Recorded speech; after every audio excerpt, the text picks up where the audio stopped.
with silver tongue, tails so wild the web is spun. Followers drink that sweet Kool-Aid, in the chat they fight and raid. Is it Amy? Is it Maggie? Whispered lies, they sound so catchy. Money flows like river wild, brainwashed voices all beguiled. Animal cults dancing in the night, lost in stories shining bright. Mystery leader, slow so thin. Who's the one that holds the sin?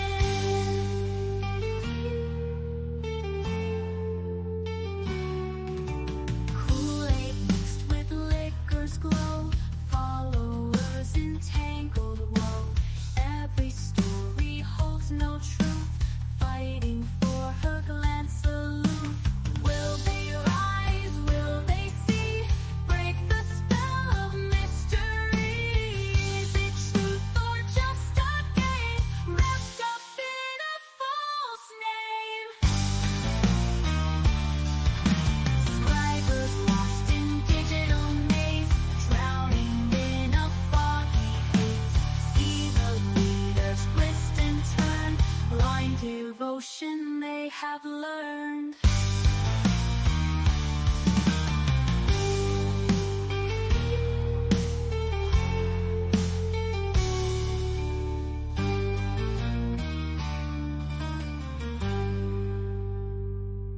Ooh, ooh,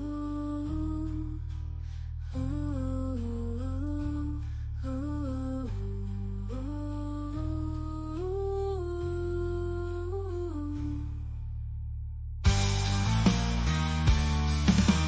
Kool-Aid mixed with liquor's glow, followers entangled woe. Every story holds no truth, fighting for her glance aloof. Will they rise? Will they sleep? Break the spell of mystery. Is it truth or just a game, wrapped up in a false name? Subscribers lost in digital maze, drowning in a foggy haze. See the leader twist and turn, blind devotion they have learned.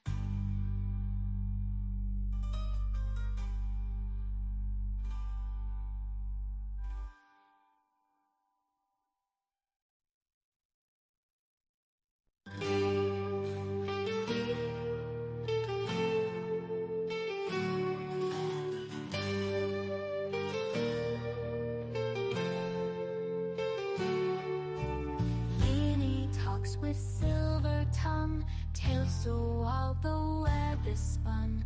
Followers drink that sweet Kool-Aid, in the chat they fight and raid. Is it Amy? Is it Maggie? Whispered lies, they sound so catchy. Money flows like river wild, brainwashed voices all beguiled. Animal cults dancing in the night, lost in stories shining bright. Mystery leader, slow so thin. Who's the one that holds the sin?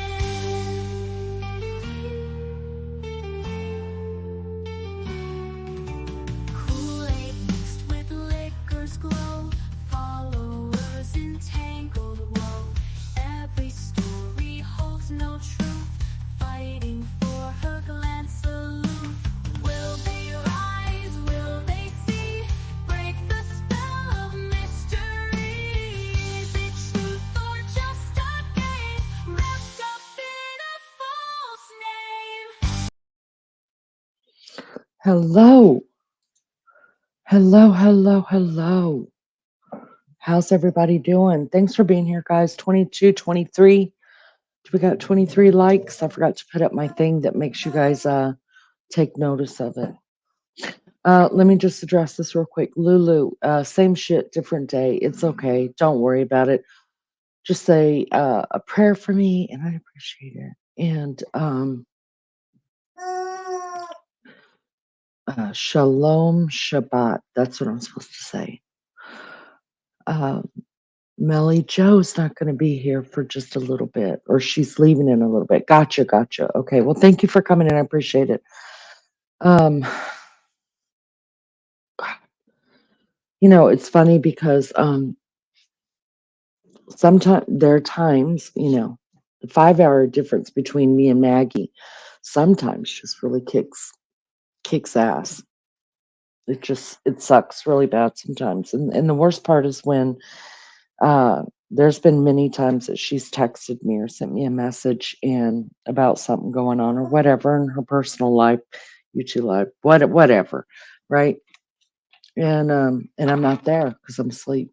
And the same thing for Mags. There's been many times in my short YouTube life that anybody's known me that that I've had to go to Maggie first, and she has talked me off of a ledge because I was coming and I was coming in strong, and Maggie has a way. Uh, she gets me and she understands me, and she has a way of putting me in my place. Uh, and Maggie puts me in my. I'm telling you, Maggie puts me in my place, y'all. Maggie is not a yes man. If you guys know what that means, a yes man is somebody who, no matter what you do or say, they're going to agree with you because they love you or they want to stay in your good graces or for whatever reason. Those are called yes men, right? They don't tell you when you're wrong. Maggie will be the very first person to say, Leanie, you're wrong. You got this all wrong. And if you don't have a Maggie in your life, you need a Maggie in your life because sometimes it's not what you want to hear, but it's what you need to hear. And if you give it a few minutes, an hour, or a day to set in, she's always been right and never led me astray. And tonight was one of those nights that I wished Maggie wasn't sleeping. But we have to stand on our own sometimes. We have to make our own decisions. And I'm a big girl and I can do that.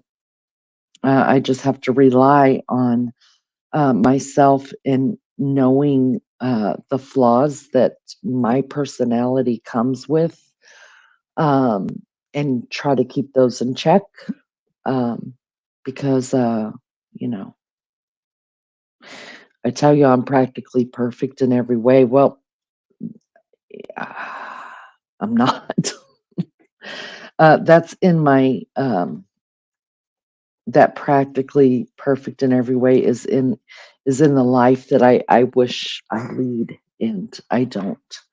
Um, but it's funny to say it, especially people who know me and know that I can be a shitbag at times, right? Let me say hey to Chad. Missy Jessie, I hope your mom is doing well from her surgery. Love bug. Maria G, thank you for coming in. You spit paint everywhere all over uniforms and back. Ugh.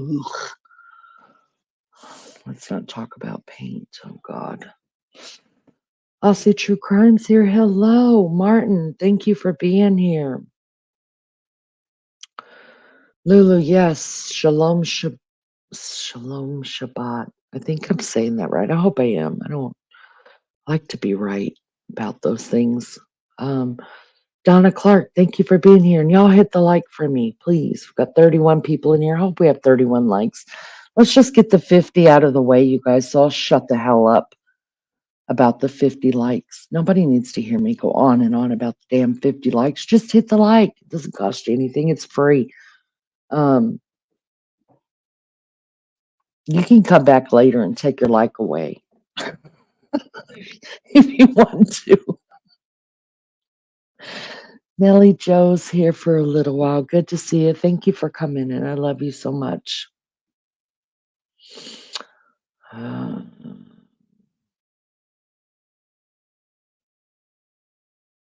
DJ, DJ, Deej.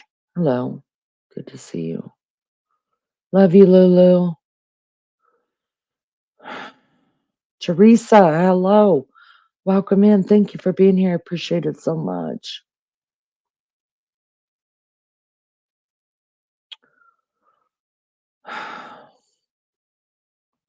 Lizzo, good morning. Thank you for coming in. Poor Lizzo. Girlfriend, between Martin and me, between me going live almost every night, which I am making a change to that where I won't be live every night anymore. I've almost made it to my quota, which is 1,000 subs. So, I went hard at it for the first 6 months. I worked hard at this channel, growing this channel. And now I feel like, I can sit back and enjoy the people that come in here and laugh with me and laugh at me and laugh at Maggie because that's always the funniest. Um, and eventually we'll get to the 1,000, but I'm not gonna be pushing like I was, and I'm definitely not gonna be going live every night anymore. I just it took its toll, and I'm done with that. But poor Lizzo has been having to be here, having to be in Martin's, and God bless you, Lizzo. I'm gonna tell you that right now. You're a fabulous mod. You have class tonight. Oh, Millie Joe, send me pictures. I want to know. I want to know.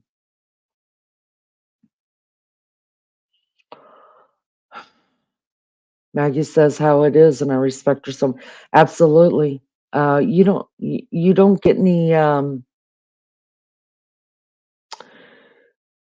Everybody needs a Maggie, whether it is Maggie or a Maggie. You need a Maggie. You need a Maggie in your life that tells you like it is,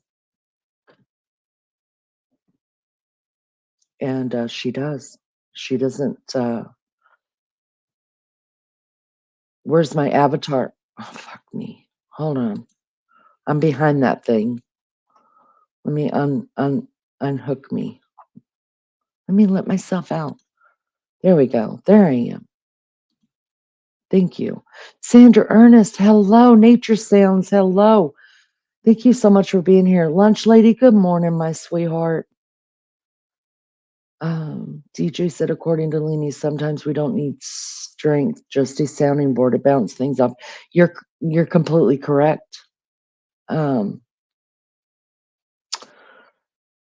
Ann's place, hello. Hello. Freeside. Hi, sweetheart. Thank you for coming in. It's good to see you.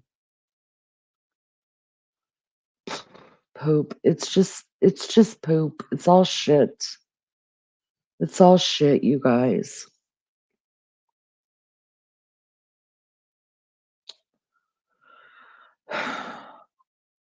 Took a half a pill. Oh, sorry, Donna. Thank you for the laughs. We have 34 people. I hope we at least have 34 likes. I'm not over in YouTube. Listen, I'm going to get right to it and get it over with and just listen. It's the same shit, different day, you guys. Same shit, different day. I am the type of person that I wear my heart on my sleeve. Um, as much as I hate that, we all have good and bad things about our personality, correct? All of us do, Um, uh, everybody's not all bad and everybody's not all good, right? I'm no different. Wearing your heart on your sleeve can be it's a very good thing. And if I had to change it, you can have the other half, Melly Joe. Yes. Only 24 likes. Oh man. At least 13 people have missed a step. Y'all, come on. What do I got to do? Um, if I had to change something about myself, it would not be that. I absolutely would still be that person that leads with my heart and not with my head. Now, there are times that my head does get ahead of my heart. Um, and that usually gets me in trouble too. Um, some people have told me my whole life, you're a Leo, that's why you're impulsive. Um, so I always took it being impulsive as a bad thing because people would use it in a bad way of describing me. So I've really worked hard on being impulsive about anything, like what comes out of my mouth, what I do, decisions I make, stuff like that. I'm a I've really worked hard on that because I don't want to be an impulsive person. I don't want to act on emotion. Um, and being a female, we work overtime to act on emotion.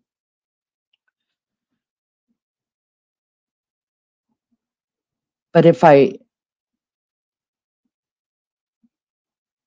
wearing your heart on your sleeve um, can be a good thing because in a lot of ways you can empathize with people, um, and and it's easy to love people. It's so easy, you guys, for me to love people.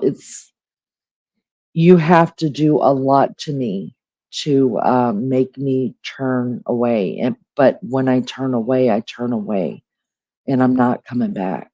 I'm just not because you have to hurt me, not make me mad. I can come back from being mad. You could piss me off, I'll come back. But if you hurt me, then I'm gone.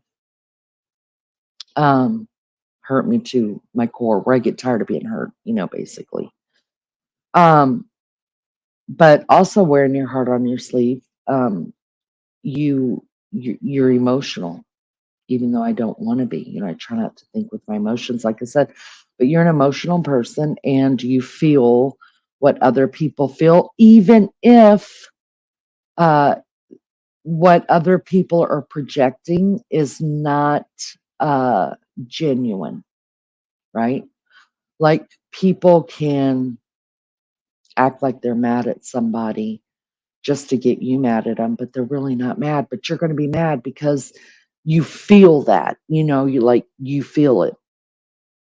And then somebody could love somebody that you may or may not love. So you're looking for the good in that person because you want to love them too, right? Or somebody could cry, and some people are good about crying and they're not really crying, but the water can flow. So then you're like, oh shit. So then that pulls your heartstring, right? They're crying, right? It's a whole thing. And I don't mean to make it sound more um, bigger than what it is, because it's not. But people like me who also overthink everything and analyze everything, uh, that's just part of it, right? So, uh, and I'm really into personalities and stuff like that. We see you eight that hasn't done it. Irish Jesse, hello. Hello. But if I could be different, I, I absolutely would not change wearing my heart on my sleeve and loving people, even though I've been hurt. All of us have been hurt. That's not a you don't have a choice in that. We all of us have been hurt, whether you're an empath, whether you're just a hard ass and you feel fucking nothing. Um, everybody's been hurt. So that's not emotion that is just only given to those that are empaths. You know what I mean? But people who do wear their heart on their sleeve, they feel hurt different. They really, I'm not gonna lie, they do. And I am a humble person and I try not to blow myself up or make myself any bigger than what I am. Because really, I'm no different than any of you. There's nothing special about me. Believe you me, there's nothing special here. Okay. Um, but empaths feel emotion differently, and unfortunately, in some ways, uh,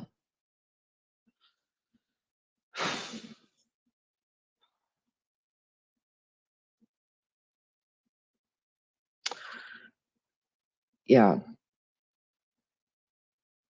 So I'm going. I guess I'm just beating around the bush, but I really wanted you to understand that about me. And I'm beating around the bush because I'm trying to figure out the way that I want to say this that is as least hurtful as possible. Um, it may or may not hurt people. I don't know. All I know is it affected me, and usually things that affect me, you guys don't know very often when I'm depressed. You guys don't know very the what I try to bring to this channel is happiness and under the guise of laughter and smiling and humor. I try not to bring any negativity here at all uh, because, um, not because I don't want to be real, but because I understand that I'm not in negative places by myself. There are times y'all are in negative places and you need that place to go. And um, if I could just make you laugh or make you smile or I don't know, even sometimes make a tear come down, that takes you away from that negativity for just a few minutes. That's what this channel is for me. It really is. Um, I've been told my whole life I can't save the world. And that has been I've had friends even on in this place in my life on YouTube that have spoken those same words to me that I can't save the world. And unfortunately, I it took me a minute to figure out that I can't change people on YouTube as well because I want to. I want to make a difference. So stupid, really. Um, you can only make a difference in people's lives who want a difference made and whose heart is really looking for it, but they don't know they're looking for it, right?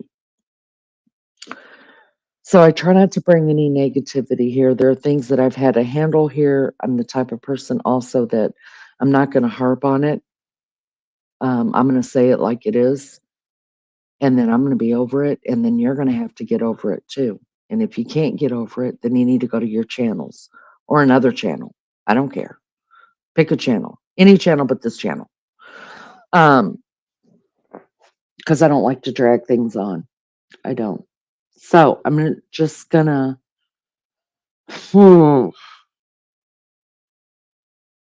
I'm not here to hurt anybody's feelings. I'm not here to make anybody mad. Um, I want the mods that are left here to please give me 20 minutes to get this out because I'm long-winded sometimes because I try to over share my emotions so that people really understand how I feel. I don't know if that's a part of being a female or just my personality. Oh no, maybe I'll work on that. But I'll add it to the list.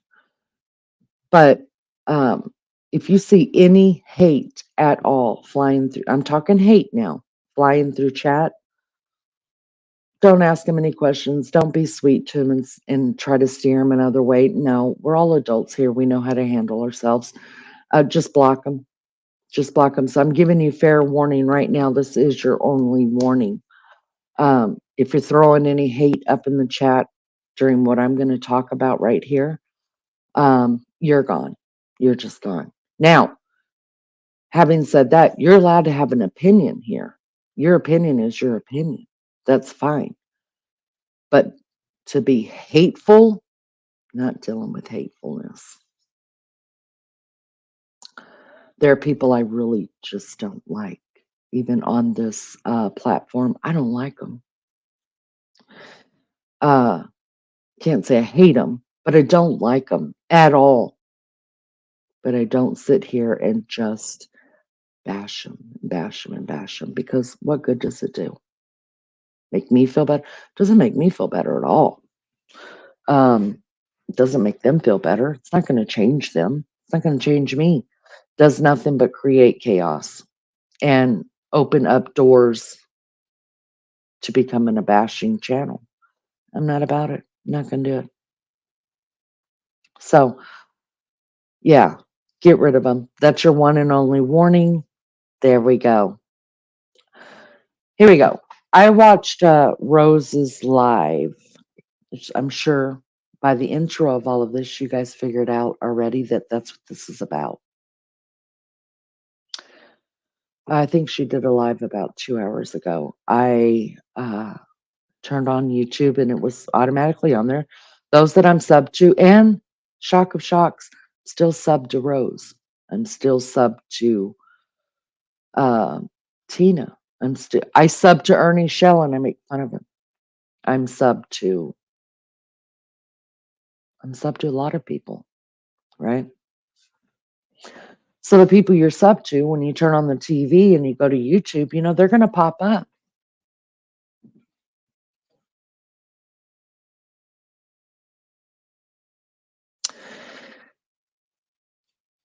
Now, there have been times since the whole thing went down with PCT and Rose, uh, and after I took my stand on I didn't take a side. I took a stand. Uh, I took a stand against something I didn't like, and I don't like real life.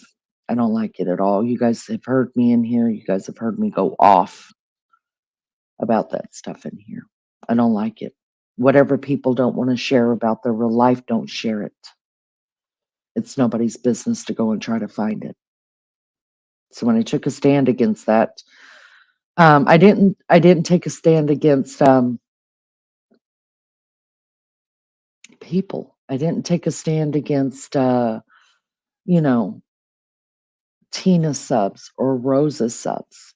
I always try to give a place where people could go and they could hang out and the scary stuff didn't have to be talked about.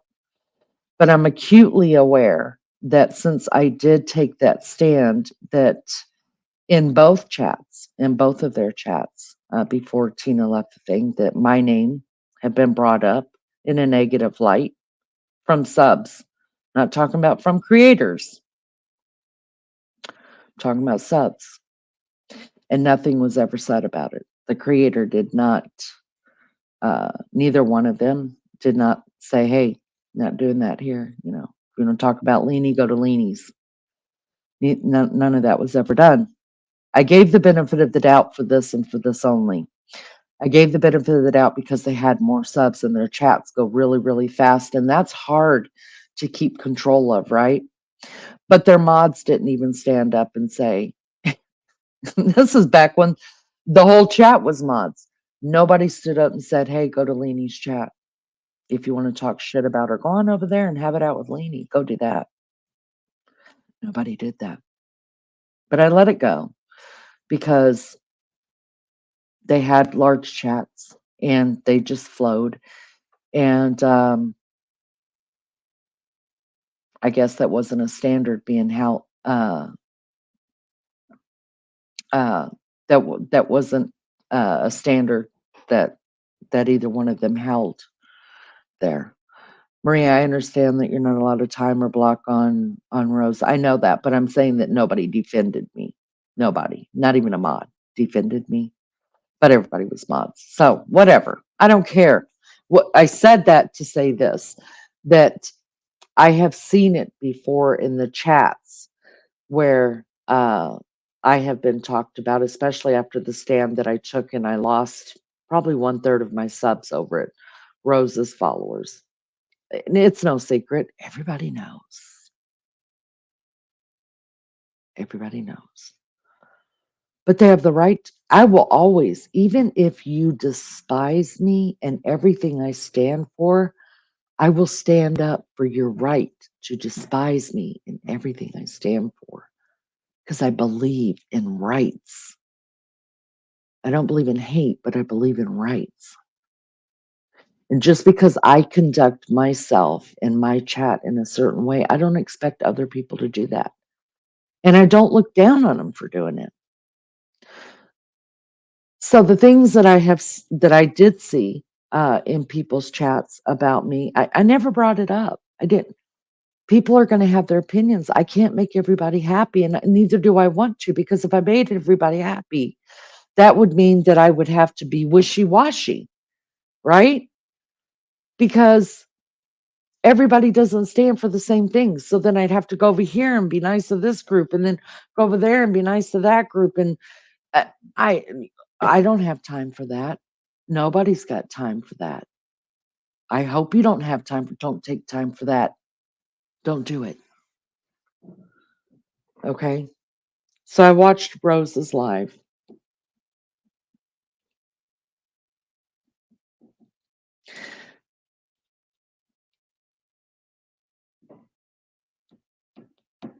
I have to say this,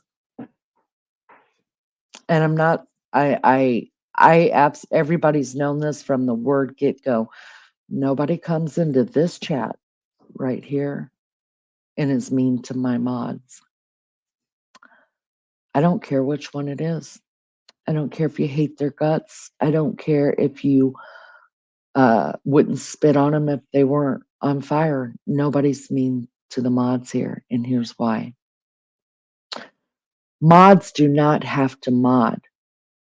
Not here. Not here. Um, these mods in here watch chat like nobody's business. They know more of what goes on in my chat than I do. And I'm pretty good about reading chat. But there's a lot of times I've got people up on panel or whatever, and I'm trying to go back and forth and deal with the messages that I'm getting. You know, a lot of stuff's happening behind the scenes. If you're a creator, you know, there's a lot happening behind the scenes. And there's a lot of times I don't catch what goes on in chat. It's already handled, it's taken care of. It's already all taken care of. I don't have to see it because they care about me and they care about the channel and they care about you, and they know that that there are other channels you can go to go fight it out, to listen, to agree to disagree, or disagree to agree, or just disagree. They know it. But here we're not going to do it. Right? I don't question the mods. I don't go and look at who else in the blocked. I don't care, because they respect what's going on here. And and I trust them. I mean, God gave these people to me. I believe that wholeheartedly, that God gave these people to me. And also, you don't think mods have feelings? You think Melly Joe doesn't feel a certain way, or Lulu, or Lizzo, or Mary Jane Doe, Donna Clark, Hope's Echo, Blessed Mama. Who else am I missing? Who am I missing? You don't think they have feelings? Lunch Lady, they have feelings. Do they bring their feelings here? No, not when it's negative. They don't, because they respect me and they respect what I'm trying to do. But they don't say anything. What those same mods, just Grammy, I have to stop just a minute. Just Grammy, how are you feeling? Oh gosh, I hope you're okay. I hope you're doing well. I have been thinking about you. I've said a prayer for you. Mel, whatever, hello. The Also, I have to say that the regular chatters that come in here, they have feelings. They have people they like, they have people they dislike. Do they bring it in here? No, no. Mel, another mod. No, they don't because they respect what I'm trying to do here, right? I have feelings. I have people I really, really dislike on this platform, subs and creators that I dislike. I don't mention their names, right? Because I respect what I'm trying to do here. Um, at the same time, I am not, will not tell anybody, nobody, what they can or cannot do on their own channels or uh, on their lives or videos or communities or whatever, or in somebody else's chat. I won't do it. If you want to go and make a video about me or a community post about everything you hate about Leanie every day of the week, there's no way I'm going to tell you not to do it. A, I don't pay your bills. B, it's none of my business how you feel about me. C,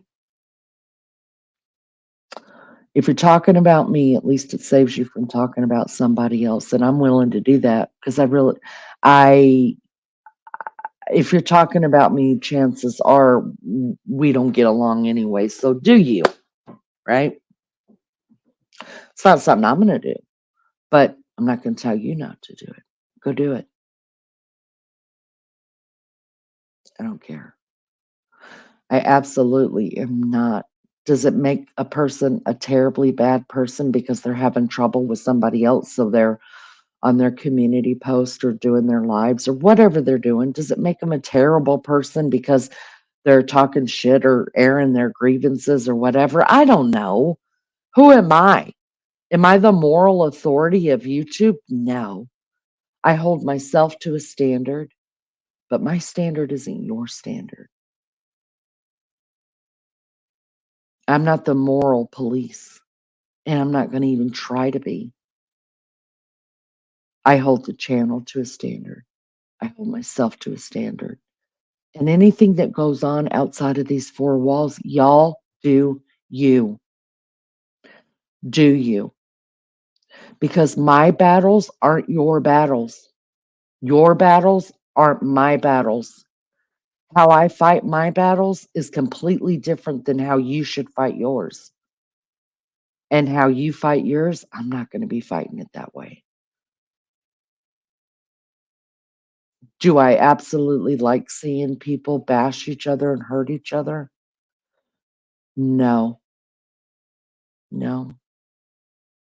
So you asked me what I'm really, really sad about. Here's what it is.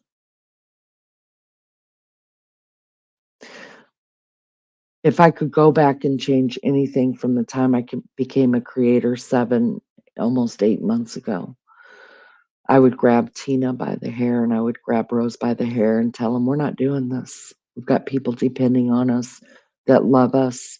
We're fucking funny. We're beautiful. We're great creatures. We're all different. We all bring something different to the table. And we're really, really good together and we love each other. We really love each other. I knew we love. I still know we love each other. I still know it. I still love Rose. I still love Tina. I know they still love each other. I know they love me. Can it all be fixed? I think it can in the future, and I think it will. Is it going to cause maybe more division? Maybe it will. I don't know. Will it cause some people to quit coming to any of the channels? Maybe it will. I don't know. It may not be fixed. I don't know. But what I do know is people are still hurting. I didn't realize how hurt I was tonight, you guys. Not gonna lie. And you could call me anything you want to and say I'm naive and that I am just call me whatever you want to. Um, when I saw those tears come from Rose tonight, you guys, um, I wanted to grab her through my screen and hug her because I still love her. And some people may say they're not real. They were fake. They're manipulative. Maybe they were. But that's not for me to deal with. That's not for me to decide. That's not for me. What I have to be accountable to is my own heart. The times that I've seen Tina cry on her panel or even on the phone with me, I wanted to grab that woman and just hug her and say, I love you. Love you.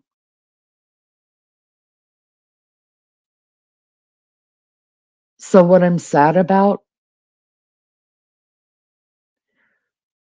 I'm really sad about is that there's so much hate, literal hate, where people are taking lives and harming humans and children, and we're all hating names that we don't even know.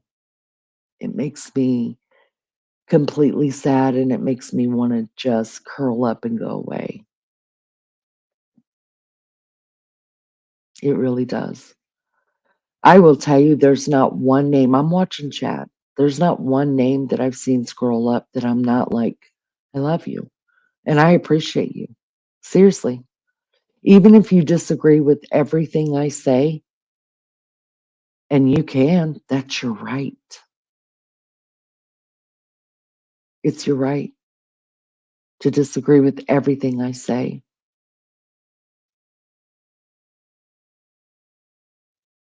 But I still love you. I wish I could change it all. I wish we could go back to the days where Rose fired up alive and we were all in there and laughing and cutting up and being dumb and stupid. And then we'd run over to Tina's and have a good laugh. My favorite person to laugh at in the world was Tina. And the late nights would be here and we'd come back over here and we'd do it again. We were on this stupid fucking thing for 10 hours, but we were laughing our asses off and being dumb and being real. And uh, life didn't seem so bad. So if I've lost any of you as subscribers because I'm putting it out there that I love Rose, I love Tina, I love Lizzo. Lizzo's always going to be here. Then I get that's just a chance I'm willing to take because I'm always going to be just Leanie.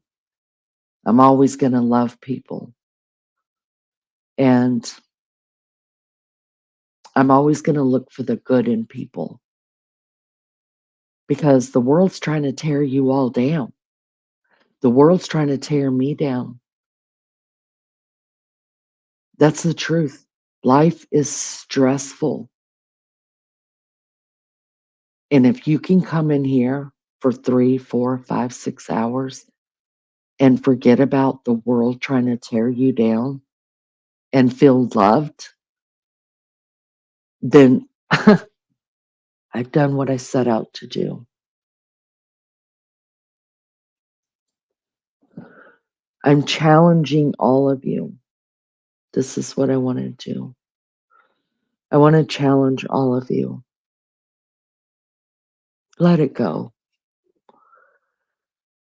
Let it go. I know it's hurtful to hear your name, to see negative things being said about you. Block them. Do whatever you got to do. Do you realize you have already lived 3/4 of your life? You've got maybe 1/4 of your life. If you live to be 100 years old, some of you may have 40 years. If you live to be 80 years old, some of you may have 20, maybe. My mama passed when she was 72 years old. That's young, but it happens. Is this really what you want to do with the rest of your life? hating someone on the internet. Is that really what you wanna do for the rest of your life? You don't wanna go out and look at your garden and smell the flowers or see the bees pollinating or see the leaves that are dying off, uh, and the beautiful colors that even death shows and falls to the ground, and then watch the snow come through and cover everything and cleanse, and then watch the buds on the tree that brings new life because the snow cleansed and the cold cleansed. You don't wanna do that? You would rather hate someone on the internet? We're lucky if we have tomorrow. On my father's side, they lived to be in their 90s. So I'm acutely aware that I could go tomorrow or I could go in 40 years. But I will be damned if I'm gonna live 1 minute of that time hating someone, 1 minute of that time despising so much one person, 5 people, 20 people, that I'm willing to spend 1 minute bashing them or making life harder for them or tears to fall from them. I'm not gonna do it because this life right here in my book, it's just a blip in time. It's a blip in time. I'm not spending whatever time I've got left on this earth hating people and hurting people. I'm Emily's daughter. Emily's gone, and I'm gonna love people, even the unlovable. I'm gonna love them, even if they hate me loving them. I'm gonna love them. That's my choice. Love, hate, it's all a choice. Some people are harder to love than others. Believe me, I get that. There's some people here that I don't love as much as I love everybody else. I'm human,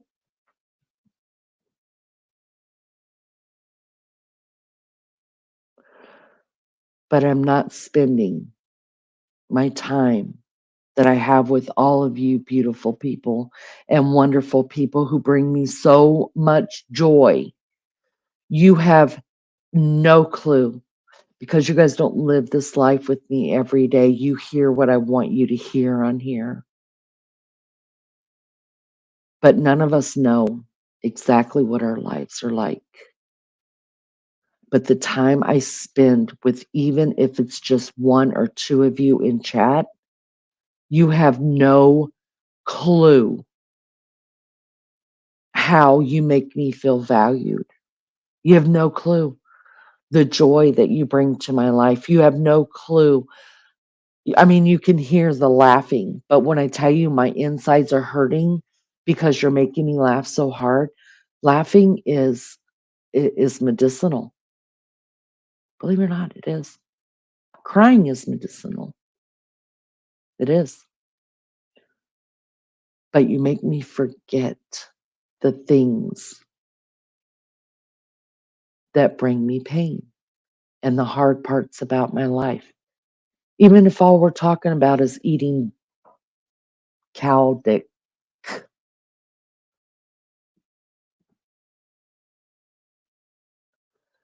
even if we're just talking about stupid shit that don't make sense that nobody cares about, nobody cares.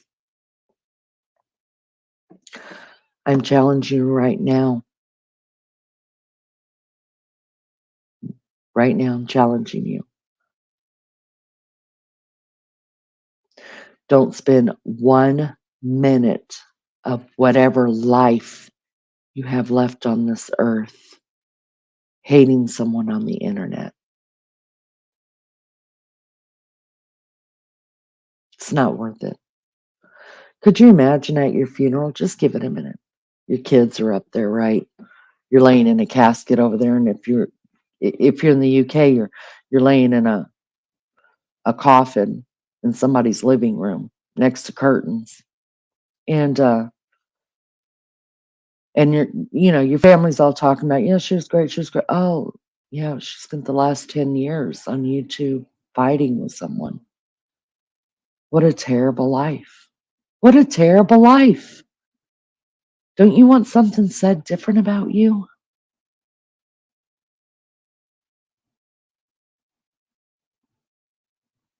Don't don't you want it said of you that, gosh, every time we hung out with her on YouTube, oh my God, she made me laugh so hard.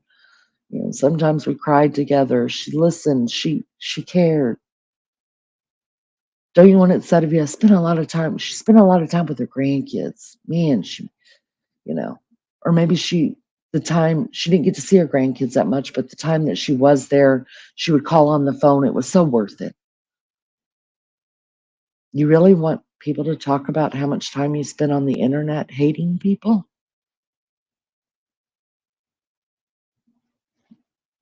I don't know. Not I. Not me. So I'm asking you to reconsider. You don't have to like everybody. You're not. It's not physically possible to like everybody. There are people here right now, I guarantee you, that are up in the bushes that don't like me, and that's okay. You don't have to like me. You don't. I support you not to like me, but you don't have to talk bad about me or about anybody else. I'm challenging you right now. Let it go. If you can't like that person, block them. Leave them alone. Hang around those that bring you joy and happiness and lift you up and make you feel valued every day. Hang around that, because you never know who's listening to you. You don't know who's reading what you're writing. You don't know who's listening to what you're saying. It could be someone that's got a rope around their neck right now. And guess what? Your words, your words are the ones that will help that person take the rope off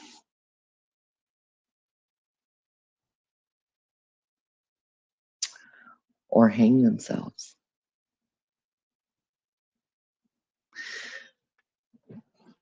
All right. I will be right back.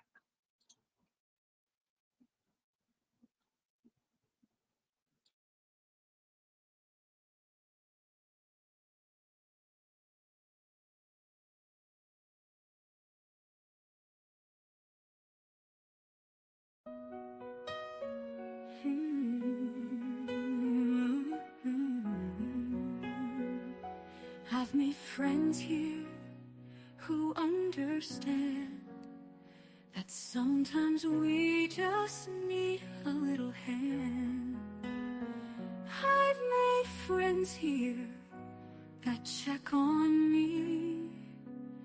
I've made friends here from faraway countries. I've made friends here through God and lead me. When you feel so lonesome and blue, I can tell you what to do. Come to Leanie's and say hello. You're a wonderful person that we want to know. My heart is happier, my head is held high, filled with sweet laughter and sometimes a cry since I've been here. Shyness stiffens, my voice is set free, coming into a chat where you all notice me.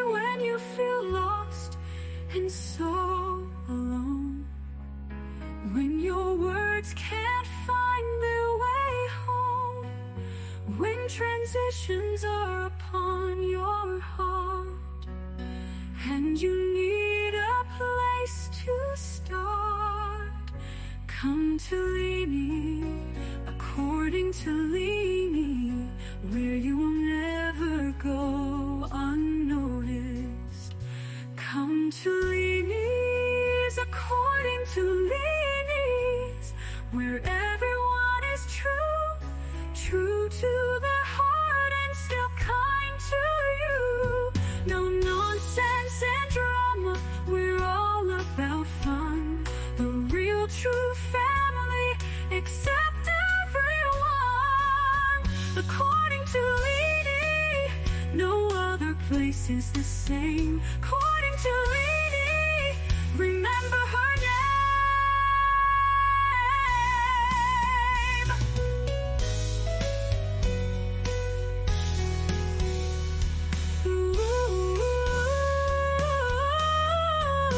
According to Leany, no other place is the same. According to Leany,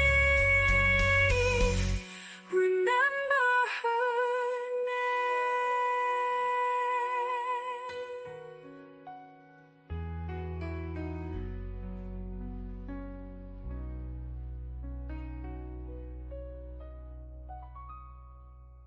I've made friends here.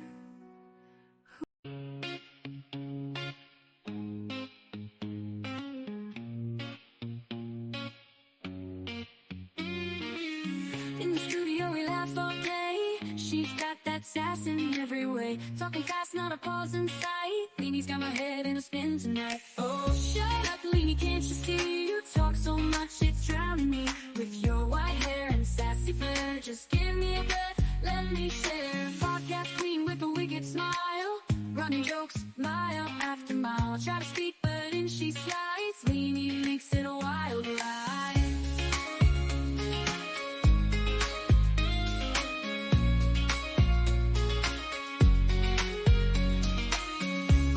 With a wicked smile, running jokes mile after mile. Try to speak, but in she slides. Leany makes it a wild ride. Oh, shut up, Leany, can't you see? You talk so much, it's drowning me. With your white hair and sassy flair, just give me a breath, let me share. Oh, Leany, don't get me wrong, can't imagine life without your song. But girl, you've gotta let me in. This ain't just your show to win. So here I stand with my mic in hand, trying to keep this show as planned. Leany laughs, guess it's gonna stay a little secret every day.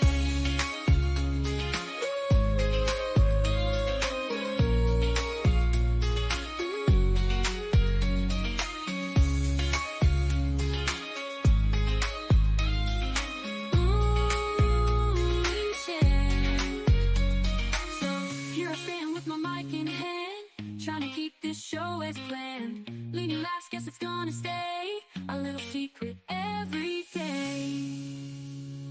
Oh, shut up, Leany, can't you see? You talk so much, it's drowning me. With your white hair and sassy flair, just give me a breath, let me share. Let me share. Oh, Leany, don't get me wrong, can't imagine life without your song. But girl, you've gotta let me. This ain't just your show to win. Oh, shut up, Leany, can't you see? You talk so much, it's drowning me. With your white hair and sassy flair, just give me a breath, let me share. Oh, Leany, don't get me wrong, can't imagine life without your song. But girl, you've gotta let me. This ain't just your show to win. So here I stand with my mic in hand, trying to keep this show as planned. Leany laughs, guess it's gonna stay a little secret every day. So here I stand with my mic in hand, trying to keep this show as planned. Leany laughs, guess it's gonna stay a little secret every day.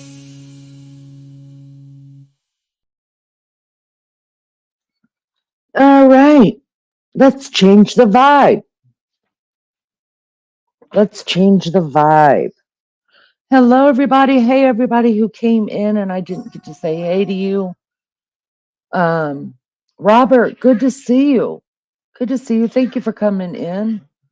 Who else? Anointed Praise. Hello, sweetheart. Good to see you.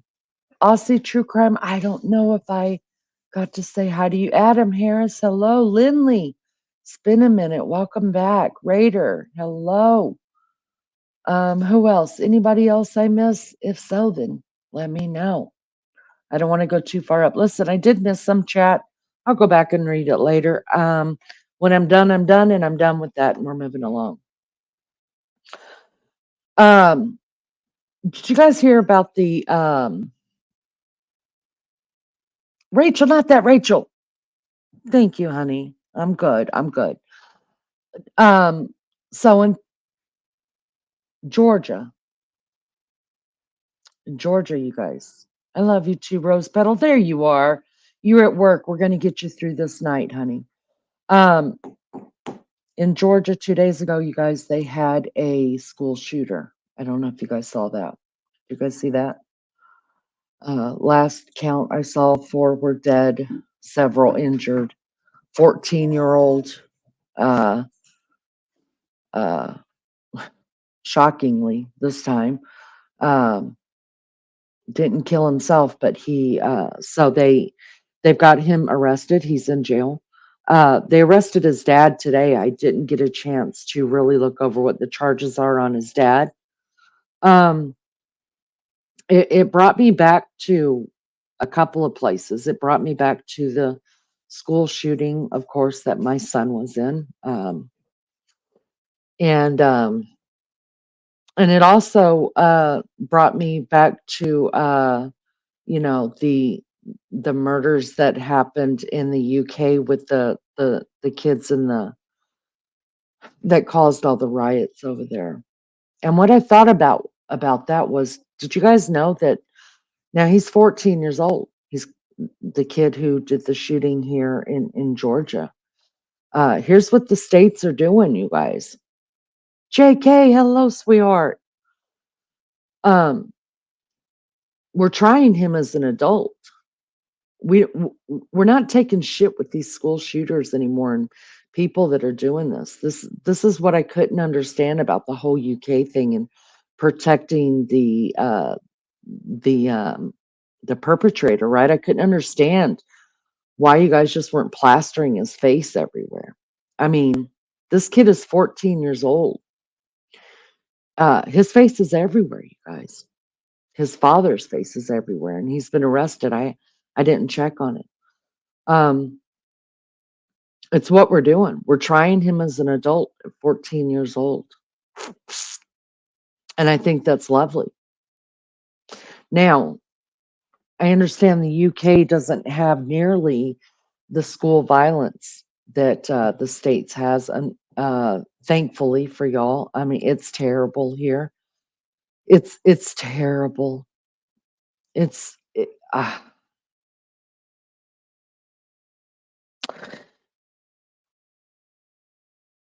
so some of you may have heard the story about my son's school shooting. I will go into it um, a little bit here for those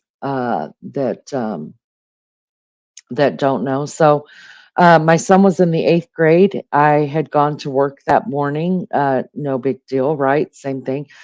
We the town that we lived in was Noblesville, Indiana. You're welcome to look it up.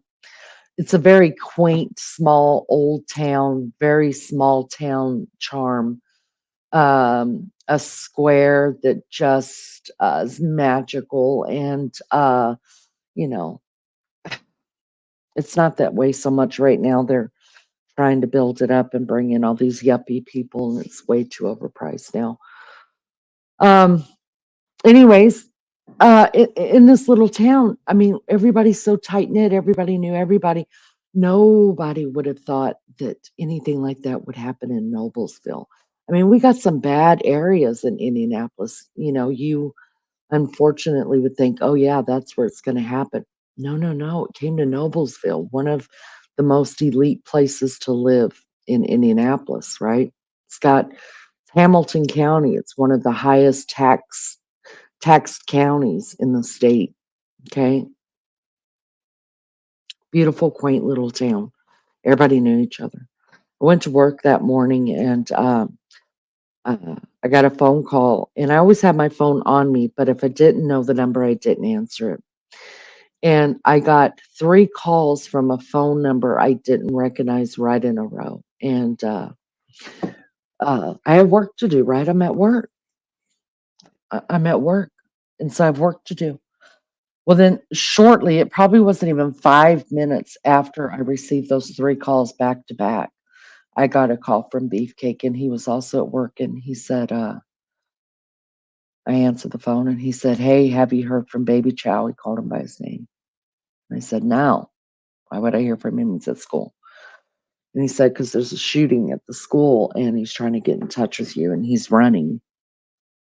Y'all, about lost my mind. I thought I was just gonna hit the floor. I just the extreme panic that came over me was like nothing I had ever felt before, and even right now, I'm getting goosebumps thinking about it. The PTSD from that day is very real. And I said, "What do I do?" And there's only been very few times that I've ever asked somebody, "What do I do?" I always just know what to do, like an instinct.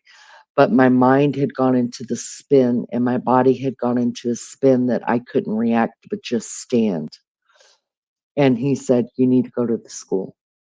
And I said, "Okay." Well, my daughter worked with me, her brother.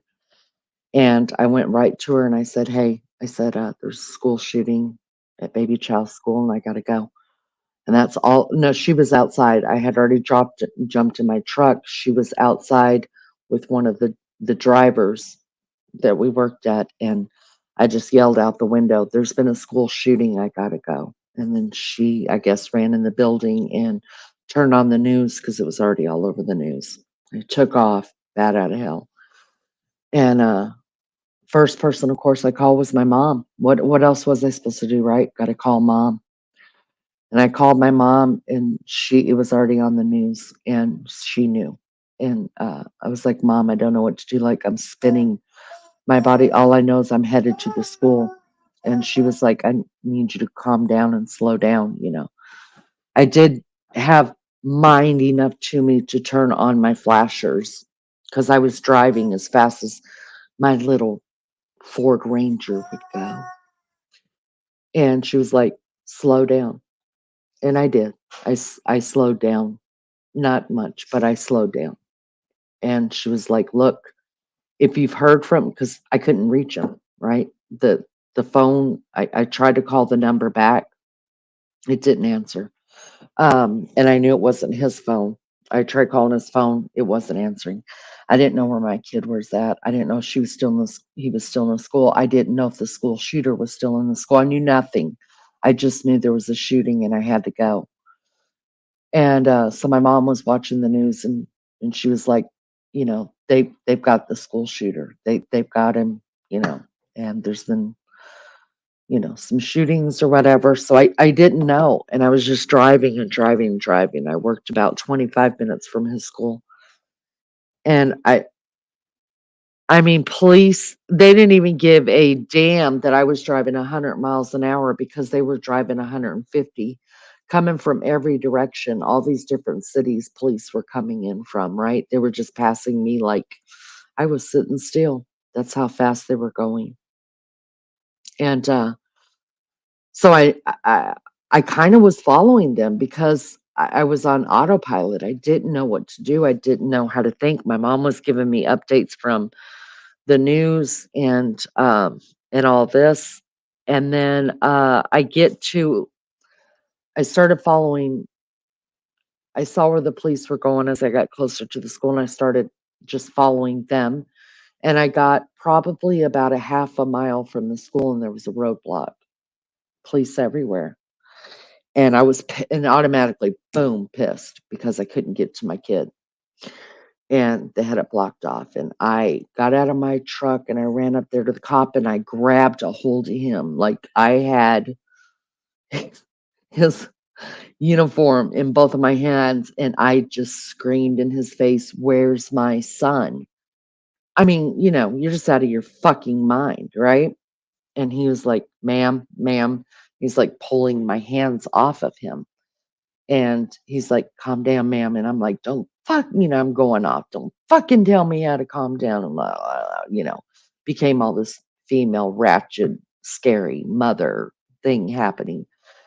And he said, "I need you." He said, "Focus, focus." And then the next thing I knew, there's like this other man standing on the side of me. He's got a hold of my arm, and I elbowed him. Like, "Who are you?" You're just out of your mind, right? And and he was like, "Ma'am, I need you to go to the high school. You cannot come in here." I said, "My kid is in there. My kid's in that school. I'm telling you right now, you're going to have to arrest my ass, put me in handcuffs because I'm crossing this line, going to get my baby." And the man who was standing next to me spun me around, made me, he was like 6 foot something because I had to look up at him. And he said, "Ma'am," he said, "Ma'am," and he's like shaking me. He said, "Follow me. I'm going to take you to your son." That meant he's taking me to my son. I didn't know where I was going, but I was thinking he knows where my son's at, right? Not thinking straight. There's 1,000 some kids in that building, but he said he was taking me to my son. I believed him. So he said, "Follow me. Do not lose me." Cars everywhere, police everywhere. Oh, it was terrible. We had to go through this neighborhood. I was like, "Why the fuck are we going through this neighborhood?" You know what I mean? I'm thinking, "Where's my kid?" But I'm following him because he said he was going to take me and my son. The next thing I know, we're at the back of the back of the high school, and I see these buses coming into the high school buses coming into the high school. And I jumped out of my car, my truck again, and I ran around to him and I said, "Where's my son?" And he said, "He's gonna be here." They're busing in all of the kids from Noblesville West into here. We can't see the kids. Uh, we're gonna get our kids here. That Now I'm just fucking pissed because I thought I was gonna walk up to my son, right? So buses are everywhere. Everything's going on. I get it. I'm running back to my truck. I don't know where I was going, maybe back to this other school. I don't know what it was gonna happen, but, it was Beefcake on the phone, and he said, "Where are you?" And I said, "I'm at the back of the high school." And he said, "Stay there, but go in the front of the high school because they need the back of the high school opened up. They're busing in all the kids from everywhere." And, he said, "So everybody has to go to the high school, wait out in the parking lot, and they'll let us know what to do from there." And I said, "Have you heard from Baby Chow?" And he said, "Yeah, he just called me back. He's fine. He's at the fire station." And I was so turned around. I knew I was at the school, but I couldn't tell you which way I lived or give you my address. I couldn't focus enough. And he said, "Just don't go nowhere." Cause well, at that point, another call came through that wasn't my son's cell phone. But I was like, "I gotta go. I'm getting a call." And I was hopeful it was him, and it was him. It was my son. And he said, "Mom, where are you?" And I said, I'm at the high school." He said, "Can you come get me?" And I said, "Where are you?" He said, "I'm at the fire station." Y'all, I know exactly where the damn fire station is.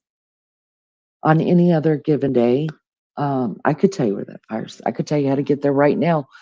Uh, from the UK, I could tell you how to get there. But my mind wasn't registering. I couldn't think straight. I couldn't. And then I heard adults talking, and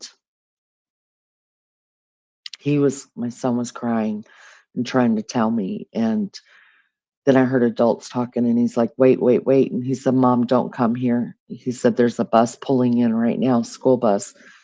And I said, how many's there?" And he said, "I'm with all my friends." He said, "There's about 30 to 50 of us kids, and they're going to take us over to the high school. So I'll just meet you there. Don't leave the high school."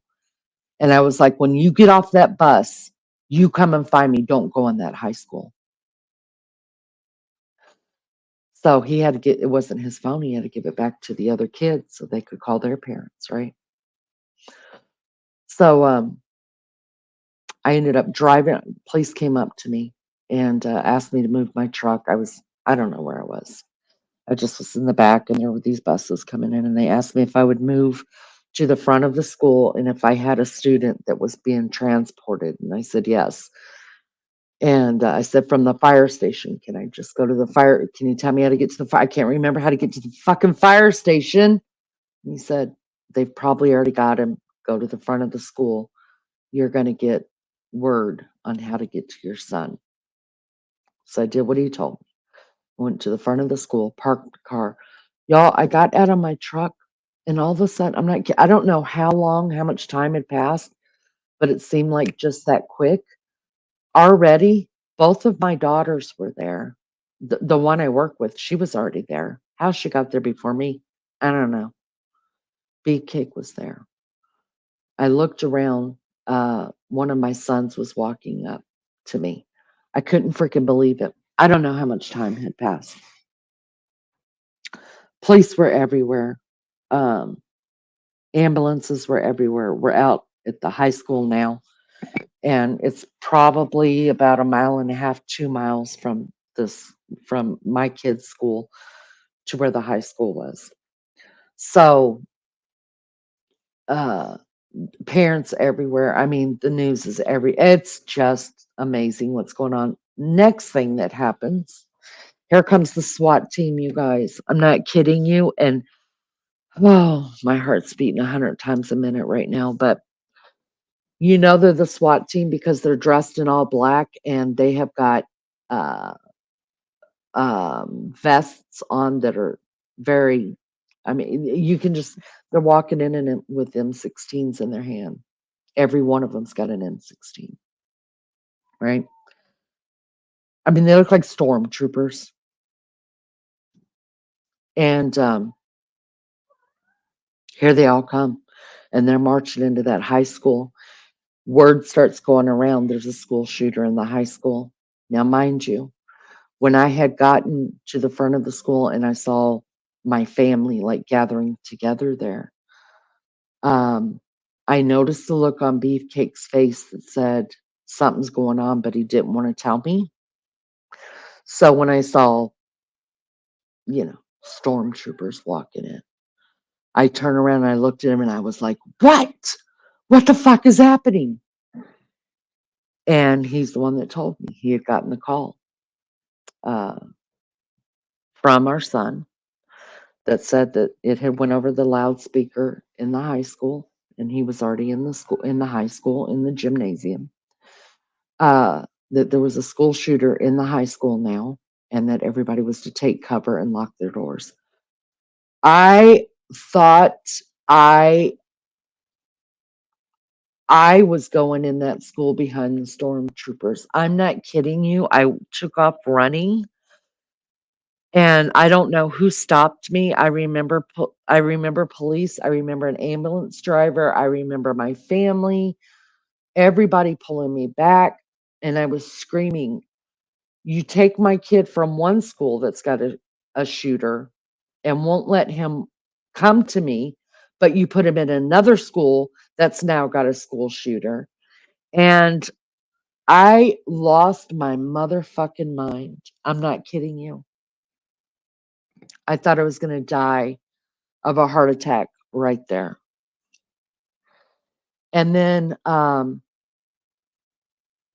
I'm bawling, I'm crying, the ambulance is asking me, "Do I need water? Do I need oxygen?" I'm fine, fucking fine, just wanna go get my kid.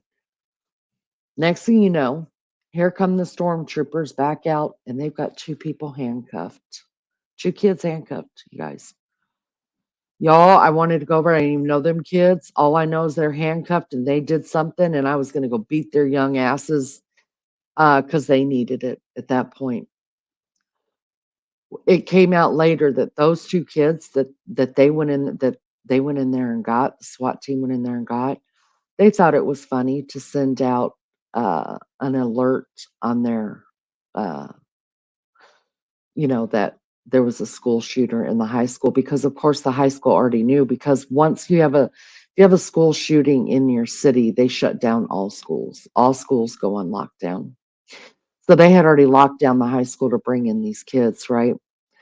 And because there was a school shooting. So these two little fucking moron brats decided it would be a funny thing to say that there was a room being shot up. Well, they were too fucking stupid not to put it on their school iPad that can be traced right to them. So when the SWAT team and all the police ran into the school, the high school, to clear the school, they went straight to them boys, grabbed them, cuffed them, and took them out. They were being taken down and charged. So all that emotion for nothing. It took about 2 hours. Now, mind you, took about 2 hours to clear the high school now. So now we're set back even 2 more hours. Buses are still coming in because when the original school shooting happened, let me backtrack just a little bit here. When the original school shooting happened, my son was at his locker. His locker was directly across from the classroom that it happened in. The school shooter um, had gone into that class. My son had gym, so he was going to go to the gymnasium. He was at his locker. The bell rang for them all to be in their classroom. He was running late. And by the time he got to the gym, which that school is not that big, you guys, by the time he got to the gym, it came over the loudspeaker that they were under lockdown to lock all the classroom doors. This was not a drill. They called it a code, something, whatever color that meant it was the real deal, not uh, a test. It was the real deal. Go on lockdown. I mean, that happened as soon as he walked into the gymnasium. So when that came over and they all recognized the color, they heard the color that they're supposed to listen for.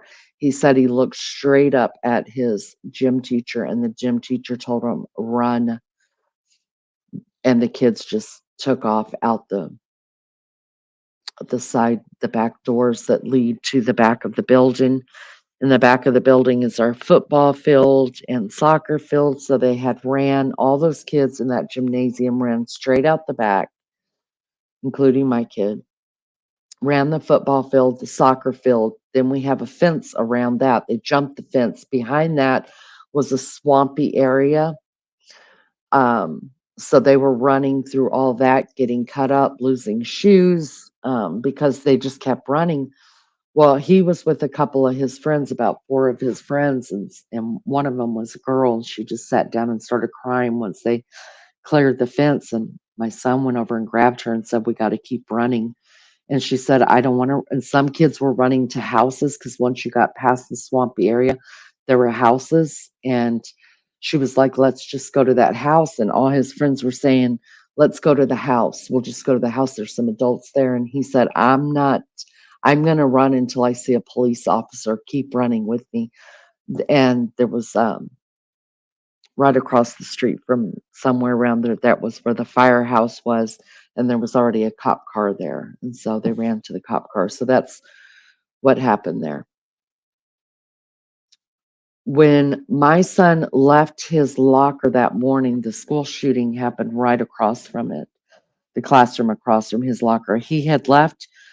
In the time that he left his locker and walked to the gym, the kid who did the school shooting had come back out of that class with the excuse of he needed to use the bathroom, went to his locker, which was 2 lockers down for my son, pulled out 2 guns, a rifle and a gun, and walked back to that classroom and opened fire. Anyways, y'all, we stood out in that sun. We stood out in that sun for 8.5 hours. 8.5 hours. Uh, we waited to get our hands on our kids. because once they got found, they knew the kids had scattered, right? Some were still in the school, some ran out of every door they could possibly run out of, some were in people's houses, some were in, all these different places that they could find adults. So they had to gather all these kids, right? Police cars going everywhere, pick up kids from private residences and stuff that called and said, "Hey, I've got some kids here." Finally got everybody to school. Then once they got them into the school, they had to identify them, right? So they could identify who was left in the school that was shot. And once they identified and had uh, a full, they knew where every child and every teacher was at that point. Then they started letting parents in, uh, 10, I think it was 10 at a time. At that point, I was so just gone and smoked probably 50 packs of cigarettes. I don't know, that's an exaggeration, but I know I always had a cigarette in my hand and a water bottle. Those were the 2 things I had in my hand at all times. I quit taking phone calls. My daughters were taking all the phone calls for me. And baby Chow was calling his dad because his dad told him not to call me. Was calling his dad probably like every 30 to 45 minutes because they were passing around that cell phone until it died. My kid, they weren't supposed to have cell phones on him. My kid uh, left his in his locker. He was always a good kid. If it was me, I'd be walking around with a cell phone, but he's a good kid. He followed the rules. And so kept checking in with his dad. He was sitting in the, just waiting. So when it was time to, for us to go, it was our turn to go and get our kid. I just couldn't move. I was done, and um, I just looked at Beefcake and my girls, my son. I was like, I just can't go in there. And his dad said, I'm going to get him. I'm going to go get my boy. And then he was in there for another hour and a half. You guys, I was like, oh, it was the longest day of my life besides my daughter's transplants. And I will never, ever, ever forget the look on my face. I mean, the faces of my husband and my son when they walked out the side door together. I had never seen, I think my husband probably aged many years right there in front of me. And the look on my kid's face of just complete defeat, like just broken. And there was no way to fix it. It was the most terrible day. And the fear, uh, it just, it looked like they hadn't slept in days. I can't even describe to you guys that walk of them walking towards me and my son walking towards me and looking at me with those big eyes that just like, "Mom, what happened? Why?" And Robert, thank you for coming in. I appreciate it so much. Melly, have a good day. Um, Lunch Lady, have a good day. Appreciate y'all coming in. Sorry to be so long-winded. So, that's I thank God every day that that was my son's last year in that school because that happened on May 25th. They only had like 3 days left of school.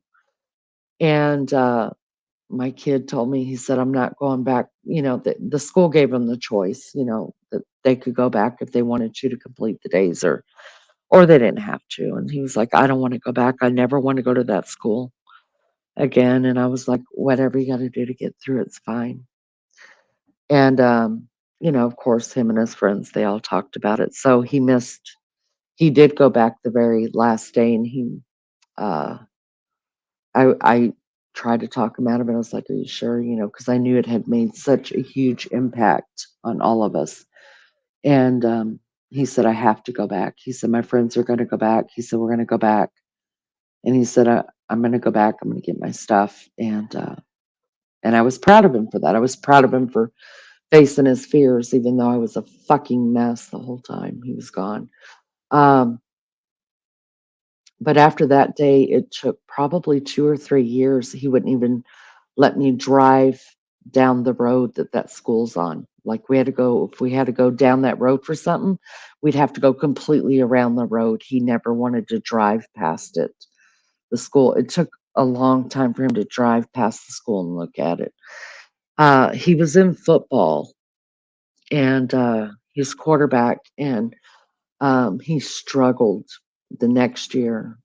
His ninth grade year, he went on to high school, and he struggled with the games because he was constantly looking for ways out. Like he would walk into a building, like I don't know, even into Walmart, he would walk in a building, and you could just see him panning the place for the exits, right? Uh, Anything that had to do with crowds, like the football games, fucked with his head so bad because he was scared that what if someone brought a gun to one of the games, and they couldn't get away. He's stuck on a football field. You know what I mean? It just messed with him so bad. He didn't want to go to his prom or to any of the school dances because they were being held in a gymnasium, and there's only like a couple ways out. And if somebody had brought a gun, would he get out in time? It and even to this day, and that's been what, 6 years ago. Even to this day, on May 25th, it is like just a really, like there was a death in the family. It's a very solemn day in that even in that community. It's very solemn. You can feel it walking the streets. Thankfully, nobody got killed. He shot. The reason why he brought the guns to school is because he was mad at a girl who had turned him. He liked her for a long time. He finally got the courage up, I guess, to ask her to go to one of the dances and the end of school dance, and she turned him down. I guess made fun of him, and we found out after the school shooting, that there was already a juvenile record on him for being someone who walked up and down the street with a gun in his hand. Neighbors had called the police before, but because he was a juvenile, it was never it wasn't put out there, right? So he got mad at this girl, and he got really hurt and embarrassed, and he went into that classroom to go kill her, and he shot her. He shot her a couple times. Um, and the teacher that was there was also a football coach, one of my son's football coaches, and he had a basketball in his hand when it happened. He was holding a basketball, and he was walking around the classroom and stuff, and he heard pop, pop, pop, and he turned around, and I mean, he had already shot the girl a couple of times, and he took the basketball and he nailed him in the head with it. He threw it across the room and, I mean, nailed him in the head. The kid fell down, the gun fell out. Well, as that happened, the gun went off and it shot the teacher. And the teacher still tackled him to the ground, did not get off of him, told the kids to run. The kids started running, and then all hell broke loose. And the police got there really, really fast. Everything happened really fast. And that teacher did not come off of that kid until the police ripped him off of the kid, pulled him off him. And he's bleeding profusely. And it was terrible. It was terrible. I'm surprised they lived. And if it wasn't for that teacher, so many more. I mean, the kid did tell his counselors and stuff that he had plans on just walking around and shooting whoever he could shoot. Um, so every time I hear of a school shooting, it angers me to no end. It just uh I can't even describe all of the feelings that go through my body whenever I hear of that because it's hard not to relive that and everything that happened and even the psychological crap that you deal with on a daily basis. Not daily anymore.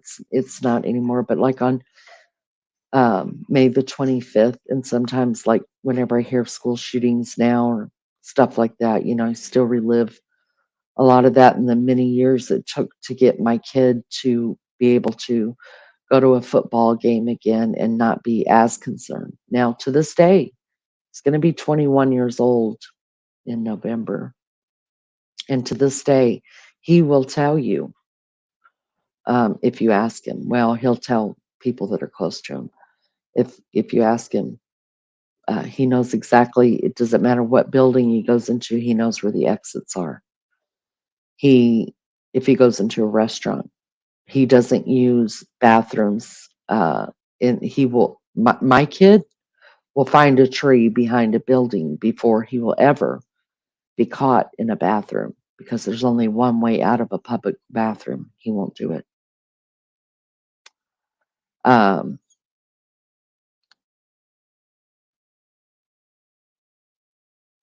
I don't know what the answer is to it. I am I'm against. I know a lot of maybe some of you that live in the UK or different countries that have gun laws like that. Um, I don't think the answer is taking away the guns. I don't.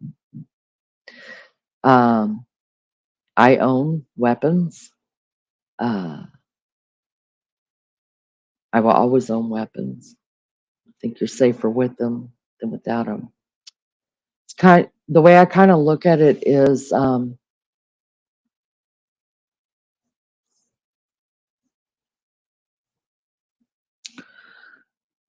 you know,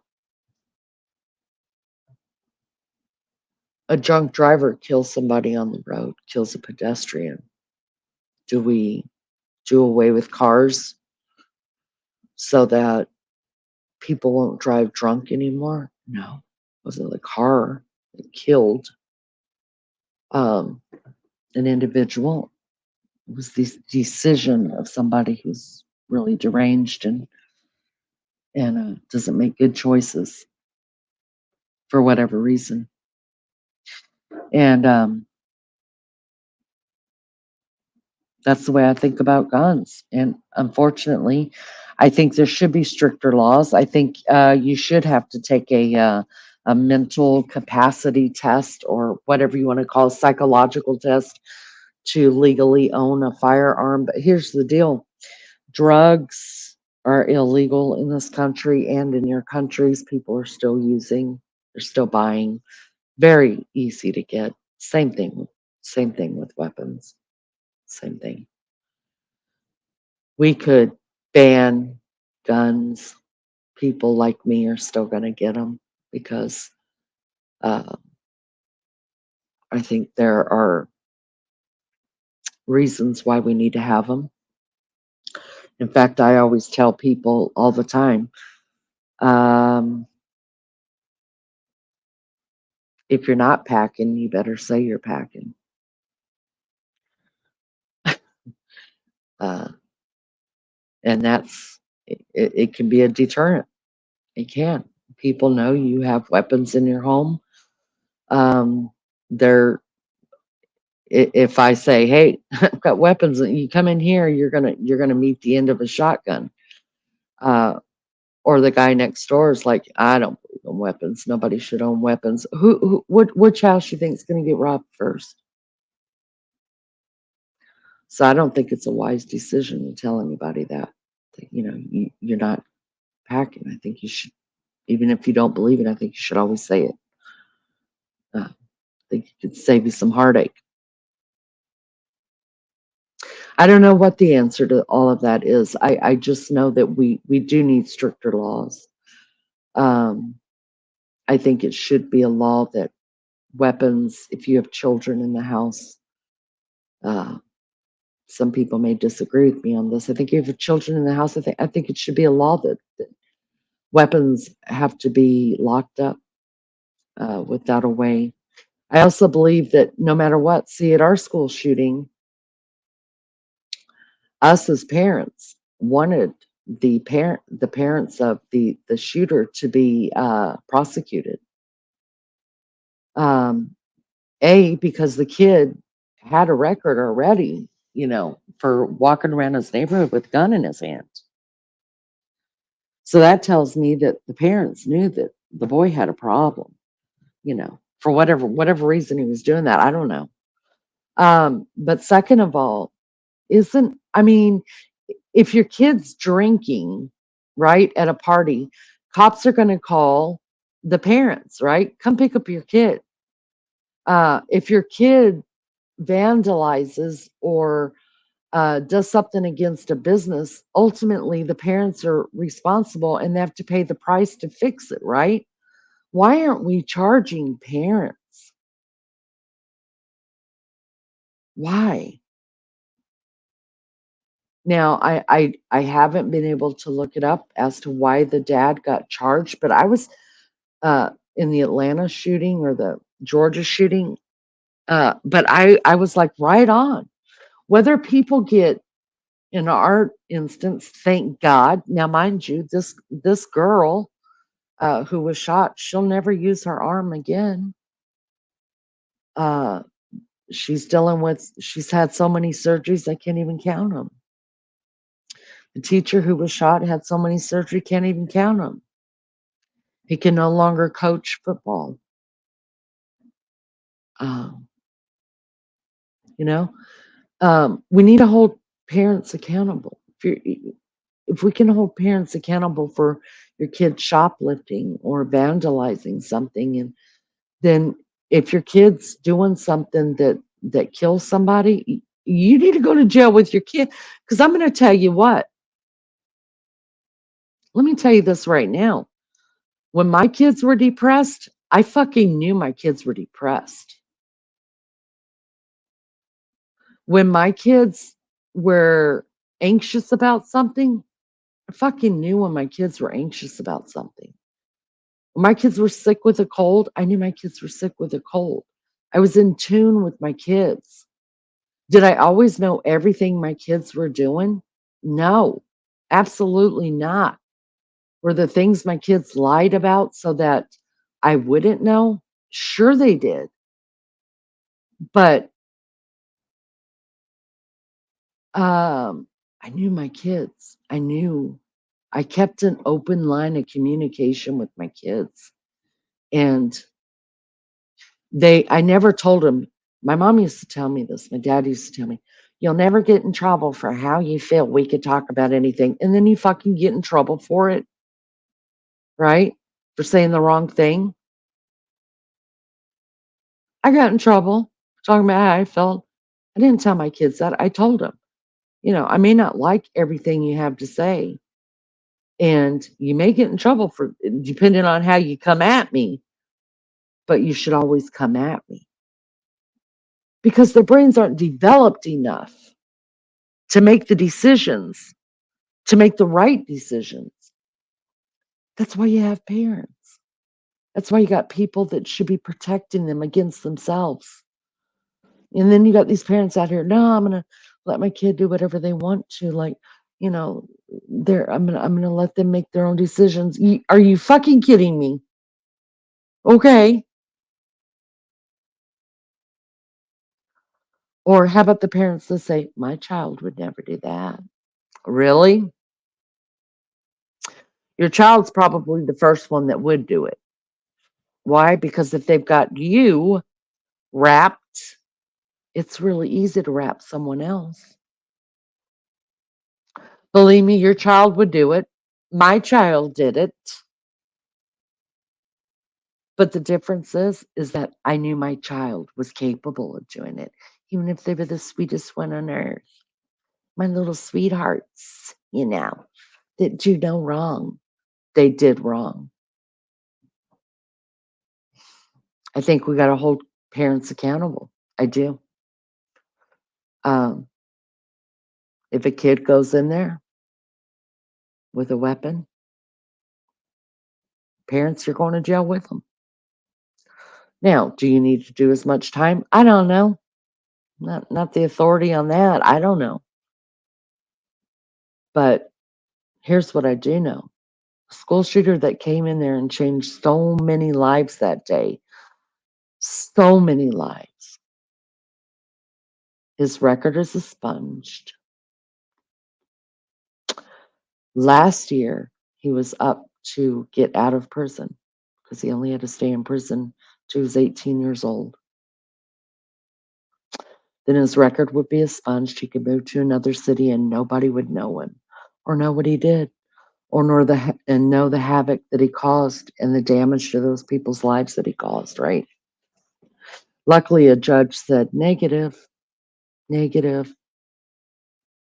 How much work have you done on yourself? I want more psychological evaluations done. And after the psychological evaluations were done, he wasn't ready just because he was 18 to walk out of that building. Now, he served time for his crime. After that, he was sent to a hospital to get even more intense treatment so that hopefully someday he can be a productive member of society. But not everybody can be saved, right? Not everybody can be rehabilitated. And thank God for that judge who was like, you're not going anywhere until you get more psychological evaluation. Just because you're 18 doesn't mean you're healed, right? So his parents ended up selling their house because, of course, his name went out there. Kids knew who did it. They saw him. His name went out there, was out there before, way before my kid ever. I knew who the shooter was before I ever laid eyes on my kid. I seen his picture. It was already plastered everywhere. He's 13 years old. It's already plastered everywhere. We all knew. So his parents, of course, people weren't very kind to him when the record came out, when it all got leaked. They sold their house. They took their daughter out of the same school that he was in. All of them changed their name. We don't know where they're at. And eventually, if this kid either puts on a good act that he's completely sane or becomes completely sane, I don't know. The United States will allow him to change his name and move to another city, and nobody will be the wiser. Weird how that happens. I don't care if they are a child. I don't think they should be able to change their name. I don't. Absolutely not. Who's going to answer to it if something happens? Who's going to answer to it? Something else happens out there. And that does happen a lot, right? It does. Reform doesn't always mean reform because it doesn't work for everybody. Hi, Jeffrey. How are you? Good to see you. So I think in the UK whole thing that came back to me, I wondered if they would have plastered the guy's picture everywhere in his real name, would things have gotten so out of control and violent there? I don't know. I don't know.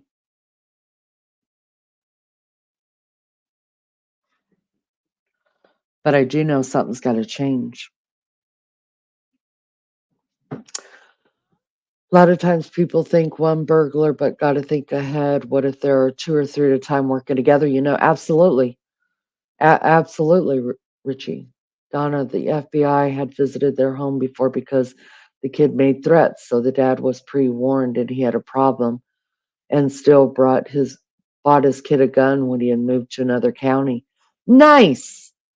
See, that reminds me a lot of what happened here. I mean, the kid had walked around the neighborhood making wielding the gun, and the parents didn't get arrested after he went in and shot the school up.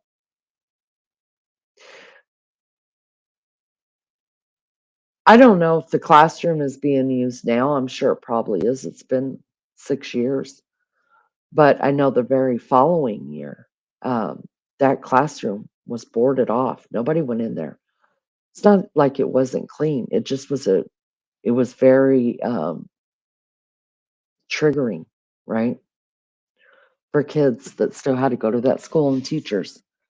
So I don't know when they ever opened up the school. I never went back to the school. It's a shame though. It really is. Oh, lunch lady, we miss you too.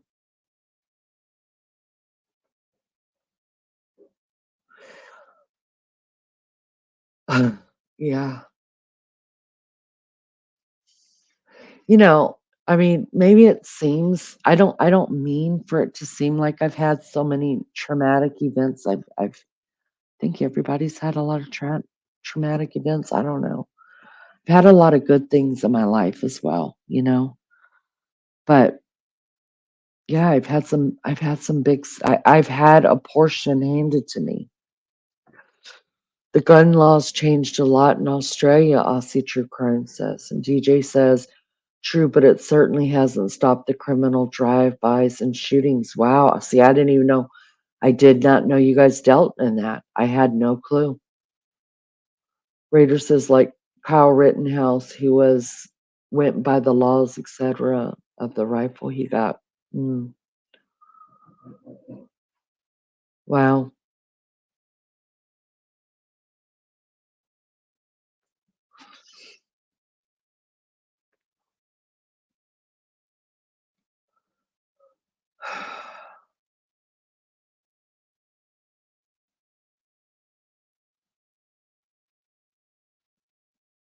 I get nervous for my grandkids too. I do. Um, I thank God that my grandkids are in very small schools. Um, Now, mind you, the school that my son was in was also a small school, but I mean, the ones my grandkids go to are probably half that size. They live in very tiny communities. And I'm thankful for that. Not that it can't happen in those places, but it does make it a little bit easier. How the hell am I seeing out of these glass? I'm hungry. Should have got something to eat. All right, everybody's off in the bushes or cleaning house or doing whatever it is that you do. So I'm going to take a Dury break and then come back to this. Hello, Kiwi.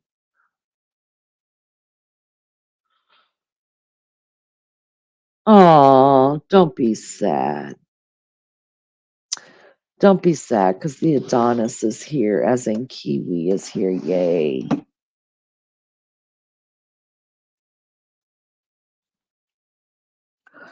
Blows my mind how these parents think they need guns, right? Kids don't need guns. I don't care if they're, I don't, what his excuse was that he was a hunter. Yeah. BSR. Hi, Brandy. I don't know what BSR means, but hello. Welcome. Can you guys hit the like for me? I appreciate it so much. You'll put on a tie if you want anything. Oh, Kiwi. You're so funny. Um,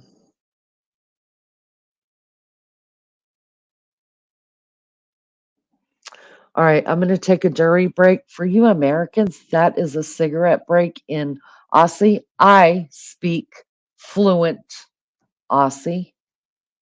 I also speak almost fluent English. Yeah, I'm fluent. So, I'm going to take a jury break, come back. If chat's moving, we'll have a discussion. If not, I'll close this one up for the night. All right, BRB.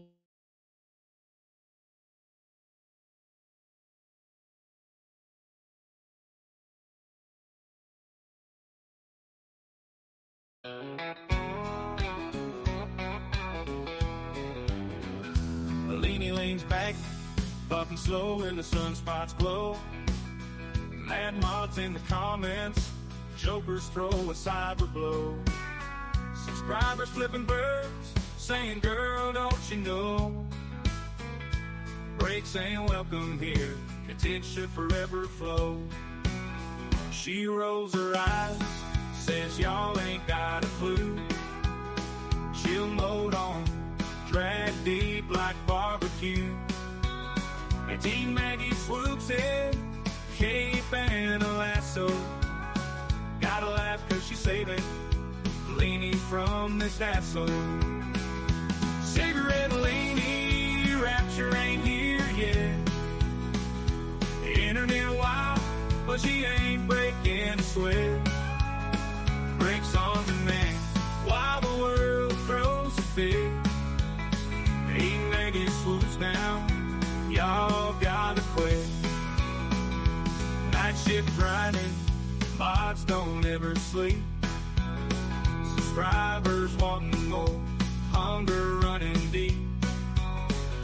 Lady cracking, but she holds that smoke. Maggie pacing, ain't about to choke. Keyboard warriors locked in a showdown. Maggie standing firm, ain't gon' bow down. Lean one dragging, the hate ain't profound. She's jiving on while the rapture ain't inbound. Cigarette Lainey, rapture ain't here yet. Internet wild, but she ain't breaking a sweat. Bricks on demand, while the world throws a fit. Hey, Maggie swoops down, y'all gotta quit.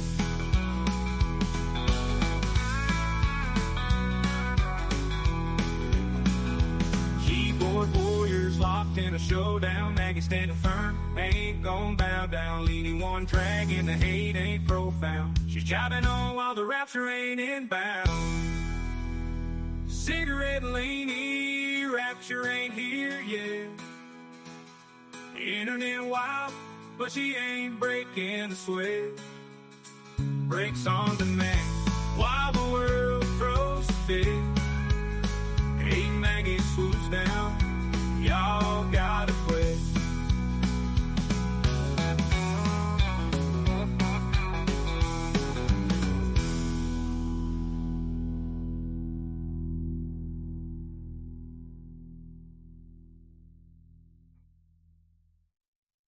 Cigarette and Lainey, rapture ain't here yet. Internet wild, but she ain't breaking a sweat. Breaks on demand, while the world throws a fit. Hey, Maggie swoops down, y'all gotta quit.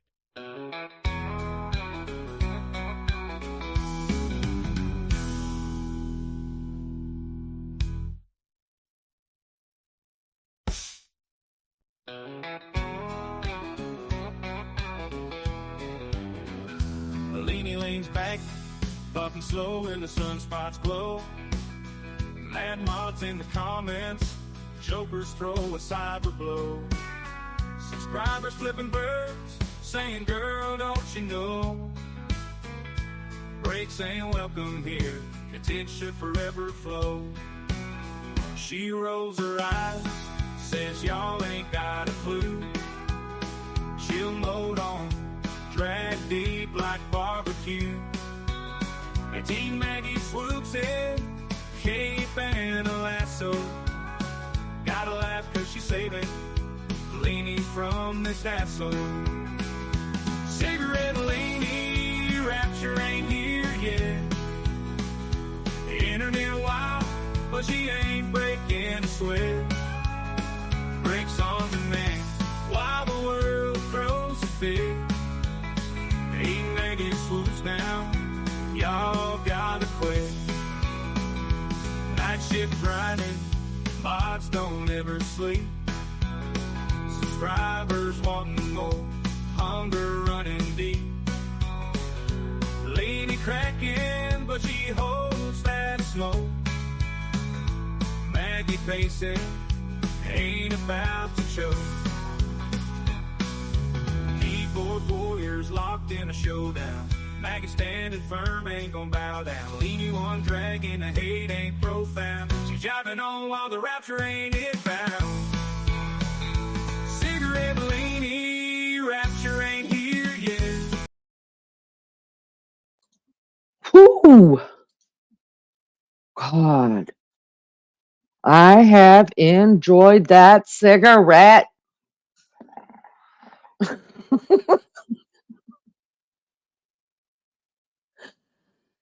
I did. I did.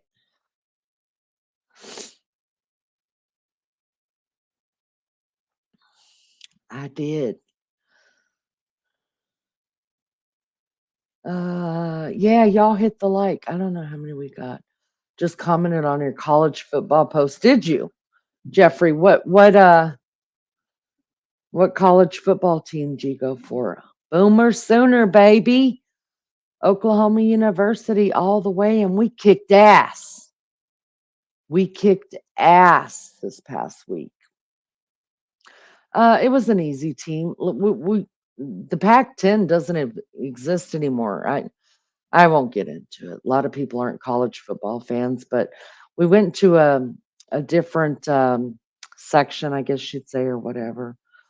So it's our first year playing a lot of these teams. They play Temple. They're not a great team. So it's one of those victories that you kind of celebrate quietly. Now when we play some of the big teams, that's the ones that I'll be getting all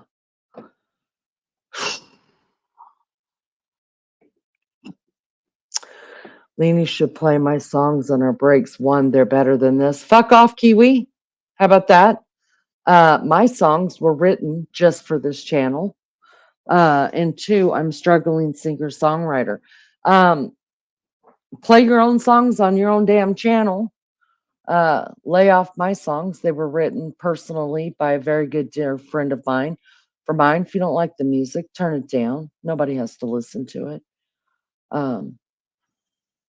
And also, if you listen to the words of the songs, they have a lot to do with just this channel.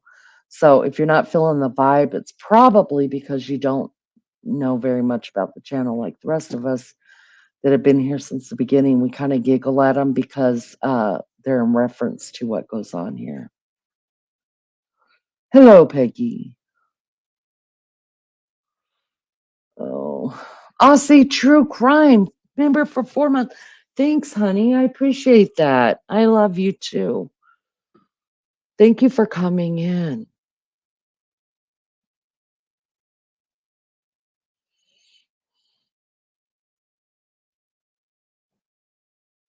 You're a Penn State fan and a Boston College, because I do live up near Boston.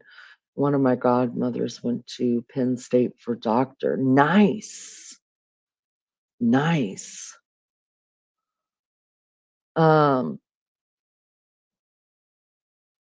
Yeah, I'm a big college. I used to be more of an NFL fan. Then the Colts started pissing me off. The Colts really pissed me off for a while. But I'm getting back into it. But college football is a really big deal around here. And I live in a state that has three college football teams. But I gave birth to an Oklahoma Sooner, so I'm a Sooners fan for life. I'm sorry, Leanie, you seem very sensitive, hence the title of the stream. Sorry again. Was it insensitive of me to say fuck off? I'm sorry, Kiwi. You seem very insensitive because you don't know how to take my humor this morning. Sometimes you know how to take it, sometimes you don't. Um, and I think at that point you didn't because I'm not being sensitive when it comes to my music. And I'm over what the title's about. In fact, I might change the title just so people don't think that I'm uh, can't be a fan of two teams. Yeah. I mean, I do have a runner up, and it's just because my family's from Georgia. Um, uh, if I had a runner up team, it's Georgia Bulldogs, and that's my oldest son's favorite team. I usually, I have my own teams, and then if my teams aren't in it, like I'll root for one of my family's team or something like that. So the Georgia Bulldogs, um, I root for if they're not playing it. Now we've never played them. I don't think we play them this year. I think we play them next year. And I'm telling you what, it's going to be hell in my family uh, whenever Oklahoma plays Georgia or any of the three teams any good. Not really, really, DJ. Indiana teams are basically known for uh, basketball. Very, very good in basketball. Of course, we have a here in Indianapolis, we have a pro football team and a pro basketball team. And basketball is Indiana's number one love, I think. You like college football, Donna? Um, Kiwi, I love you. I'm smiling and we having fun. Yeah. Peggy said my dad was an Okie from Oklahoma, went to school with Patty Page. That's where I get my Cherokee ancestry. Gotcha. Yeah, I gave birth. I married an Okie, gave birth to an Okie. Oh, hello, Kaz. How are ya? Good night, sweetheart. Thank you for coming in. So, in Indiana, DJ, they're not my teams, but yeah, they suck in football. Yeah, they suck really, really bad. My kid got a scholarship to go play for a private school uh, as their quarterback for college, and he was like negative. Um, because his grades mean a lot more to him, and he knew playing football would make that tougher on him as far as his grades go. And I mean, he's smart enough to know that the NFL's never calling. I mean, he was good in high school, junior high school, um, but I mean, he's not a an NFL player by any means.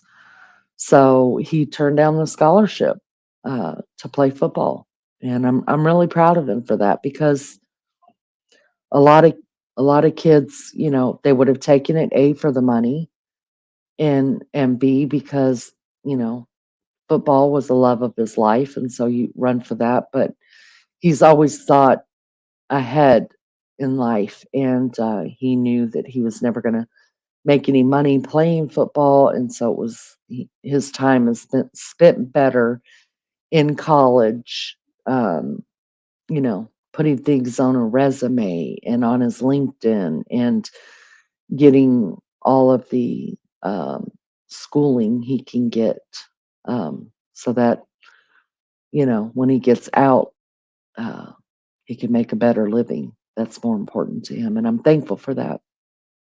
Yeah, all our teams suck so bad, and it is a little painful. It is. It's embarrassing. It's embarrassing. It really is. But like I said, basketball season comes around. Not many people want to play Indiana.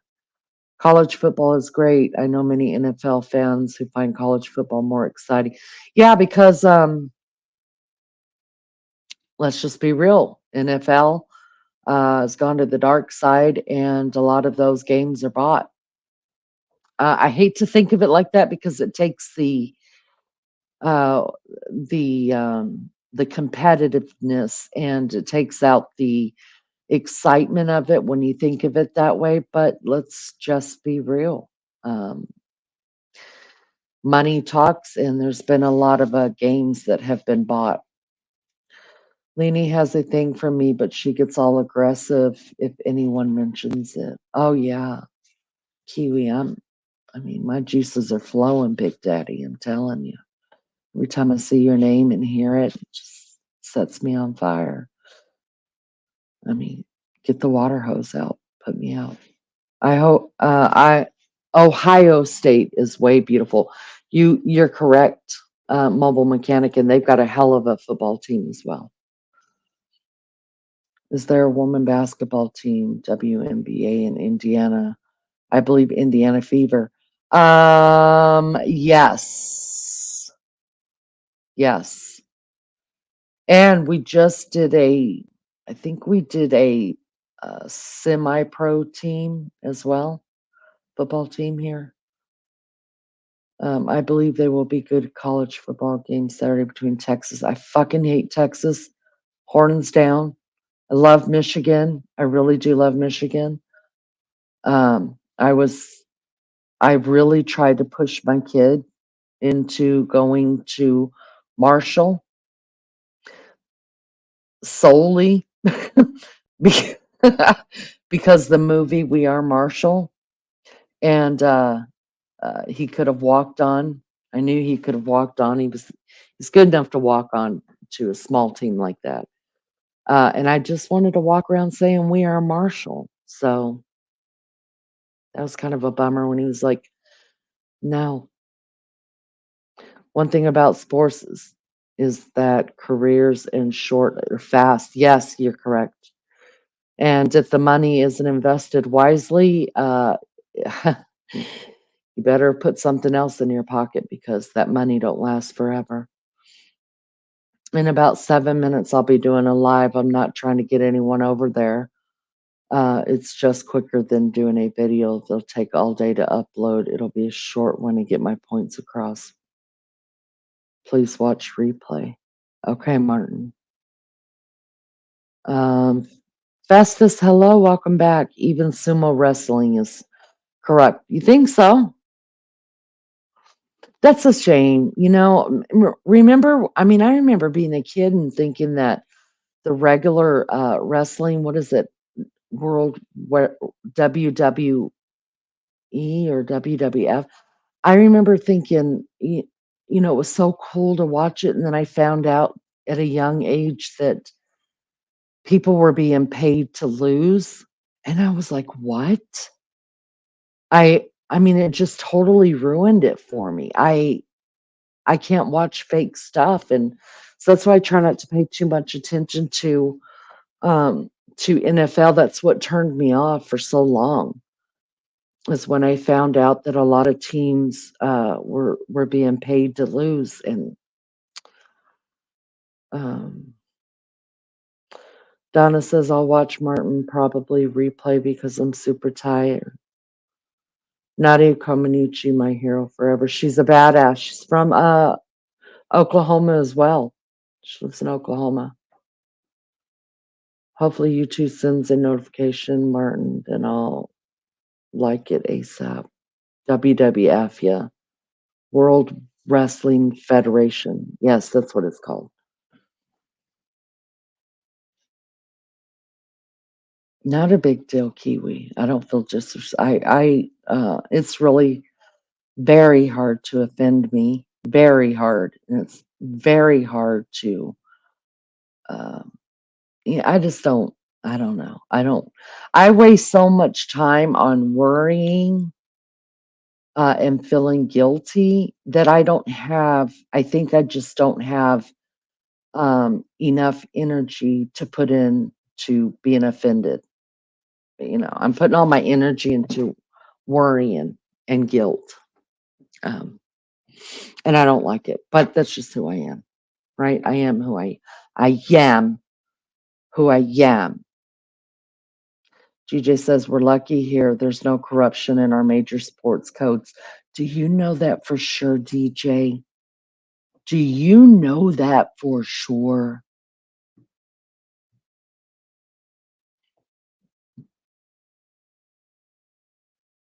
One time ago, it was called the WWF. Now it's called the WWE. Yeah, I wasn't sure.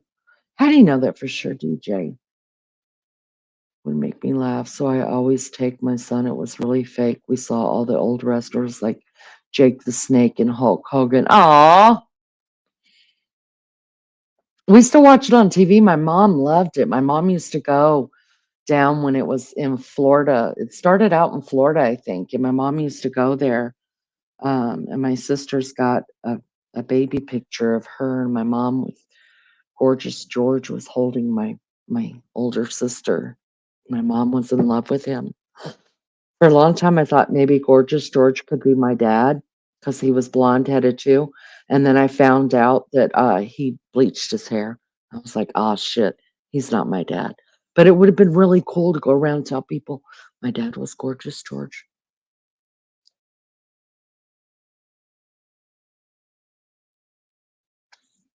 At least I think it would have been. But I love the dad that I got. I'm thankful. I'm so thankful for it.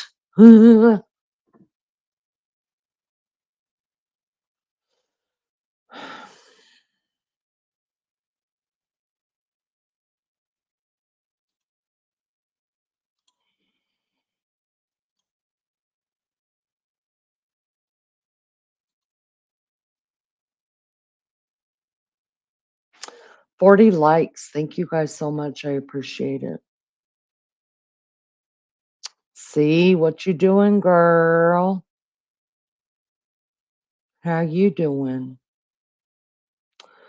Firstly, fans would leave corrupt sports and then it'd go broke. We have zero tolerance for it as a culture. Second, the results are random. Don't make any sense if they were influenced. I'm not sad anymore, girl. I'm not sad anymore. Uh, Randy Macho Man. Didn't he pass? You still have your autographed Hulk Hogan shirts? Are you okay? See how you feeling, honey? You must be. Are you up because you're taking A to school, or are you up because you're not feeling well?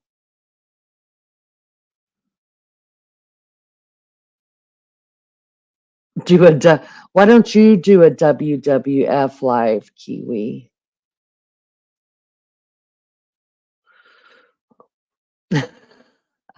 Your alarm woke you up. He's about to kick some ass, girl. No, I'm okay. I'm okay. Thanks, baby. Me and my mate used to love pretending it was real to another mate.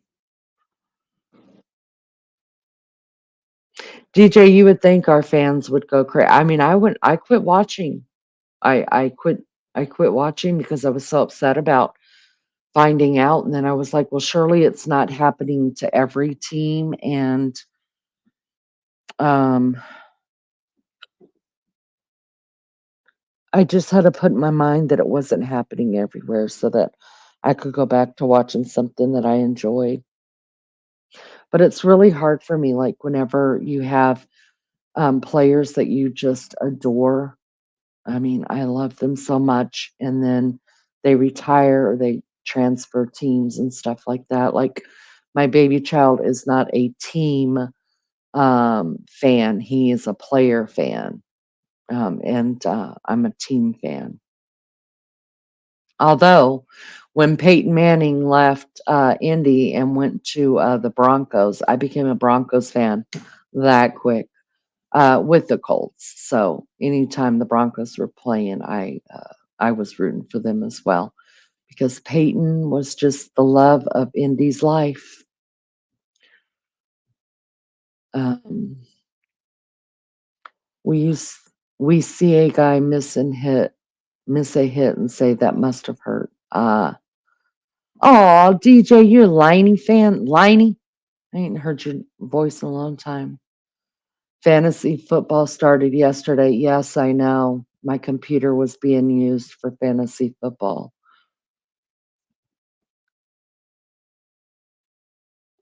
First football game is Friday night.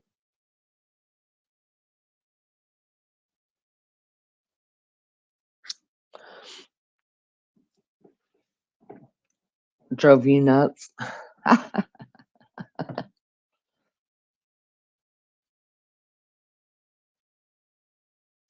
Well, it used to drive me nuts whenever baby child was um in the house because he'd be upstairs, your dad was downstairs, they're screaming back and forth at each other. They're talking about who to pick, who not to pick, who the stats, they're yelling stats, and it used to drive me crazy too. And and now that, baby child's not here, then and he's doing it at school, then it's quiet, and I'm glad. Our guys are so they were screaming, yeah. Yeah, it was terrible to listen to, it really was. Remember that year they tried to do it in McDonald's and then that got out of hand? You don't hear my voice because it's not requested. DJ, I shouldn't have to request your voice. You're the mascot here. You should always just say, Liney, let me come up here and holler at you. Yeah, they got kicked out of McDonald's. I think that only lasted like half the time they were there. It's just a lot.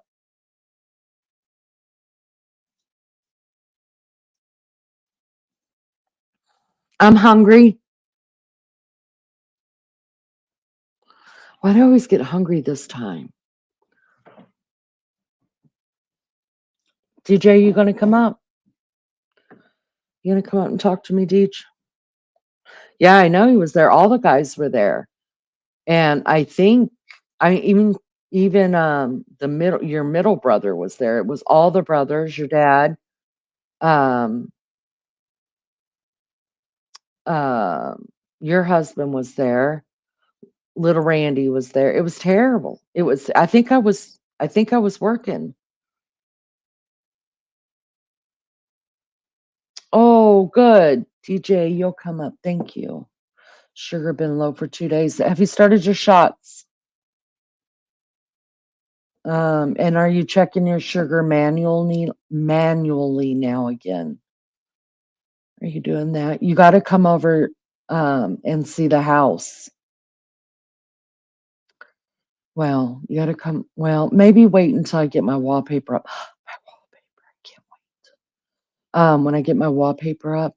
Oh, yeah, you're gonna have to come over and see. And I want to finish down the hallway. I gotta buy more. I gotta buy more paint because I used all the paint. So I gotta buy more paint to finish up the hallways and the doors down the hallways. And then I also bought the paint to start in your dad's bathroom because something needs to be done in there. That's the only bathroom I haven't redone. You have your CGM. Okay. Okay, that's good. That's good.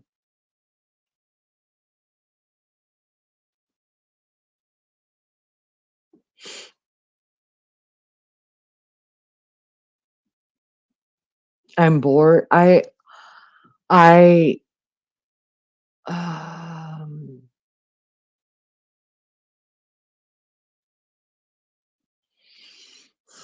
I think it's more anxious than bored. Like anxious, like what am I doing with my life? Which is exactly nothing. That kind of a thing. I feel like I'm doing nothing. I feel like I want to go get a job and get back to life instead of staying up all night long, hanging out with everybody.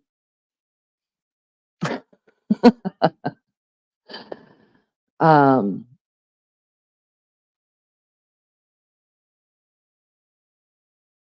yeah, I don't know, in a funk. Donna Clark, you're not up usually every night either. No, I mean I'm still gonna do lives and come on. I just um Yeah, I just need to. I'm not good without a schedule, and then I feel like I fuck up my life because I don't have a schedule. It's just as it's like I'm on a hamster wheel. I do need to at least get a part time. No, I can't work. No, I can't work for anything that's got a corporate office. My mouth will gets me in too much trouble. I'd be fired. I can't work for corporate. You need a discount. Well, we all need a discount, but no, I'd be fired. I've never been fired from anywhere.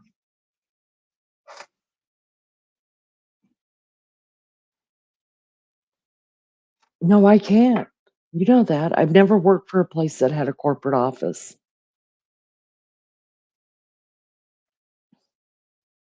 Plus, if I want to go and smoke or go take a potty break or go drink Diet Coke or get me some coffee, nobody tells me that I can't.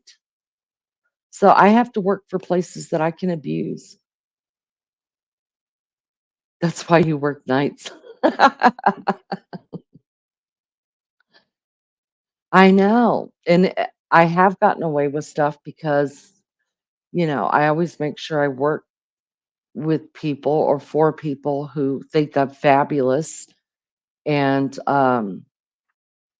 let me do what I want to do because I'm usually good at the work that I do.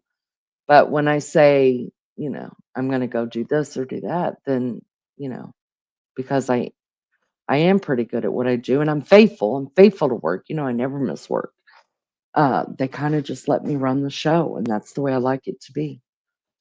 Girl, you know.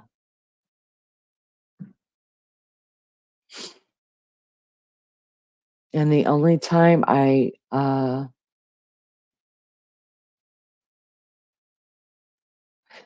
time that I uh was told I had to do something I didn't want to do, I kidnapped my boss, literally in his own car.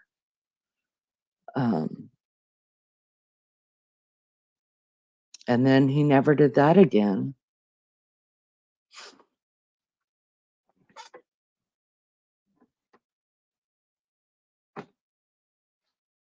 Stupid jerk. Tell me I have to stay over and work.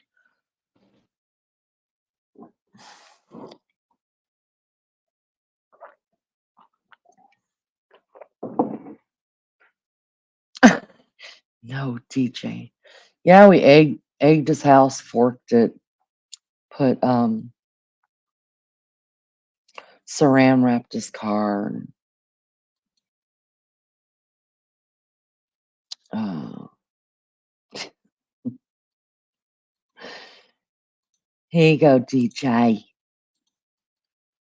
That was good times, Burr. I wish we could go back. DJ, come on up. Sure did in Stockton. Yes, absolutely. They made me do stuff I didn't particularly feel like doing. Who, Festus? Who? DJ, come here. It was good stuff. And because I did it when you kids were teenagers with you guys, like I never had any problems that you guys, the cops calling me and telling me to come pick up my teenagers because I did it with you guys, and we had a good time and then you guys didn't want to do it again. I think parents should do stupid shit like that with their kids. And then the kids won't think that it's that fun.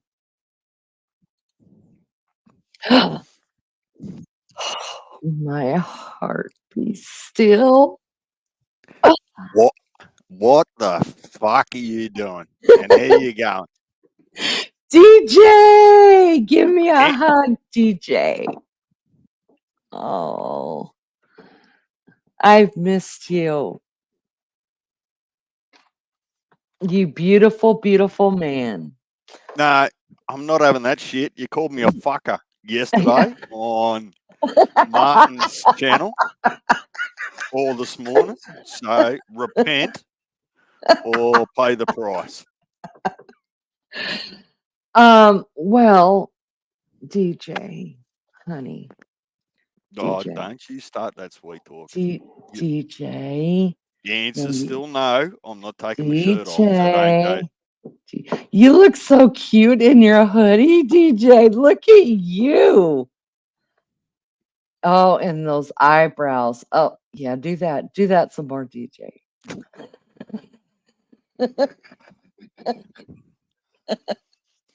5 seconds. I'm on for 5 Isn't he seconds, and you adorable? See, find a way to look, make me uncomfortable. even my daughter, she's like, okay, he's a cutie. I told you. Look, oh, DJ. I love it when you look at me that way. I love it. Yeah, Don't you stop just don't want to looking at know what I'm thinking. So, look at me straight in my eyes. Dude. Ah, look at a smile.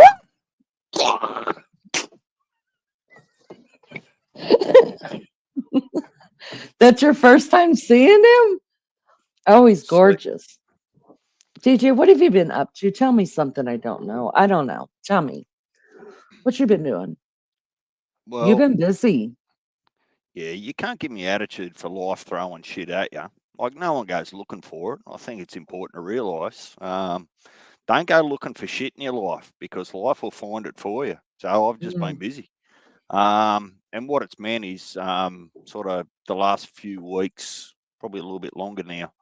I guess my daily timetable's shifted a little bit, which just means that I kind of got to work into the early evening. So by the mm. time I'm sort of finished and had a shower and had dinner or tea, depending on Tay. uh, tea, I'm fairly well fucked. So I'm just Mm. ready to climb into bed. And if I drop into one of your lives and I say good day and you give me attitude, that's it. I'm out.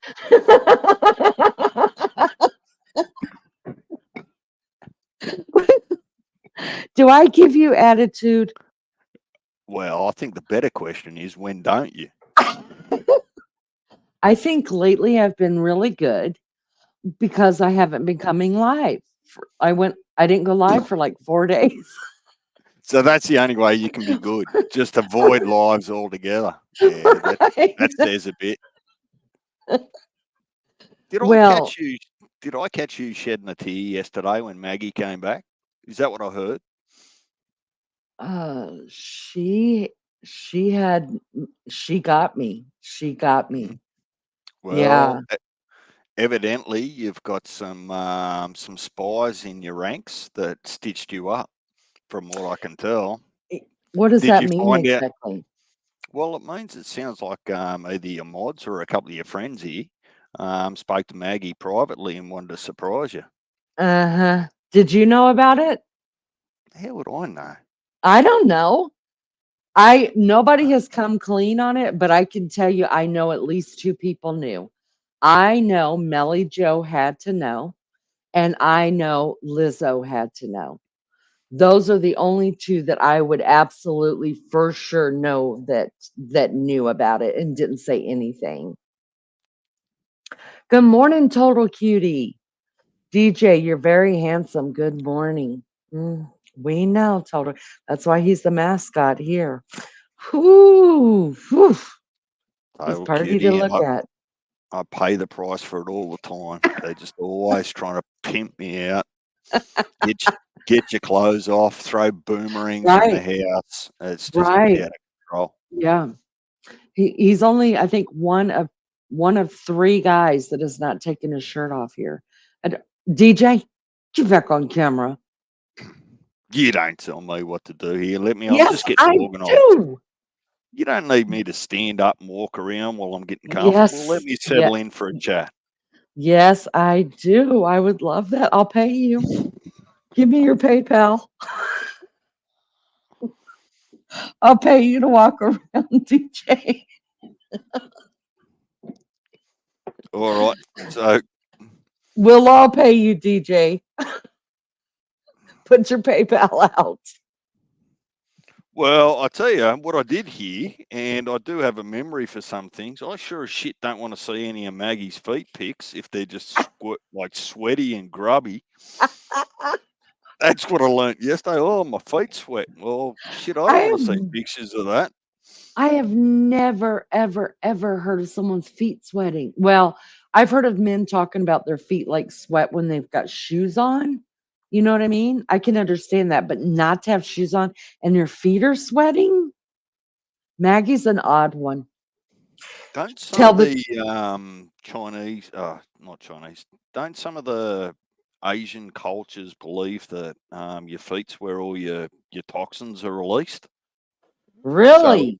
yeah, so if you sweat out your feet, that's where a lot of your toxins can be released from your body. They've even Did, got those weird ass pads that you actually can tape or put around your feet at night. And when you take them ew. off in the morning, they're just brown and black. Has anyone else Ew. heard of that? Am I just getting weird ads? Ew. That's gross. See, I'll tell you, Anderson bought my I'll go just as because. Yay. Go ahead. I'll go as far as to say that in one of the shopping centres here, like where the supermarkets, butchers, where they sell alcohol, clothes, all those sorts of things, there's a Chinese massage place in there, and you do like a foot bath or whatever, the foot cleansing, and they dump your feet in these. I haven't tried it yet. They dump your feet in these heated, bubbly sort of little containers, and they put different salts and stuff in there. And they've even got a chart to say, depending on what color the water turns, is where the toxins are coming from your body, whether it's your liver or your Oh, I kidneys. don't believe that shit. Well, Do you can you? believe everything else. No, I don't. But how do you write it off when you don't know any better? I'm just not gonna believe that, DJ. I got other stuff to I got other frivolous stuff to believe in. Yeah, like the DJ, eclipse. would you put So your you'll believe in the eclipse, but you won't right? believe in I blame the if. eclipse for everything, right? When was that? DJ, About a decade would ago. would you ever get a pedicure with those little fish that they put in the bowl so the fish like eats the skin off of your feet? Would you do it? Can I drink beer while it's happening? Yeah. Sure, why not? Oh, gross. Are you serious? Well, I'm not going to eat the fish after they've actually like it's But they're like eating off of your feet. They're like, oh no. Mm-mm. sounds like the fish's problem, not mine. Yeah, but they're like, they're touching your feet. So That's gross. And it's, oh, mm-mm. what's No, I'm not what's doing it. what's the difference between someone touching your foot compared to your leg? I don't understand. I wouldn't It's let the just fish eat my leg either. what, It's grody. even if you had a shower curtain separating you from the fish. You shut up, DJ. Shut the hell up.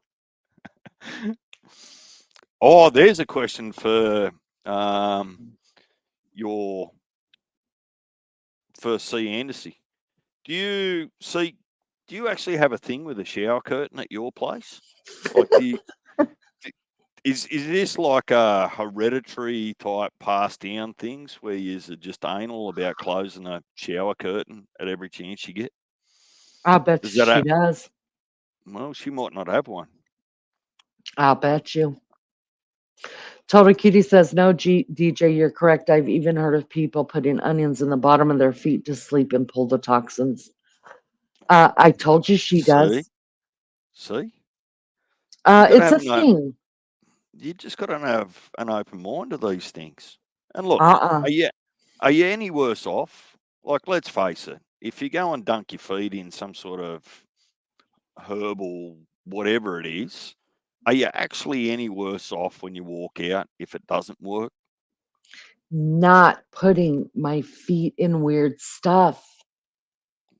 DJ, I'm trying to sell feet pictures. Okay. Hold on. Hold on. Let me help. Let me help everybody here. Put a thumbnail up.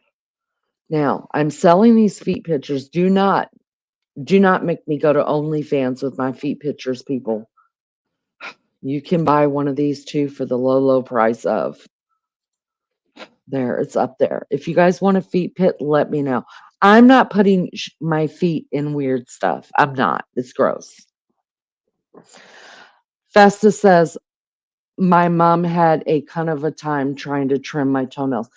DJ, Festus is from Australia as well. He's from Adelaide. Don't we know somebody else from Adelaide? Because I remember telling you all how much I love that name. Festus, I've actually got a genuine question. Why is your mum clipping your own toenails? Like, He said what? had. Why wouldn't that be something that you were capable of doing yourself? But I guess each family's a little different. Donna says onions cut in half will also draw influenza out of the room. They turn black. I tried that. It didn't work. Nobody got well. When everybody was sick in my house one time, I walked around, cut an onion in half, it turned black all right. It turned black all right, but everybody was still sick. Liza Rose Petal, I'm good, lovely. Taking a break for a while after this live, but I'll be back at some point. I'll be back with Beth. Oh, Lizzo. I hate that you're taking a break, but I understand. If you need to talk, let me know. Festus said back in the day. And C says her shower curtain is pretty. It needs to be seen. So she closes it for another reason. But she also knows mildew.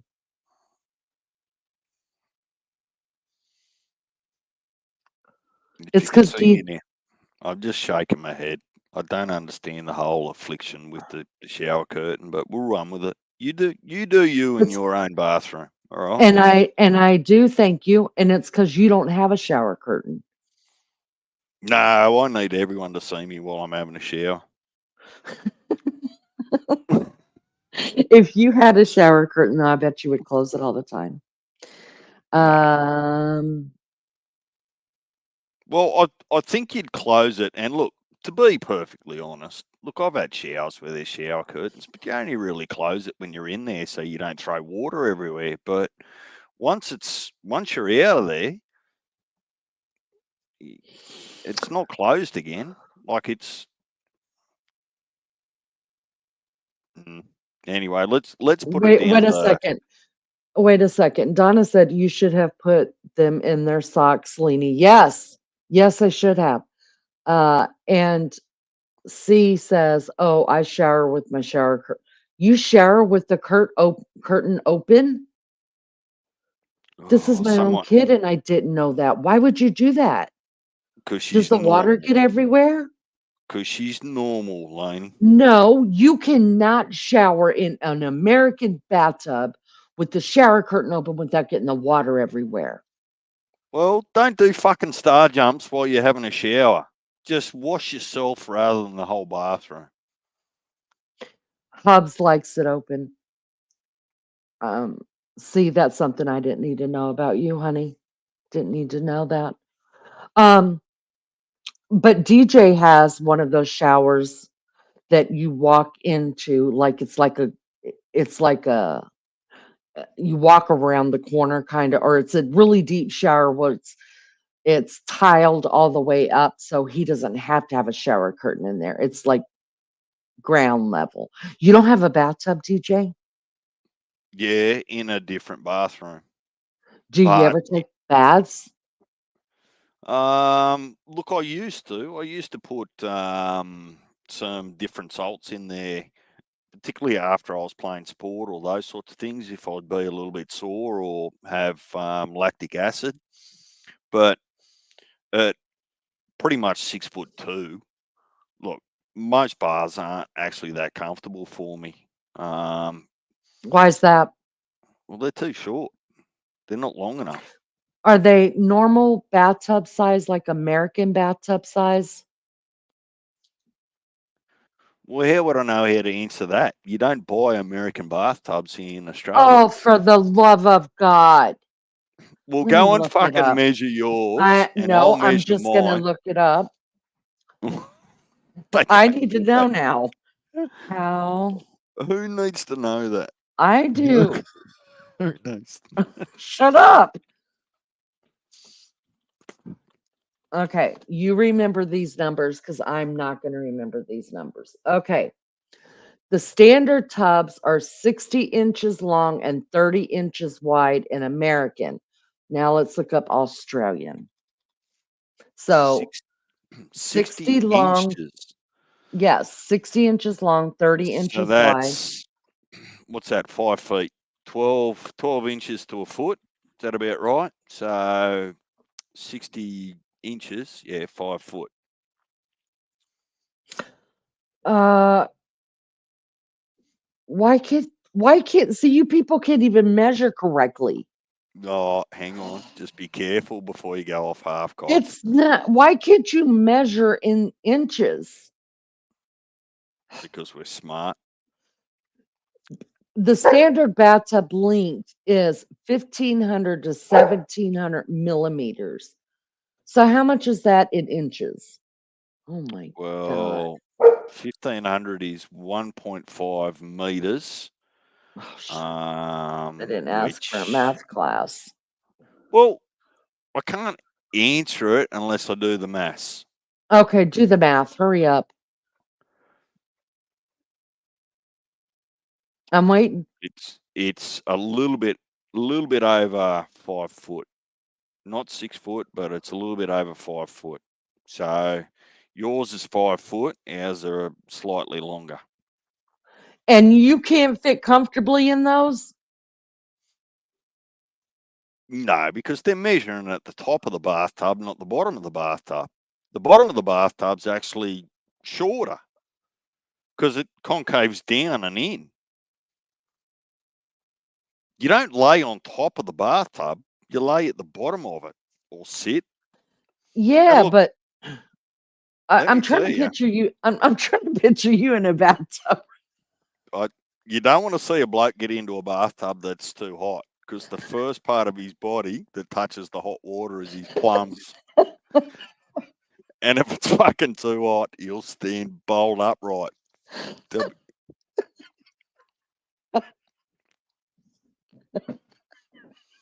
Well, it's the lowest hanging fruit, right?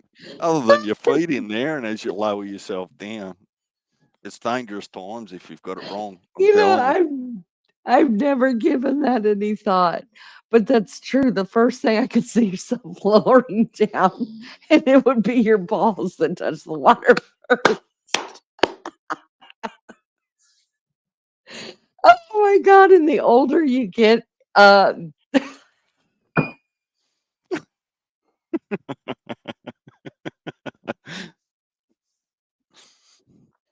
The things that amuse you, Laney. Breathe, breathe. oh my God! I never thought about that. That's hysterical to me. Oh wow! Tell me one woman in here that has thought about when a man tries to sit down in a bathtub, the first thing that touches is their balls.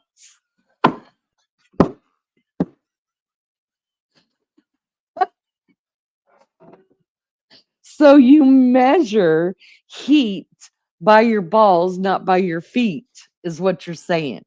Because for us, the feet would let us know if it's too hot. Well, the Hmm? comparison's not fair because your feet aren't anywhere near as sensitive as that part of your body. So what feels like 90 degrees Fahrenheit to your feet could well be 110 degrees Fahrenheit to your plums. So look, you just got to go That's steady. fair. That's you got to go steady. You just Yeah. got to go. Don't just jump in. Oh, fucking hell no.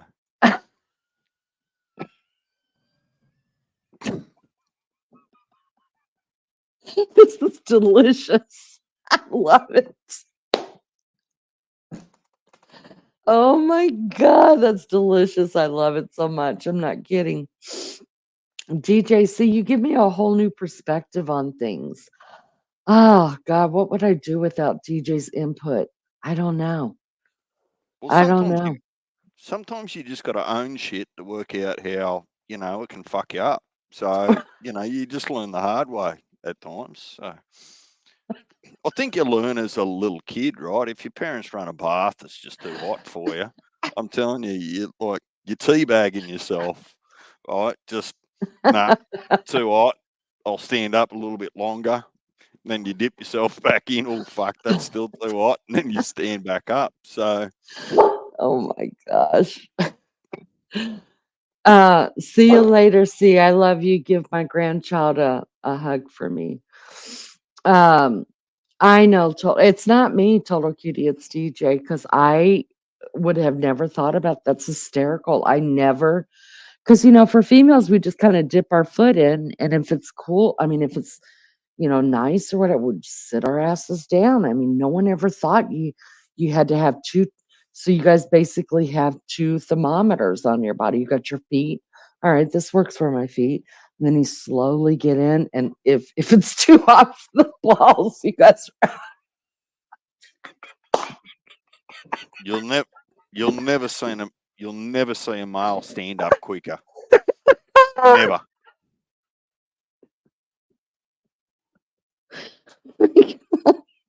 I have a question for you, DJ. Oh, I bet you do. Your I fucking do. mind's I running wild I now. do.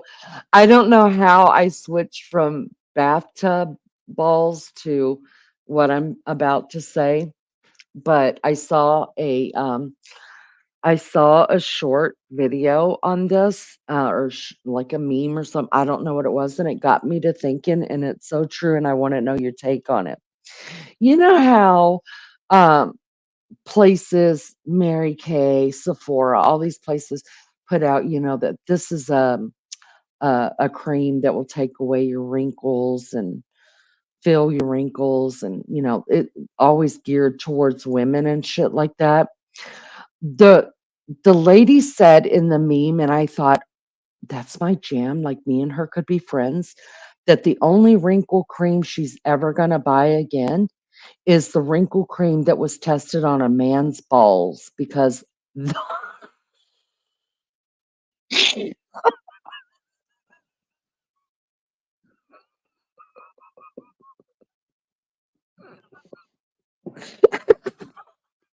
Wait, are you fucking 12? What, really?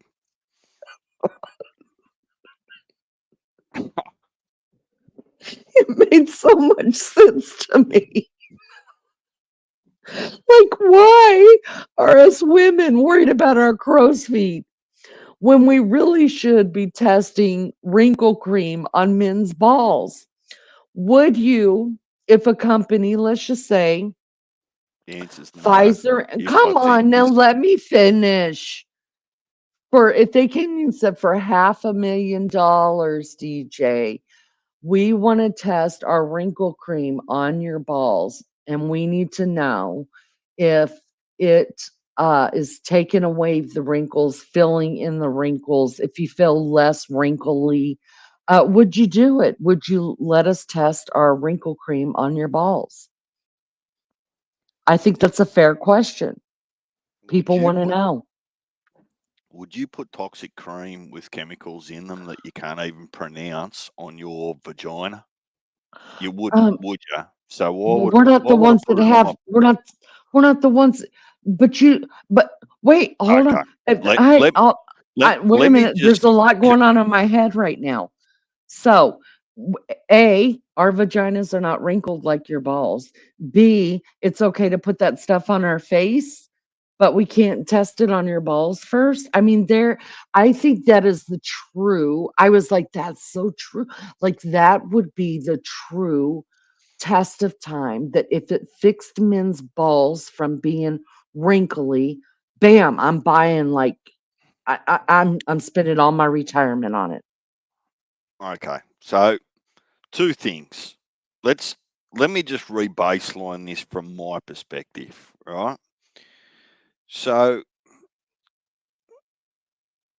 the skin around your testicles is designed to be stretchy.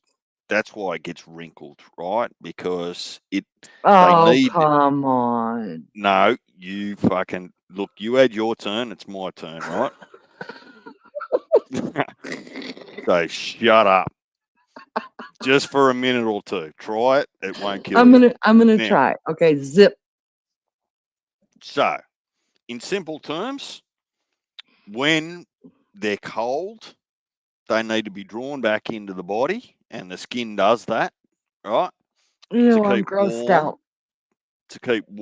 to continually, I guess, function for making families, we'll call it. Now, the reverse is true when it's too hot. They need to regulate heat, so when it's real hot, they need to actually hang a little bit lower, right? So that Mm, they don't overheat. So when you're talking about wrinkles, that's just a product of their original design. Whether they're mm, visually attractive or not in whatever condition, that's not up mm. to me. That's just the way that the boss upstairs designed us. Now, if you don't remember, I'll remind you again. I have a little bit of a distaste for cosmetics. The reason I have a bit of a distaste for cosmetics is I think that they're the biggest load of propaganda that potentially plays on some, not all, females' insecurities, or worse still, their social expectation that they shouldn't have. The amount of chemicals and shit that is in there and the cost of it, you put it on your face, they tell you got to wipe the stuff off so your skin doesn't get worse overnight. Like, think about that for a minute. It's madness. So, I don't think it's good for your skin, in my opinion. So, Mm. am I TJ, going to put that sort of stuff on my plums? Hell no. DJ. See, you done. Thank God you changed the subject kind of there because I was really grossed out when you were discussing balls and what their uses for. And Hey, but if anyways, you go there, you can't complain about the answer. right, you're Us correct. and But you went I'm somewhere giving. else. You've never slept with an ugly girl, have you? Be honest. No, that's unfair. I tell you, Nah, we're not calling names. I'm not asking you to name her, DJ. and you won't get Um, names, but you you can't just go call. I mean, define ugly. What one person's ugly is another person's beautiful. mm, mm, mm. DJ, listen, there are people in this world, me included, that need makeup, cosmetics, like you need air to breathe. Okay. Seriously. Now, I have an award winning personality. We all know this. All right. But you, It'd win. It'd I don't, it'd we don't win know some what a, awards. right. We don't know what award I'm winning, but by God, I'm winning one. Anyways, you can't see my award winning personality from looking at me, right? Like I'm walking down the street and you can't go, oh, wow, I bet you she's got an award winning personality. Oh, no, no, no, no, no. What gets me in the door with my award winning personality would be what I can do with makeup. If I wasn't wearing makeup, I wouldn't even be able to knock on the door. So there are people who need. I understand that you're against it. I know there's quite a few men who don't like cosmetics, but what you don't realize is those same men, you for example, maybe, I don't know, but I'm using you, that say, I don't like cosmetics, are the same ones that won't sleep with an ugly girl. What says you? Hi, I'll, Jimmy. I'll agree with part of that, not all of it. So physical attraction's a real thing, right? Mm, But think about it this way. If and I'm just using terms loosely. I'm not suggesting that this is all women. If I choose to sleep with a woman and she chooses the same, like she's physically attracted to me, if she presents on day one with a facade that is foundation and makeup and eyeliner and all those sorts of things, that facade then to her potentially means that that expectation then runs the full course of the relationship, marriage into later years, right? And I think that that's an unreal expectation, particularly if, they look wonderful before you turn the lights off. And then in the morning, as soon as the sunlight comes in, you go, oh, fuck me. Yeah, how many, how many drinks did I have? DJ, You you won't know, have that problem with me. I'm a 13-minute girl. My mascara is always on point for 13 minutes. but at least entertain my point in that there's got to become a point where you can just be comfortable with yourself, particularly if you're in Mm. a relationship where the makeup and the presentation needs to become less important. And I'll be honest, I've dated women in the past, right? Oh, random thing. Oh, let's go and have a coffee. Let's go for breakfast, lunch, dinner, whatever it is, without much notice. Fuck. An hour and a half later, once they've sorted themselves out, I'm doing my head in, my stomach's growling. I'm just going, well, who who have you fucking got to impress? Shouldn't you just be worried about me, not what everyone else thinks? So there's a No, balance, negative. right? Everybody. We have to worry. And what's funny is we worry about women more than we do men. Did you know that? Because the men are not the ones judging. You know what I mean? Like women have a judging problem. Like serious like you guys judge. I think this is my perspective. Men will judge women for an instant, like at that very instant. Am I going to talk to this girl because she's pretty, or am I going to not talk to her because she is a horse face? Okay. And then it's over, not another thought given. Then there's women who are just like, oh, girl, oh, go put something on your face. Oh my God, those wings on your eyes look terrible. You shouldn't be doing it that way.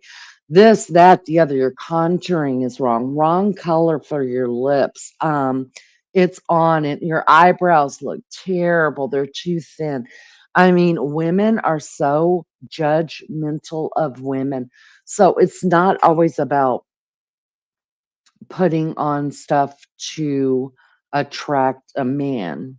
It's about that women make women feel like that. So when I say I don't like cosmetics, I'm actually a realist and say that some like it for self confidence. And I'm okay with that, right? Like if it gives you self confidence. Now, think about this, and I'll put it on you, right? Like, be realistic. Um, and it's not about the 13 minutes. If you've come across Rip Wheeler, right, and you're physically so attracted to him that you choose to start a relationship, but he's a complete fucking asshole, right? You still don't like the outcome. But if you find someone else that's not Rip, right, that's not maybe quite as physically attractive, but you really enjoy their. See, society's got it all wrong by a majority, in my opinion. Men actually don't want by a majority unless they're super rich and they just want uh, something nice hanging off their arm. They don't want high maintenance women. They just don't. The average man doesn't want a high maintenance woman. They just want peace. They just want to be even, share responsibilities, whatever that might be. But we're going to go down a big rabbit hole here. I don't think that women would be worse off, and I think that they would stop judging each other if there was a law to say that pharmaceuticals and cosmetics were banned by law. I think they would learn to appreciate the real things rather than the superficial things. And advertising for a long time has actually done it. When you look at all the supermodels and the fashion shows and all the cosmetics, the anti wrinkle cream, the lipsticks, and all those sorts of things, they're actually not a requirement for your health. Well, They're just, no, mental health. but if it didn't ever exist, my point is, if makeup never existed, right, some of these perceptions and judgments wouldn't exist either. That's my point, right? You'd Mm, be mm. so it's it's decades long, but I think we've probably lost the chat because it's not moving at all. Whether they're just bored of the conversation or they're scared to, and they shouldn't be, to have an opinion. I've just seen it's come to a halt. But I think some are just there, and then somebody else went live, and so people are over there. So it's cool. so I mean, so we could just go by ourselves. so let me be clear in this. This isn't an attack on females. That's not what I'm doing, and I'm not judging them. I'm I'm more judging the product than the people that use it, if that makes sense. Um, I just think that it's become a misplaced belief that it's a requirement. And look, you've probably seen more magazines than I have of some of models and all those sorts of things that are just natural. You got to be honest. Like natural beauty far exceeds cosmetic beauty, don't you think? Well, yeah, but there are some people who are not born with that. Yeah, I'm and, not. and and that's fair too. But I think that you would find that some of their attributes, if they were willing to be patient to find the right people, some of the attributes that they've got as not as physically attractive, I bet you they've got a, a lot of other attributes that exceed and are better than the But collective. but there's if you are let's just be real. There's not many people who are going to give people the time to find out if they've got other attributes if they don't find something about them pleasing to the eye. That's because they're in too much of a rush. Now, the same advertising, let's be clear, has an influence on male, right? So we open the same magazines and we look at these supermodels or models that are presented wonderfully. Most of them have got natural beauty anyway, and that's also a selling point for us if we're naive and go, well, that should be the standard. The reality is, it's actually shouldn't be the standard. Mm, Um, for the lifestyle that I lead, imagine me trying to take um, uh, and I don't mean to be derogatory. Imagine that I try to take a female that puts a lot of work and effort, and I appreciate that, or it should be appreciated, whether it's her self worth or otherwise, in makeup and all those sorts of things. Imagine if I was to take her out to a farm where you get dirty and you're around cattle and those sorts of things. Like it's just not going to work. So look, it's different for everyone, and I really worried that I sound like I'm having a crack at females. I'm really not. It's no, just I think anybody that knows you, you're not like that. I mean, you're very supportive of whatever you, at least on my chat, as long as I've known you here, you've always been supportive of however women want to present themselves and that they don't have to wear makeup to be beautiful. And that you find it's like me, like, for me, the most attractive thing is not what's on the face. It's if you, can you make me laugh? Can you know what I mean? Like I'm like you, but I what can also realize what that can you I'm what can not you gonna achieve in 13 minutes with the lights off? then you look like anybody I need you to look like at the time. And to be honest, I've probably actually ended up over a period of time, because I'm not in my 20s. Over a period of time, this is probably a lesson learnt for me personally, rather than holistically, that just says, look, I've had relationships with those people where it it just doesn't make sense to me that you need three quarters of an hour or an hour just just to go and get a loaf of bread or some fresh fruit or those sorts of things. And that's not the deal breaker, but it's I guess I want to be around people that are comfortable with themselves. There you go. That's probably the root of it.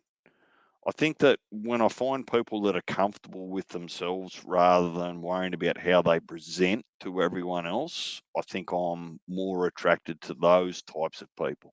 There you go. So put all the cosmetics and all those previous comments aside, I think that they were the consequence, not the cause. So for me, I'm more attracted to someone that can just be themselves and be comfortable in their own skin. Now, if there's a wedding or something like that and they choose to put on makeup, well, go for your life because it's a special occasion, right? But I Mm. don't need someone that feels like that's a mandated necessity just to get out of bed every day for them to feel comfortable around me. Welcome back, Rachel. That's okay. No problem. I understand. Um, well, I will say that, and I can speak for a lot of females, I think, when I say that what we have experienced, that you're one of the exceptions to the rule.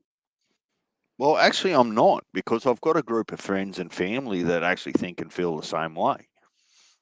So, like you just can't believe everything that you're told. Like there's so No, many stereotypes out there that says that all men feel like they need a six pack, a chest and shoulders and back, and all women feel like that's how it's presented to you. But there's no statistics that says that we've surveyed 100% of the female population and 100% of the male population through all cultures, religions, and countries. And the unanimous decision is men want this and females want that. That just actually doesn't exist. It's the advertising that's put in front of you that suggests to you that says, well, you should want this and you should want that, and that's what success looks like and that's what failure looks like. Well, says fucking who? Don't tell me what well, I. well, just like there's been no statistics done on that, there's been no statistics to the contrary either. Right. That's actually a fair rebuttal. I'll give you that. But I think that just make your own mind up. Like that. It's a tough situation because you don't want to feel like that you're accusing or demeaning people for the choices they make. That's not it at all. It's just personally, I just think that if I'm attracted to you and the lights on and the sunlight in the morning with no makeup, be more You comfortable be more comfortable in the morning than what you were the night before with makeup on. You know, still, it, I'm still calling BS. I think you're the exception to the rule.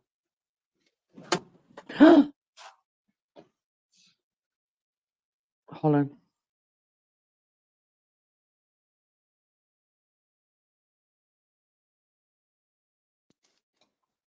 has anyone in chat got a same, different, alternative opinion on this? Has everyone gone to sleep? I think Would you there's would you like me to change the topic and start giving Laney no. shit? I don't think it has to do anything with us. There's a Martin went live, and because of everything that has been spoken about, I guess from my live, from Rose's live, and now he's live, and so I know what's going on. Most of them are over there. I don't know what's going on, but I know that's where everybody went, and it's cool. It's cool. Rachel is listening. She's plodding around and cleaning. I do that a lot, Rachel. I put on different things I want to see on the TV and get my work done. Um, and Festus is here because probably he doesn't know all the people, all the players yet. But it is what it is. You still got 24, or at least on my screen. Well, what it is some people are still here and some people are over there. So it still shows that people are in here because they're on different devices. So yeah, I mean, it's fine. It's fine. Martin's a new creator and there's things that you learn as you go along. And What would I do if I started a channel? What would my channel be all about, Lane? What could you imagine or how foresee? much you love Leanie. Oh, It would be like your channel would say DJ loves Leanie. yeah. According to Laney, that'll be have to be. That'll be the bit after it. According to Laney, I love Laney. Oh, Festus says it's nice hearing the conversation. Lizzo and Rose Petal are here. I have to agree with Leanie. We're judged no matter. It's the truth, total cutie. I know. I think it's hard for a man to understand that. I really do. I think it's hard, but and it's not just I'm a realist. It's not just the judgment of that we judge other women. We're the worst. Women are the worst about it.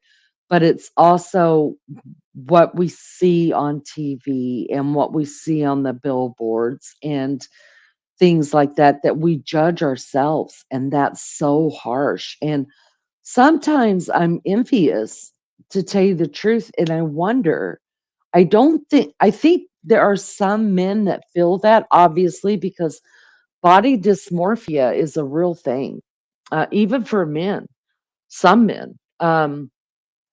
And but I think as a whole, you men don't feel that because there's not products out there that, I mean, we women have learned to totally change exactly what we look like.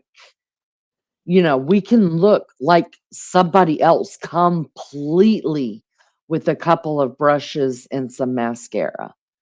It So, is scary. It scares me for you guys, seriously. And I've told my boys before they were ever married, and I tell baby child this, I'm like, do not be sleeping around or marrying somebody until you've been to the swimming pool and make sure they're wearing uh regular mascara, not waterproof. Because I mean, you've seen the videos where women, they're on there, like the TikToks or whatever, they're on there, and then they take off their makeup and they're a completely yeah, different person. so look, Completely. It's scary.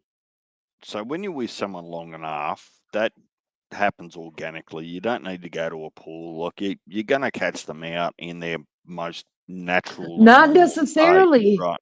Have you Hang heard on. Maggie? No, listen. Did you Oh, hear well, Maggie tell the chat that she used to wake up before Alec did to put on makeup?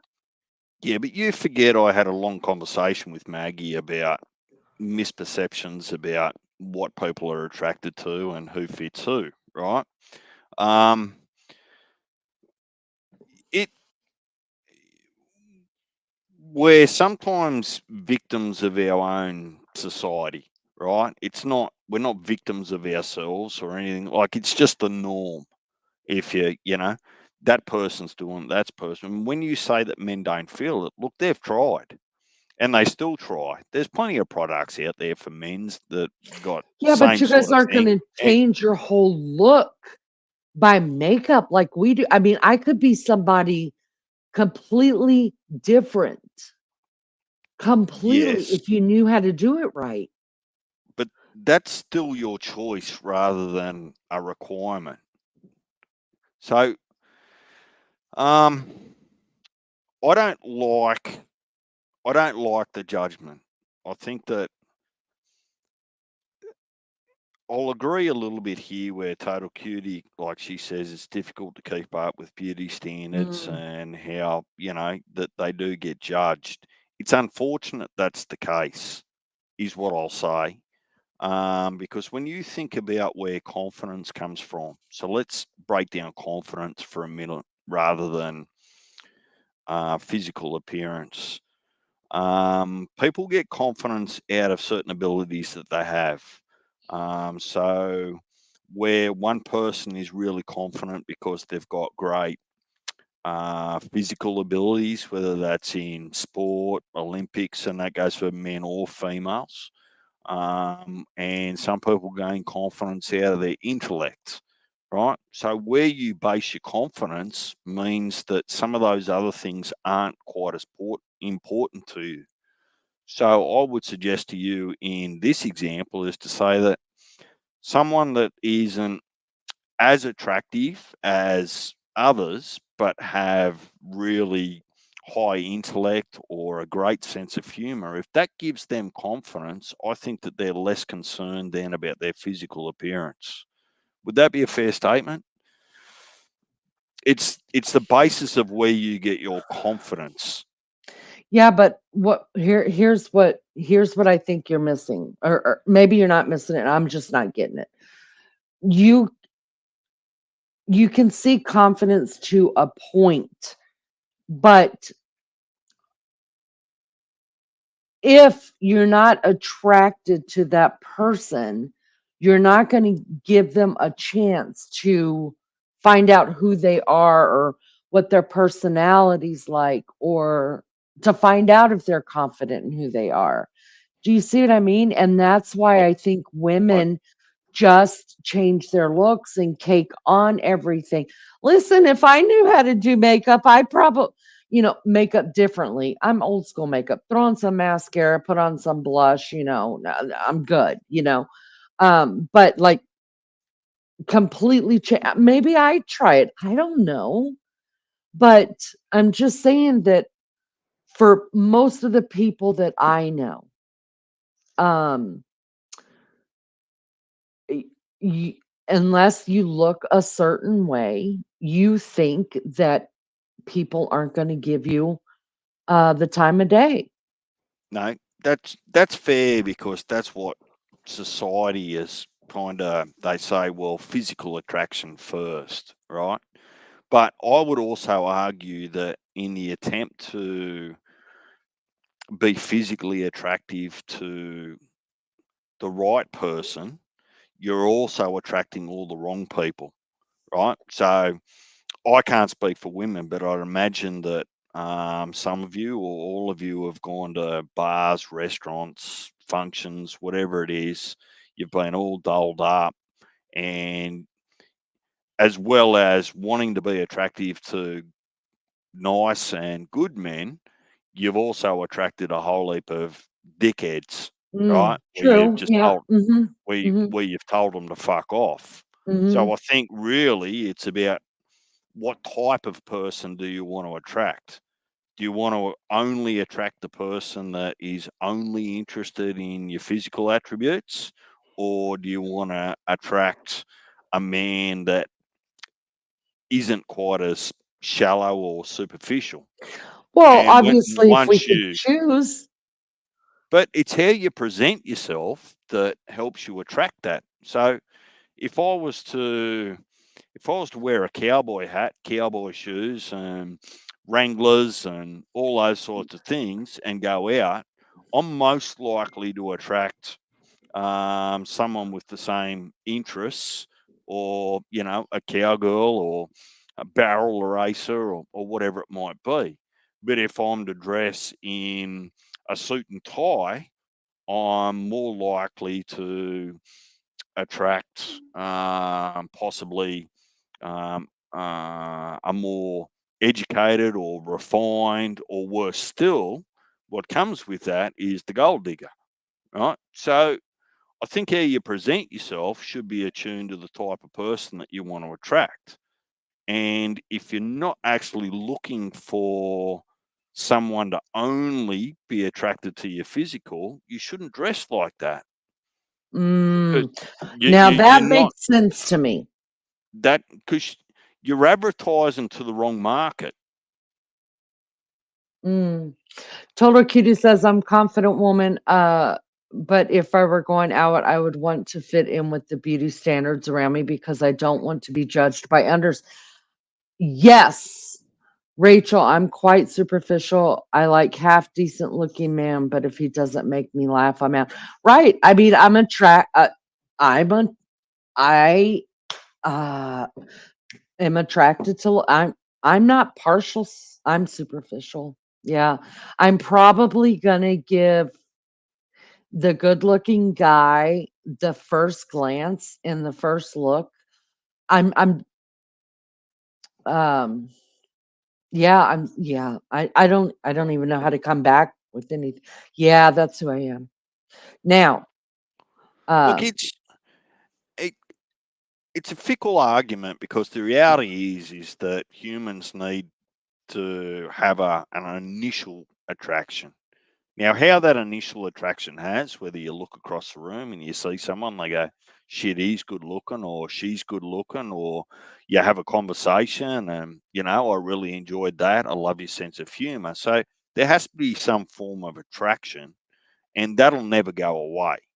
Like, so you can't debate or argue that away, that there has to be some combined physical, emotional, personality attraction, whichever one balances out.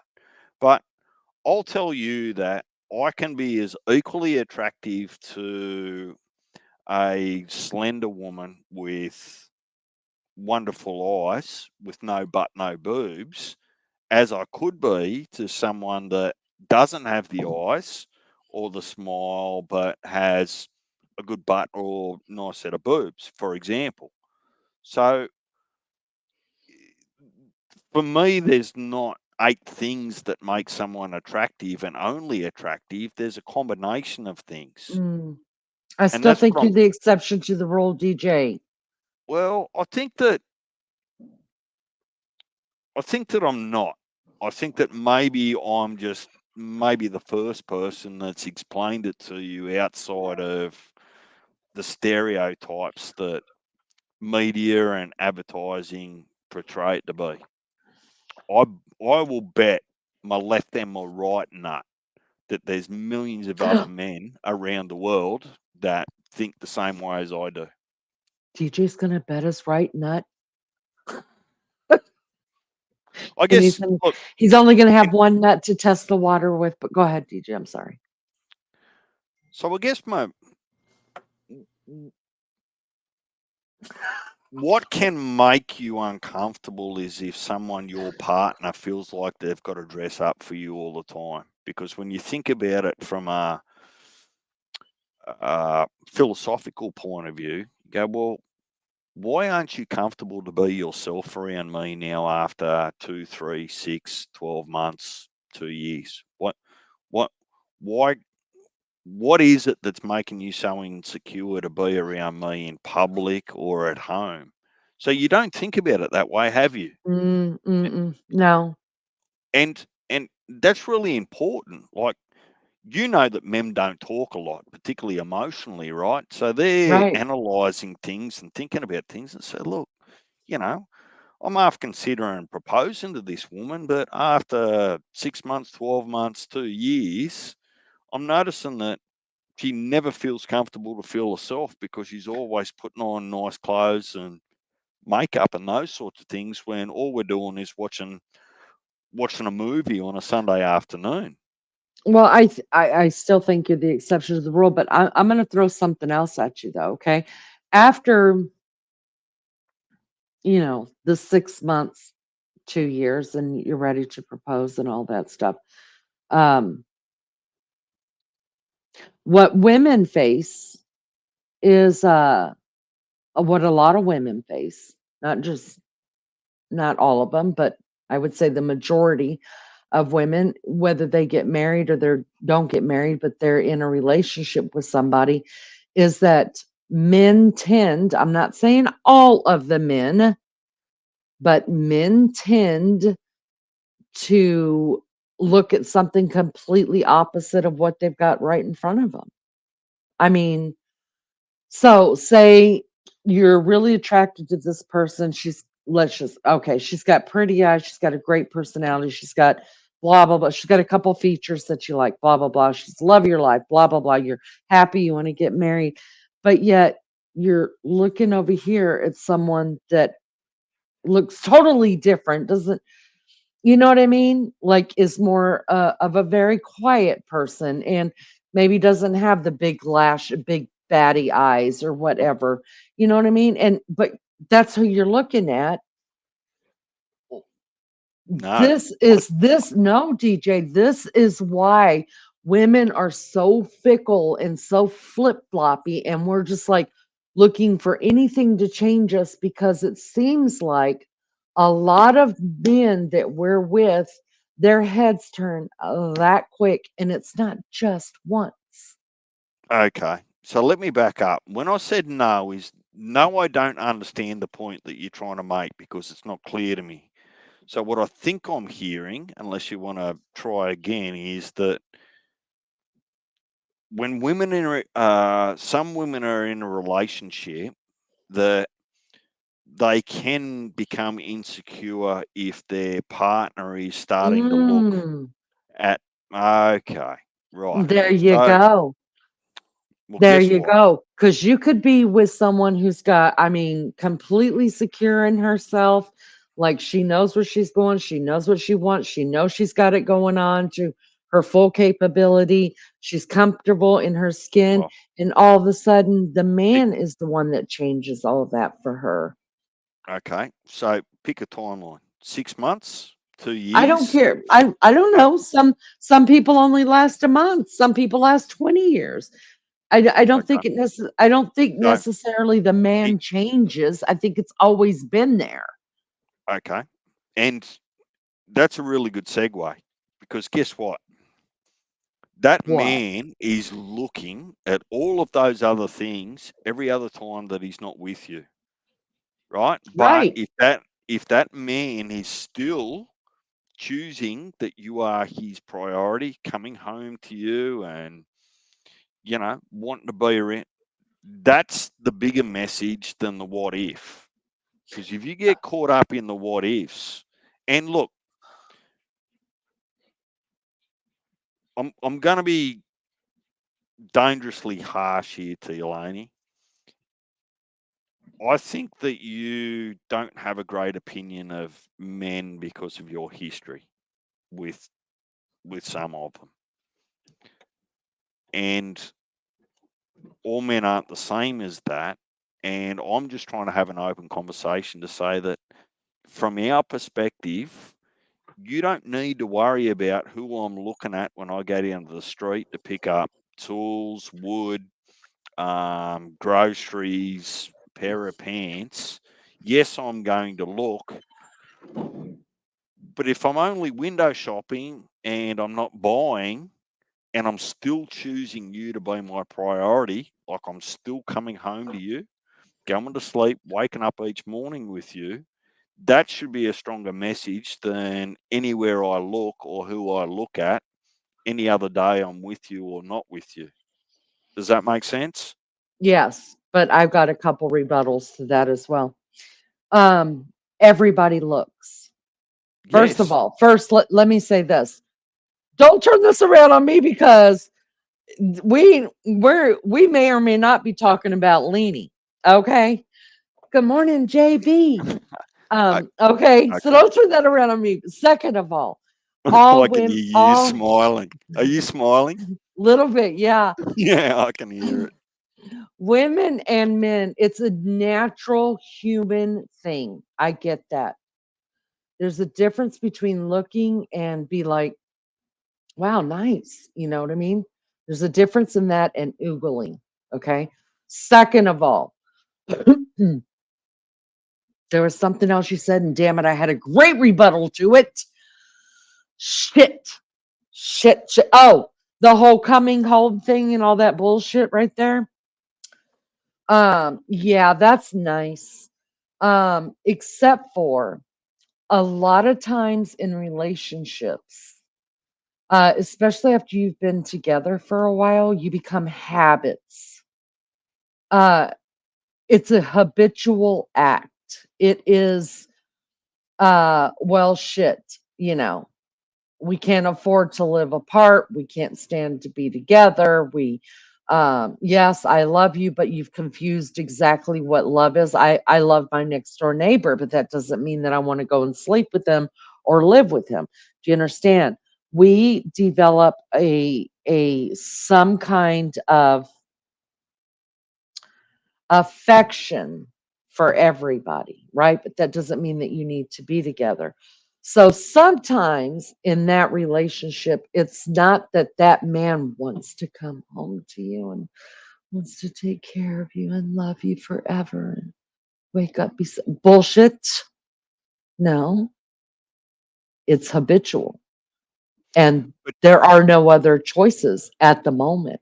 Because I guarantee you, that same man that's out there oogling other women or talking to them on the sly or doing shit they shouldn't be doing, if they had a choice and there was no real commitment involved, like children, mortgage, credit cards, bullshit, they'd be gone that quick with that other person. so I won't disagree, but what I will disagree with is that a lot, when you use the term a lot of the time, right? What you're doing is you're focusing on all of the negatives and not focusing on the positives. And you actually have, and I believe you've got a really good example of one of the positives with your co host and her partner. After all the time, I guarantee you they might be ogling here, there, and everywhere, right? But there's no fuck around. Yes, they have habits, but you can tell, right? They're in sync with each other. And they're the relationships you don't hear about because they're not a statistic.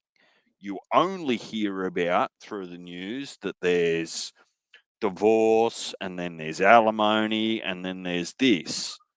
So I'm just saying that it's got to go both ways, and you can't go through life worried about, or sorry, only worried about the negative side. Mm.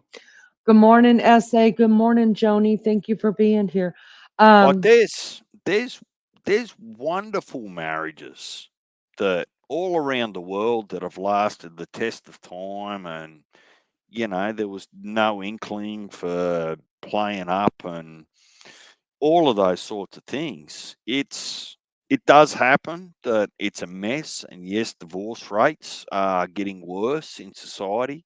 But I think divorce rates are getting worse in society because of the lifestyle pressures that are going on, and cost of living.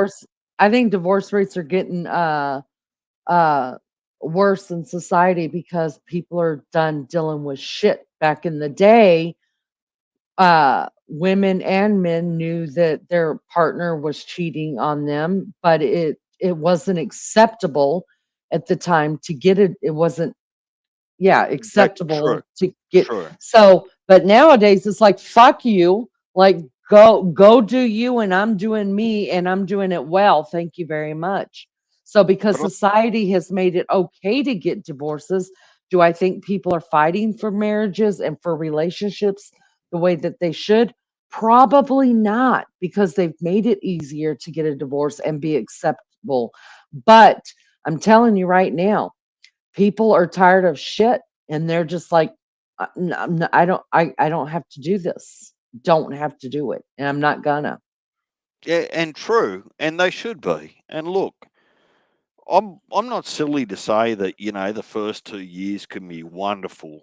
The first 3 or 4 years can be wonderful, and people change. And you and I had this discussion months ago, where I'm of the belief that people are in too much hurry to get married I for no good agree. reason.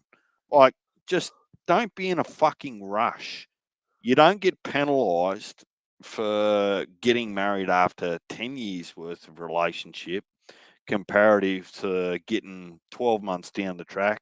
Think you're in love, it's all puppy love, and then when life and the real decisions start, mortgages, children, all those sorts of things, you really didn't realize that you had a partner there to actually work through it, and things go to shit. So, um, look, I don't have the answer, only like it. If I had a magic wand, it'd be pretty simple. You train Don't get people. married. There's No, the that's not. simple answer. No, not at all. I wouldn't say that. Do you Good see how morning, much? blessed mama. Hello, lunch lady again, running through chat. Do I see what? I see. I see. But I get what you're saying. do you actually remember and see?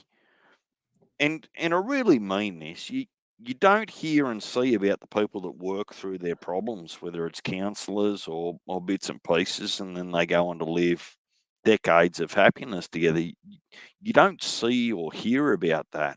So it's a hidden statistic, but it exists.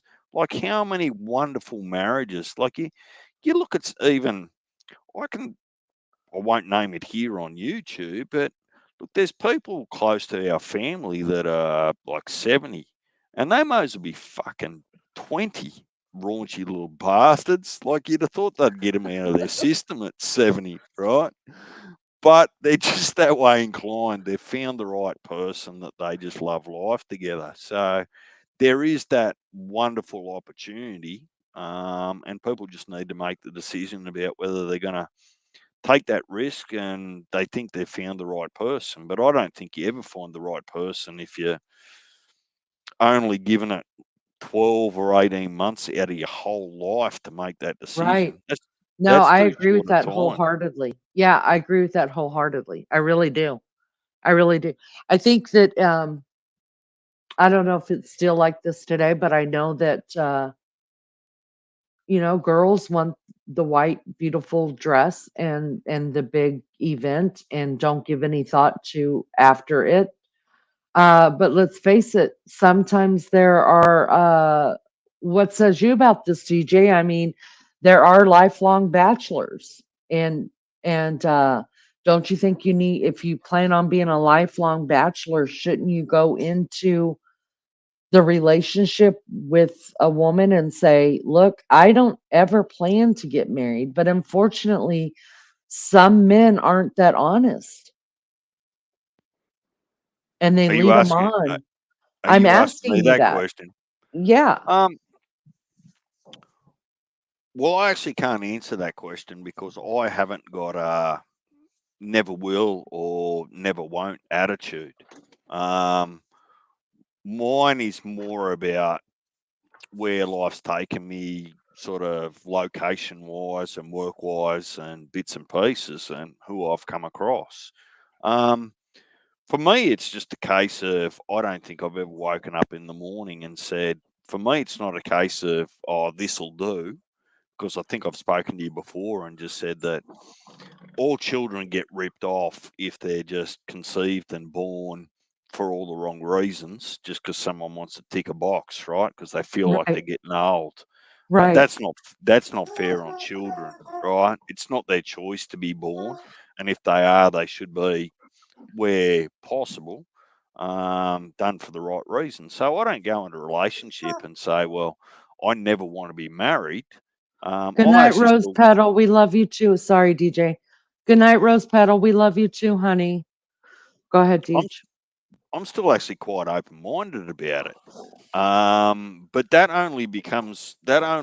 seed only becomes in my mind after, it's not a test per se, but after at my age I can say, well, this was good, we worked through that, we do this, and you get, in my mind, those fundamentals right.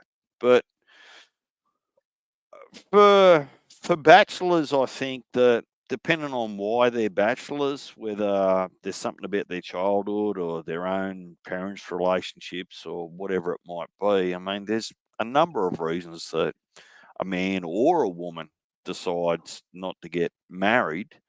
Some of those are just by choice, whether it's independence. Like that becomes a very complex, variable thing to discuss.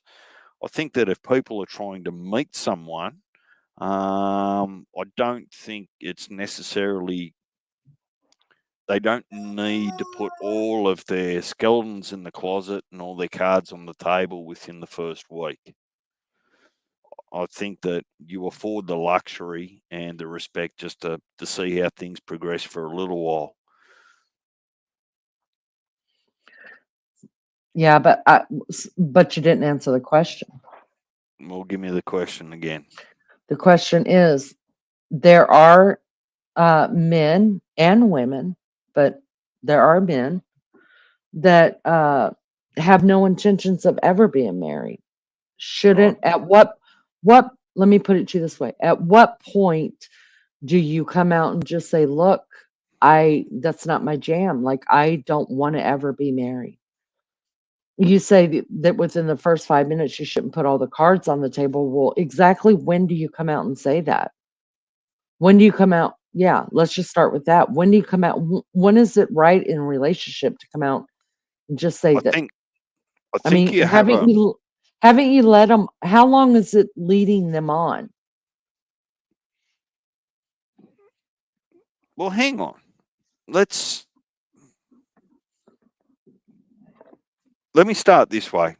I think they have a moral obligation to explain that to their partner once they see that their partner is starting to have quite deep feelings and affection towards them, right? If both parties are only in it for a one night stand or a week long fling or a month long fling, I don't think it's a discussion that needs to be had. But I think that any reasonable person, unless they've got no eyes or ears or sense of emotional um, intelligence, I think that they see that some of the behaviours and the responses change when someone starts to really have genuine feelings towards you. And I actually don't think it's about leading them on because let's face it, you don't pick a person on the first night or the first week and say, well, I'm only going to actually start seeing you because I'm odds on to marry you. That actually doesn't really happen. What really happens is you meet someone and you see how it goes, how it develops, and how you feel over a period of time. And I guess from that concept, um, it doesn't need to be a discussion in the first week. Now, if you're a bachelor, a lifelong bachelor that just likes to womanize,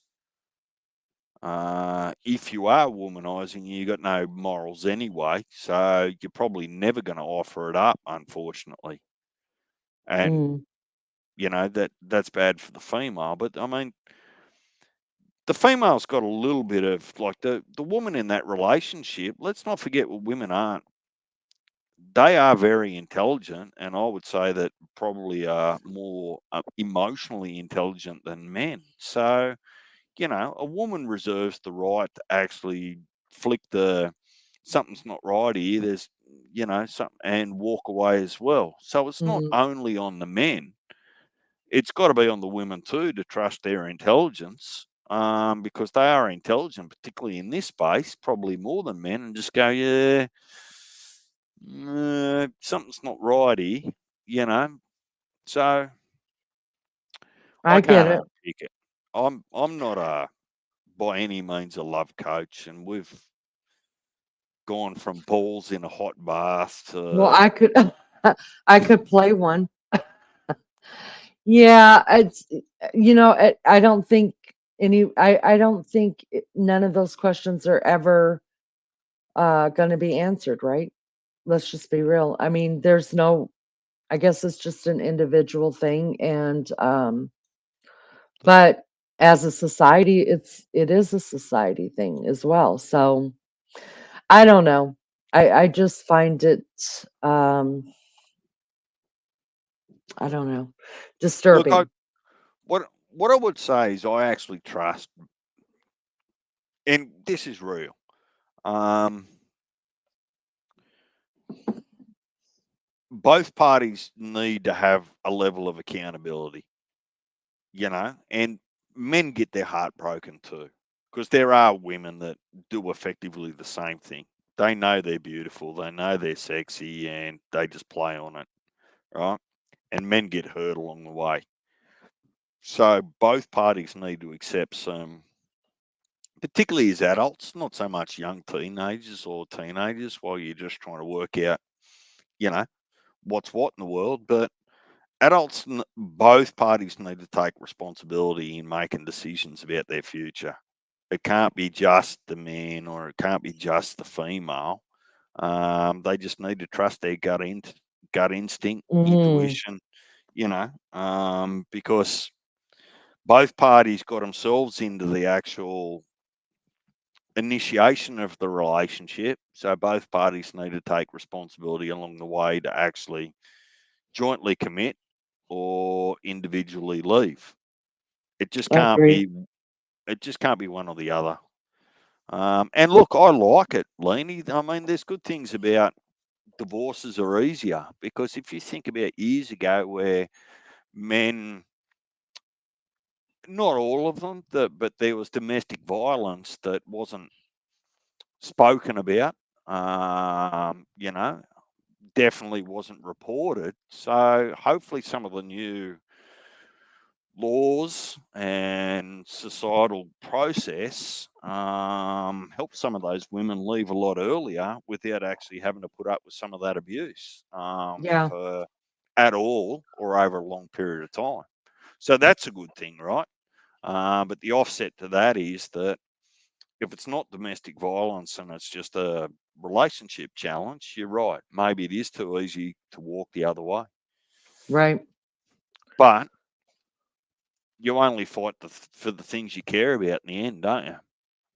True. That is true. That's big. Yep. But unfortunately, you can't make somebody love you. You can't make somebody fight the fight with you that's not in it either. And who wants it anyways? Who wants to be loved, has to be asked to be loved, or, nobody needs that in their life. It's all negative. It's all negative. But I appreciate you trying to help me make sense of it. It'll never make sense to me, none of it. Maybe I'm a negative. You think I'm a negative? I might be a negative person. TJ, I didn't think I was a Um, negative. I have Oh, I got to work on that. no. And I want to talk to you about it. Let's not do it because we've covered some pretty, I won't say deep, but we've covered a bit of, maybe we should come back to something a little bit more light-hearted, particularly this late at night. But I want to have at some stage, I'd like to have a bit of a discussion about your want and need or feel to actually reinvent yourself. Everybody should want to reinvent themselves. I don't want to reinvent. I want to change things about myself. That's what I want. Not Okay, so necessarily reinvent. Just change, twerk, okay, twerk myself. so put that in your back pocket. Maybe I'll talk to you about that on a different day. Let's not do Thanks, that. Deej. Thanks, Let's Deej. Deej. You're my Deej. You know you're my Deej. I You know also you know I was always. a fucker about 10 hours ago. Well, yes, I know. I know. It's TJ. It's a complex relationship that we have here, and I I we have. I don't think maybe we do. Do we have a love-hate relationship? I'm not sure. I think we just call each other on our shit and then we don't. You were a fucker. And when you're a fucker, I'm gonna tell you fucker. And you should do the same, Yeah, see, right? I'm wiser than that. In that there's periods where I know. Sometimes I get it wrong, but I know there's definite times where there's not a snowball's chance in hell I'm going to call you a fucker. You're in the wrong fucking. You're in the wrong mood for it. Ah, are you? I'm practically perfect in every way. There's no reason to ever call me a fucker. Martin's back. What happened to your life, Martin? Short-lived? We'll check again when I return from M&S. I don't know who MS is. I I must have don't missed know. Joanne. Joanne? Joanne? Joan, Yeah, Joni, Joan. Joni. Joni. I missed Yeah, her on the way. Her or him? I think it's a her. Joni. Yeah. How you going? G'day, A, Joni. you go. There you go. Look, if you're not used to my perfect Australian accent by now, you're never going to get used to it. Never gonna. I don't find you hard to understand. I don't know what the big deal is, but I don't find Maggie hard. I think it's because I know Maggie now. So No, like it's I don't Maggie's speed. It's not Maggie's accent. It's Maggie's e- speed. When she's but on a even when fucking she's tear, she'll get 250 words in per second. So it's just I still understand her to the point that I have to remind myself when I start seeing in chat, hold on, Maggie, slow down, slow. Then I'm like, okay, we got to slow down because I'm so used to it that I don't even hear it anymore. Um, hello, Dan the man in the kitchen. Hello. I like that name better. Dan the man in the kitchen. You I don't think hungry? I've met Kitchen Man Dan. How you going? Does that mean 47 he's a cook? likes. I guess. Dan the man in the kitchen, can you hit the like, please? Because we've had 47 for a while. So that means you haven't hit it yet. Please do that. Dan, if I could hit it 3 more times just to shut her up, I would. So if you could I help out, just hit know. the like. I know. Thank you, Dan the man. Dan the man in the kitchen who can cook. He's young. He's only 23. 48 now. Right on. Thank you so much. We only need two more. We only need two more. I'm not going to keep this going for too much longer. We're almost at 4 hours. That was longer than I thought I would be on. Tomorrow is, wait, today's the 6th. Tomorrow's JB's birthday. What up? Is it already it's already the 7th? No, it's not the 7th over there. Don't tell me, Deej. Let's see. It is it's like almost 11 o'clock PM your time, DJ. No, Well, fuck. it's only 20 to 10 here. Gotcha. Yeah, it's JB's birthday is tomorrow, you guys. She's Have my you not hero. worked out that world clock yet? Like, it's not that Not hard.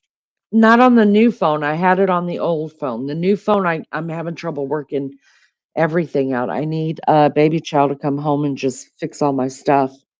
Put my stuff back on that I need on it, fix the world clock, fix the What clock, sort of, fix my is it a locations. iPhone or a Android or what is it? No, it's an iPhone, but it's just I don't normally set them up like he does it for me and that's that. Hold on, let me see. Wait. Oh, I remember. All right, world clock. I've got Cupertino. I don't even know where the hell Cupertino is. It's You 3 don't hours let him ahead of see me. those nude pictures I send to your phone, do you? No, he don't. He's scared to look through my pictures. DJ, I only send those to Maggie. I have to be honest with Oh, you.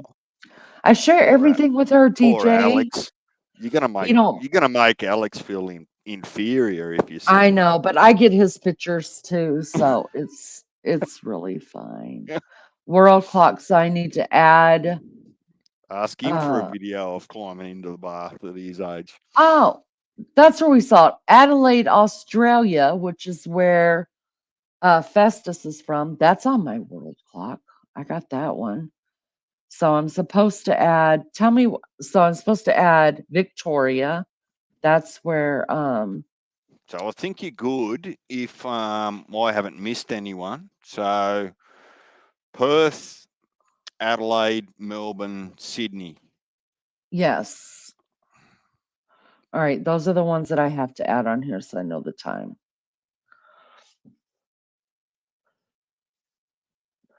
Listening while cleaning up from class. Oh, Melly, thank you. I'm just now I'm adding in everybody's stuff to my world clock.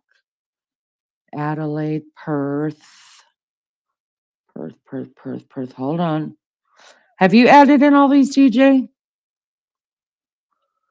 Remember, they don't have a Liverpool. Remember that? We went over that. Told Maggie that they must be special because only London gets it. And they don't have a Perth. Oh my God, they don't have Perth. Is it P-U-R or P-E-R? Oh, there it is. It's P-E-R. All right, Perth and then Sydney. Sydney. Let's see, where are you at? And what was the other one? New South Wales. I've got Adelaide, Perth, Sydney. What other one am I supposed to look at? DJ, I wasn't even looking at the thing. Woo! I Yeah, love when I look up and you're right there. Hi. I did something wrong. I reckon you've stitched me up and turned it on somehow. Now listen, Hi. I You need you to listen. actually. You listen, DJ. I need you to stick up for me when Lulu comes at me again for going bald. You're not going bald. You got a beautiful head of hair. Yep. Beautiful. I hope you've waxed the other part. What else am I supposed to do, Deej? Sydney, Perth, Adelaide. What other one did you tell me to put on here? Is it New South Wales? DJ, get back here. I'm talking to you. Sydney is New South Wales. I'm taking those Oh, fucking keys off you. How long's it been? stop now? it. Stop it. Don't do that. What other one did you tell me to do? Melbourne. Melbourne. That's it. That's where the craft queen lives. The craft queen. That she lived in Victoria. Well, Melbourne is the capital of Victoria. Gotcha. Okay, hold on. Melbourne. And if I ever get my useless book of information put in hardcover, I'm going to ring up Melly and I'm going to say, can you make me a hardcover for my useless book of information? Oh, how good would that be? That would be so good. You Let's know see what if I'm they likely to get? I'm likely to get a cover with the middle finger on it. Fuck That's you, DJ. two of them for deuces. Nope, still no Liverpool, but we do have London. All right, so I don't know where Cupertino is. That's 3 hours. Got Adelaide, Perth, Sydney, Melbourne, and London. All right, I'm good to go. Thanks, Deej. Thanks for helping me with that. Now I got to figure out how to do son of a biscuit eater. I got to figure out how to get my location right. I'm not sure I want to be identified as Deej. Look, I That's don't care, Deej. I Hey, don't care. I don't care what you want to be identified as. wow. See up there? Look up there. It says So somewhere ballsy. somewhere in here it says according to Leanie. So anywhere else, be what you want to be, but here I'll call you what I want. That's it. I'm changing my profile name. You change your profile name, I'll come up with a different one. Like sexy motherfucker. How about that? Would you just like me calling you that? No. MSMF. That's what we'll call you. MSMF. Ooh. No. Call him Mr. DJ. Hey, Mr. TJ. How about that, Deej? I like Deej. Why'd you take all the numbers off, Deej? What did I do there? I took them off because, well, there was a couple of people here that just said it was annoying them, and I'm pretty sure one of Who those was cares? I Lulu. annoy him. I'm not actually sure why I got rid of them. Actually, I know what it was. Remember, I tried and failed there one night where I was coming back in as somebody else that night when we were having a go at you about Martin and Martin. having bagels and pizza hidden in the car and those sorts of things. I feel like it's almost every day. Bye, Yeah. Liz. I So, love you so much, and honey. Hey, Army and vet. and then when I changed it back, I didn't bother with all the numbers. Wait a minute. So you went incognito as a different name? Yeah, you picked me straight away. I only tried it twice because everyone was on to me. G'day, Army vet. I I feel like I do have a thing about, but it would be the same for me. I type the same that I talk. There's no way I could have a different name and people not know who I am. Yeah, your There's potty no mouth would give you away in a heartbeat. right. And running through chats and shit like that. Yeah, it would be so easy to identify me. I wouldn't be good as a troll. Some people got it though. You got to give it to them. Some people got it. Yeah, that's a Really. whole nother discussion. Yeah. I'd like a psychologist to explain to me why people go out of their way just to go and cause havoc. Like they've clearly had a rough upbringing or something like that. It doesn't make sense to me, but Maybe uh, it's because it's the only way they know how to interact. yeah, look, I'm not a psychologist, and I I think that am. I play one on yeah, well, you YouTube. try to be, but No, I really am what am I thinking now? about that psychologist right there. What can I do for you, DJ? Just call Oh, me Dr. Leany. I'm creating psychological problems to go and see that doctor. Thank you. Thank you. Yeah, y'all come see Dr. Leany. I'll tell you anything you need to know. Anything you need to know. I got you. Yeah, I think you know what I do really believe that it's because for a lot of them, probably most people that do the trolling kind of thing, it's the only way they know how to interact with people by like not being themselves. No, they've got some. You think so? No, look, my take is that I think that they've got some unresolved issues that present as troublemakers. It's like that. It's like that bully in the schoolyard, right? Whereas doesn't have a great home life, comes to school and Mm. takes it out on everyone else. Oh, So I kind of liken it that, but I'm yeah. I'm not I'm not in any way, shape, or form going to develop some superiority complex or judgment over them. I just think that for me, if For I've got me, if I've got some free time at home, the last thing I feel like doing is going into someone else's chat and creating havoc just for fun.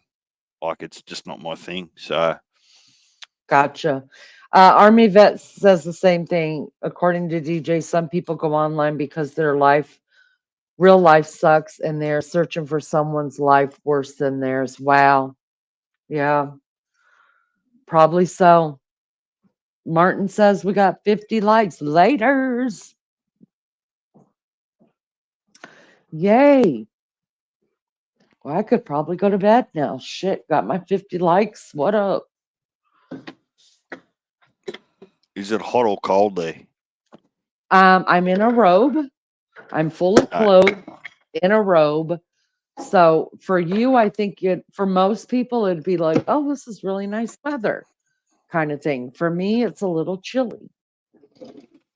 no, I'm just working out. I'm just trying to guess whether you're going to hang your ass out of the sheets when you do get into bed. You shut the hell up, DJ. I cannot believe that Maggie talked me into telling. Listen, there's some things that I say, not often, but sometimes I say stuff and I'm like, why in the world did I say that? I shouldn't have said that because it's going to be used against me later. But it's true. Everybody has a point on their body that can, usually it's your thyroid that controls your body temperature, but there is a point on your body. Some people, most people, it's their feet. If you let your feet out of the covers, you'll get cooler. If you tuck your feet in, you'll get warmer. For me, it's my ass. I can't help it. I can't help it, DJ. So let's just hope that I have shut the bedroom door because if anybody's walking by or God forbid, baby child comes home and walks into his room, can y'all imagine? 20-year-old kid coming home just because he wants to go to his room for a little while. He walks in, his mother's asleep in his bed with her ass hanging out. Do we all feel sorry for baby child at this point? Yeah, but don't Yeah, we do. don't let don't let me near it. I'll draw pictures on it while you're asleep, and you'd never fucking know. Ann P, good morning, honey. I'm not sad anymore. I'm fine. TJ says she doesn't have a thyroid. Well, hello, TJ. Good to see you. What? Um, Hang on. some people Is, don't have a thyroid, like Lunch Lady. She doesn't have a thyroid anymore either. They take them out. Lunch well, Lady threw hers in the river. Yeah. So they well, take see, a pill. I was born with no tonsils. Yeah, he's a weirdo. He's born with no tonsils, and he don't get infections, which is weird because tonsils collect infection. So what in your body is collecting your infection? Maybe it is your balls because they're glands as well. Maybe your balls are collecting infection. Hello, Well, Kaz. with my lifestyle, Laney, if that was the case, I'd expect my plums to be the size of a bull's plums if they're collecting. Nah. I'm gonna send you some cold cream Some anti and wrinkle and some cream. anti-wrinkle cream and some Yeah. firming cream on your balls. How And fun is that? if that doesn't work, DJ, just go and dip them in a stinking hot fucking bath. Oh, thank you, Ann. I'm okay. I'm actually gonna change the title. Total Cutie, have a great day. I will see you next time. Leanie's ball care. Right, right. Wild Bless Angel, Mama, good don't morning. encourage her. Come on, you know that's just going to Leanie's ball. encourage her. I listen. I think I could. Could you imagine the money I could make off that? DJ, would you be my model? We'll only have to get your balls shaved, and because you don't want to wax your balls, don't wax your balls. That's What bad. makes you think they're already not?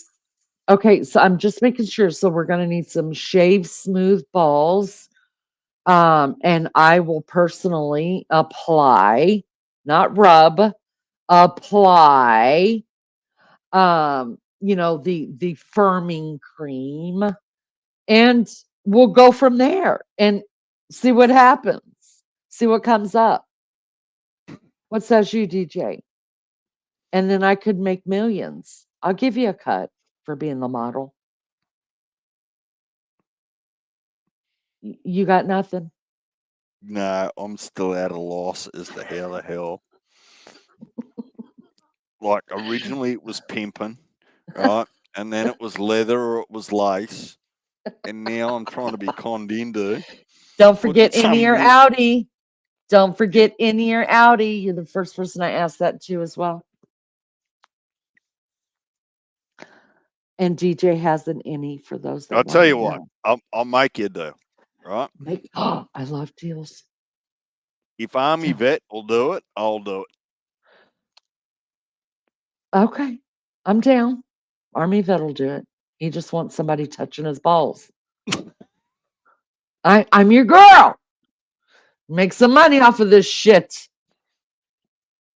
And 13 minutes of a good time might be on the way. Army Vet, we need to shave your balls and put some anti-aging cream on them and some firming gel and wrinkle release or whatever. And you guys could be my muse for selling my new products. Luscious Leanie's Ball Smoother. Luscious Leanie's Luscious Ball. Leanie's Luscious Loving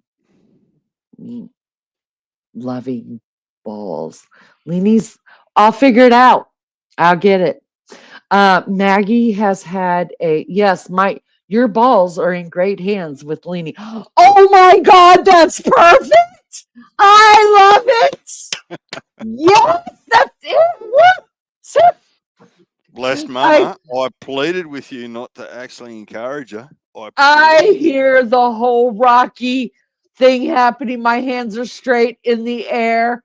I feel like I could run in Philadelphia right now, the Rocky steps. That is perfect. Your balls are in great hands with Lady. I love it. Oh my God. Oh, Army Vet, no, I didn't start this. This went back about an hour ago, and it started with how long does a Oh, bath this is in good. He dipped his Australia? balls in the bath. That's all I know. Oh my God. I love it so much. Oh, you guys, I'm gonna have to give Bless Mama a cut of the money to girlfriend. Girlfriend, I got you. Now we just need Army Vet and DJ to come together.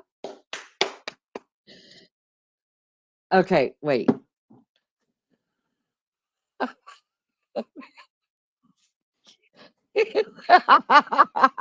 Look, look what you've done to Bless Mama at 8 a.m. in the morning where she is. Let me rephrase. We need DJ and Army Vet to get together, make sure them balls are nice and smooth, and I will apply Leanie's luxurious, uplifting, luscious ball cream. It's gonna be great. It's gonna have the longest name in history as well. I love it. You're just PR. It's all good. Woo! If you guys could submit pictures of your balls so that I could just know how much cream to make, can we do that? What do you No, think it's going to be? Like the difference from 1 litre to 2 litres? Come on. just like boobs, ball sacks are different sizes. Do you need me to explain the function of the ball sack? No, Or I are we don't want to going? know because that part grosses me out. But Oh, but ball us sacks, men have got to actually sit through the whole surgery of women having their uterus fucked around right, with. But I right. can't talk about the actual natural function of how your balls and your sack actually work depending on temperature. Yeah. Hey, it's got to go both ways. No, Don't, no, it don't be don't. don't be fucking precious when it suits you, Because Laney. Well, it's according to Leanie, not according to DJ. And here's the deal: you're the one that came into this women's support group that stayed. And as much as I And appreciate that, now the truth comes I out. I It is appreciate it it because you is a made life support group. so much better here, so much better. But listen, I'm gonna need you to go ahead and submit your balls pictures to me, and I will mix up the cream and be right over. Go ahead. Look, Army vet, Schedule. long story short, the wrinkles in the ball sack, Lainey's not happy with. She wants us to use anti-aging cream and wrinkle No, cream not any. I'll just to make my smooth own. them. I'll make Yeah, my own.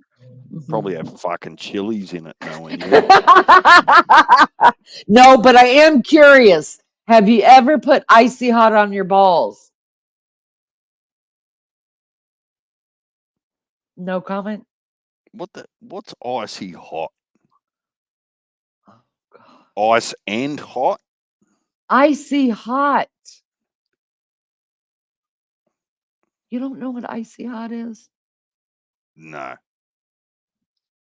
It's that stuff that gets cold and hot. The cream that you put on like your sore shoulders, like Bengay, icy Oh, hot. so we call that Denka rub over here. Dinker rub.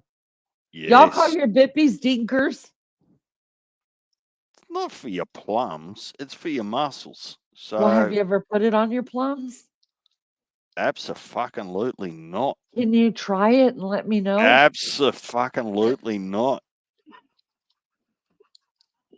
It's like, oh yeah, can you just stick a needle in your eye just to see how it no. Come on. Fucking brave, but not stupid. It can't be that bad. It just gets hot and Oh. cold. Well, how about you put it on your private parts? See I how you go. will. You first. Yeah, Let's go. You'll have more than your ass hanging out of the sheets to cool down, I can promise It you. won't burn your balls. It gets hot and cold. Listen, It doesn't catch on fire. listen, it's no playground down there, Laney. Really? No, it's Oh, not. I always thought different, but I- go ahead. They actually have a very important function for Oh reproduction. God. I don't can't care go about their I don't care about their function. Our vaginas have a function too, but you're still into it. Into it. No, you and Mil have destroyed it. It's like burning down my favorite pub. I've had the whole image of that wonderful area just destroyed. Like someone's Listen, put mine didn't go like that. I have a cut across my tummy. They just went into my vagina to sew something up that I didn't know nothing about. But no, hers was mine and her surgery was completely different. Damage is done. Completely. Oh, it was damaged, all right. But no, that's not in comparison to balls. Like balls are just flat out ugly. Vaginas can be. I've seen a couple that I'm like, oh no, no. I wouldn't touch. There are some vaginas, DJ, that I've seen in pictures that I wouldn't touch with your dick. I wouldn't do it. But there are some that I'm Well, like, good it's news. all right. Good news. There's some really good news in that comment, Lane. You'll never be afforded the luxury of taking my dick and putting it fucking where you want.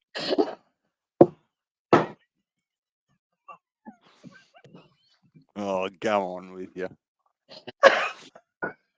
Go on. Stop kicking the shit out of everything. Stop. Where's my Maggie? Damn it. Oh, God, this is so good. Oh, my stomach. I love it. Imagine in I mean, what do you think I'm going to do? Just fucking post it to you? Here, do what you want with this. Fuck no. Worst part is that it's sitting in your fucking letterbox for 3 weeks, unfucking noticed. Shut up. And you'd send me out at 4:00 in the morning, not once, but twice. Well, I he goes to can't the believe I fucking fell for letterbox that. and doesn't look in it. She didn't tell me to look in it. She Oh, wanted to know the steps. I counted like an idiot too. well, I tell you Oh what, my that's God. Lulu's ninja skills. That's the I'm best ever. She's good. She's real good because listen, I feel I could do a lot for the channel, you know. And I was like, what the fuck? I mean, I could just walk out there, count the damn steps. It's not a lot to ask of me. 69, wasn't it? No, it was 163 or something, both ways. And then I did it again.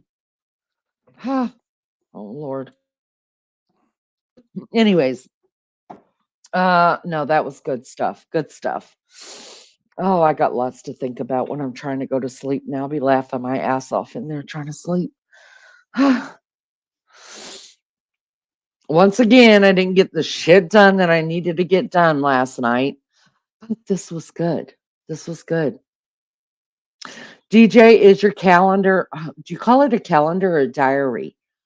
Because English people call it a diary, like their schedules are diaries. Did you know that, DJ? Calendars just dates.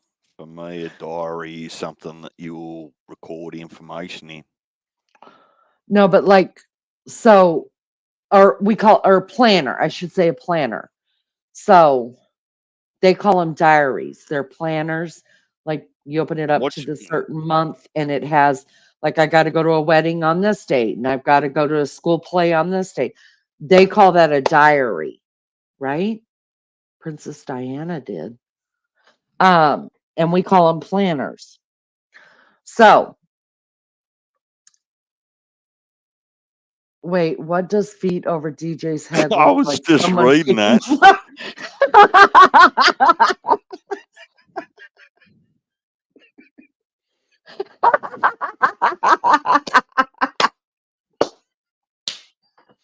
I don't.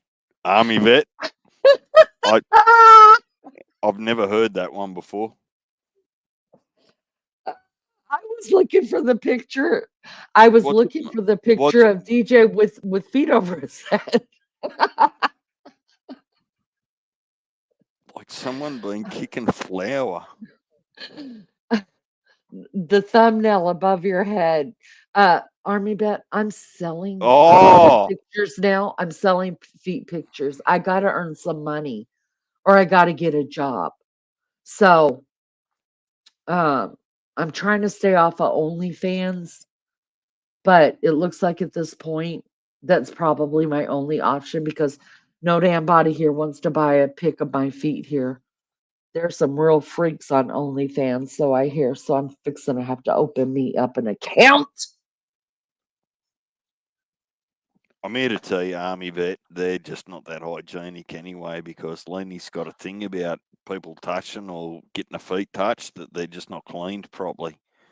Right, You know, right. you know, they just Yeah. look like You have to be careful who you let touch your feet. It's gross. And definitely not fish. No, no, no, no, no. That's disgusting. Do you know what I'm come on. talking about? Have you seen it?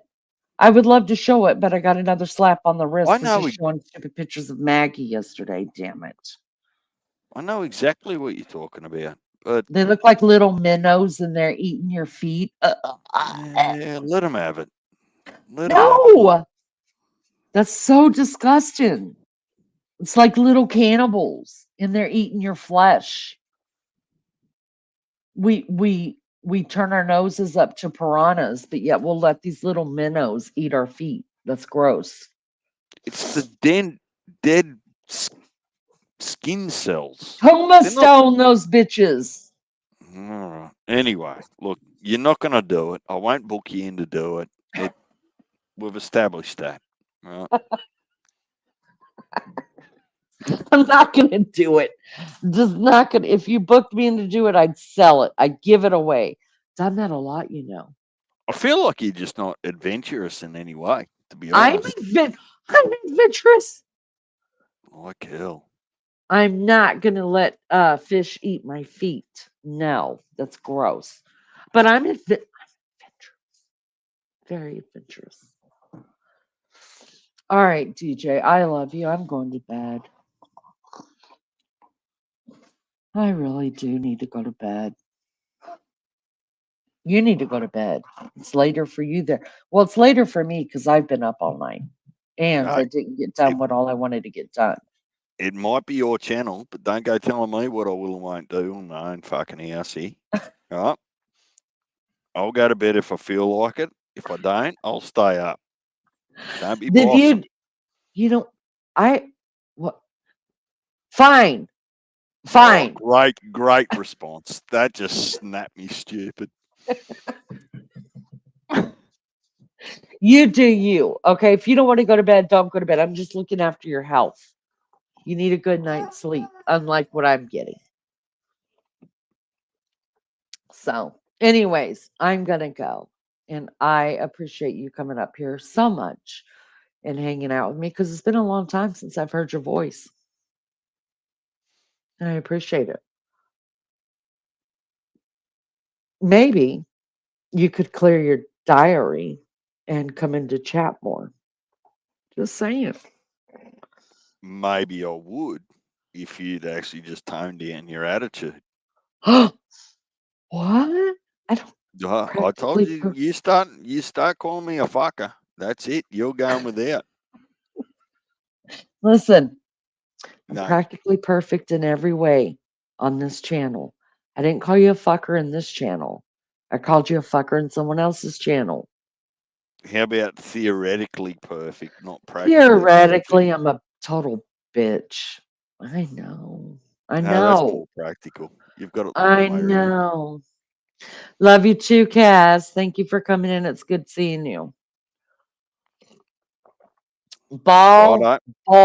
model apps are due October 1st. Send them in, but they Oh got to be my, clean is balls. Bless Mama still going at him? Yeah, she's going to make sure I get me some ball pics. I can't wait. Send them to according to I'm Leanie surprised. at I'm surprised she gmail.com. hasn't said send them to her first so that she Well, can she vet knows I'll them to share make them. sure that they're. She I've got friends in low Oh, places. I'm sending them.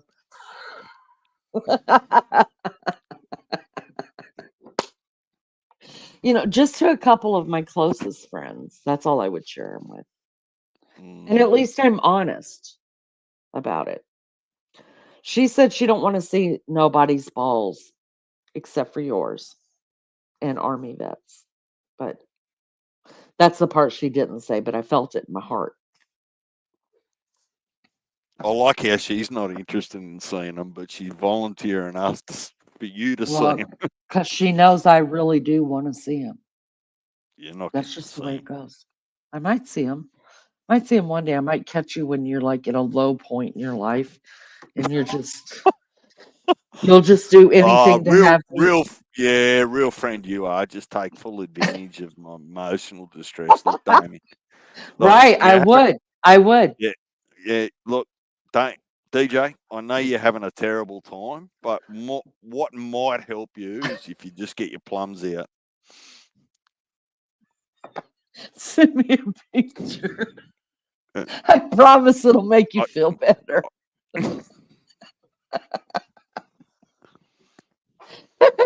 Oh, you know what? You might be in dire straits.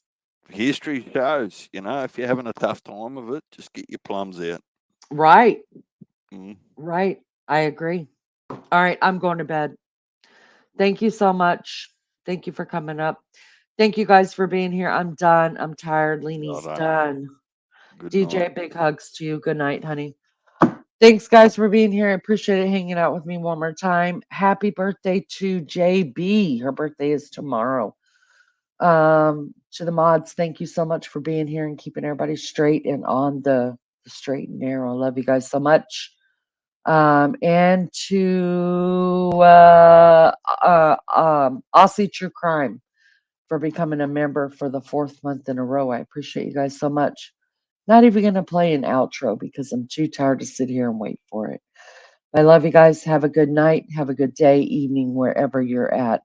Be good or be good at it and send me pictures. Bye.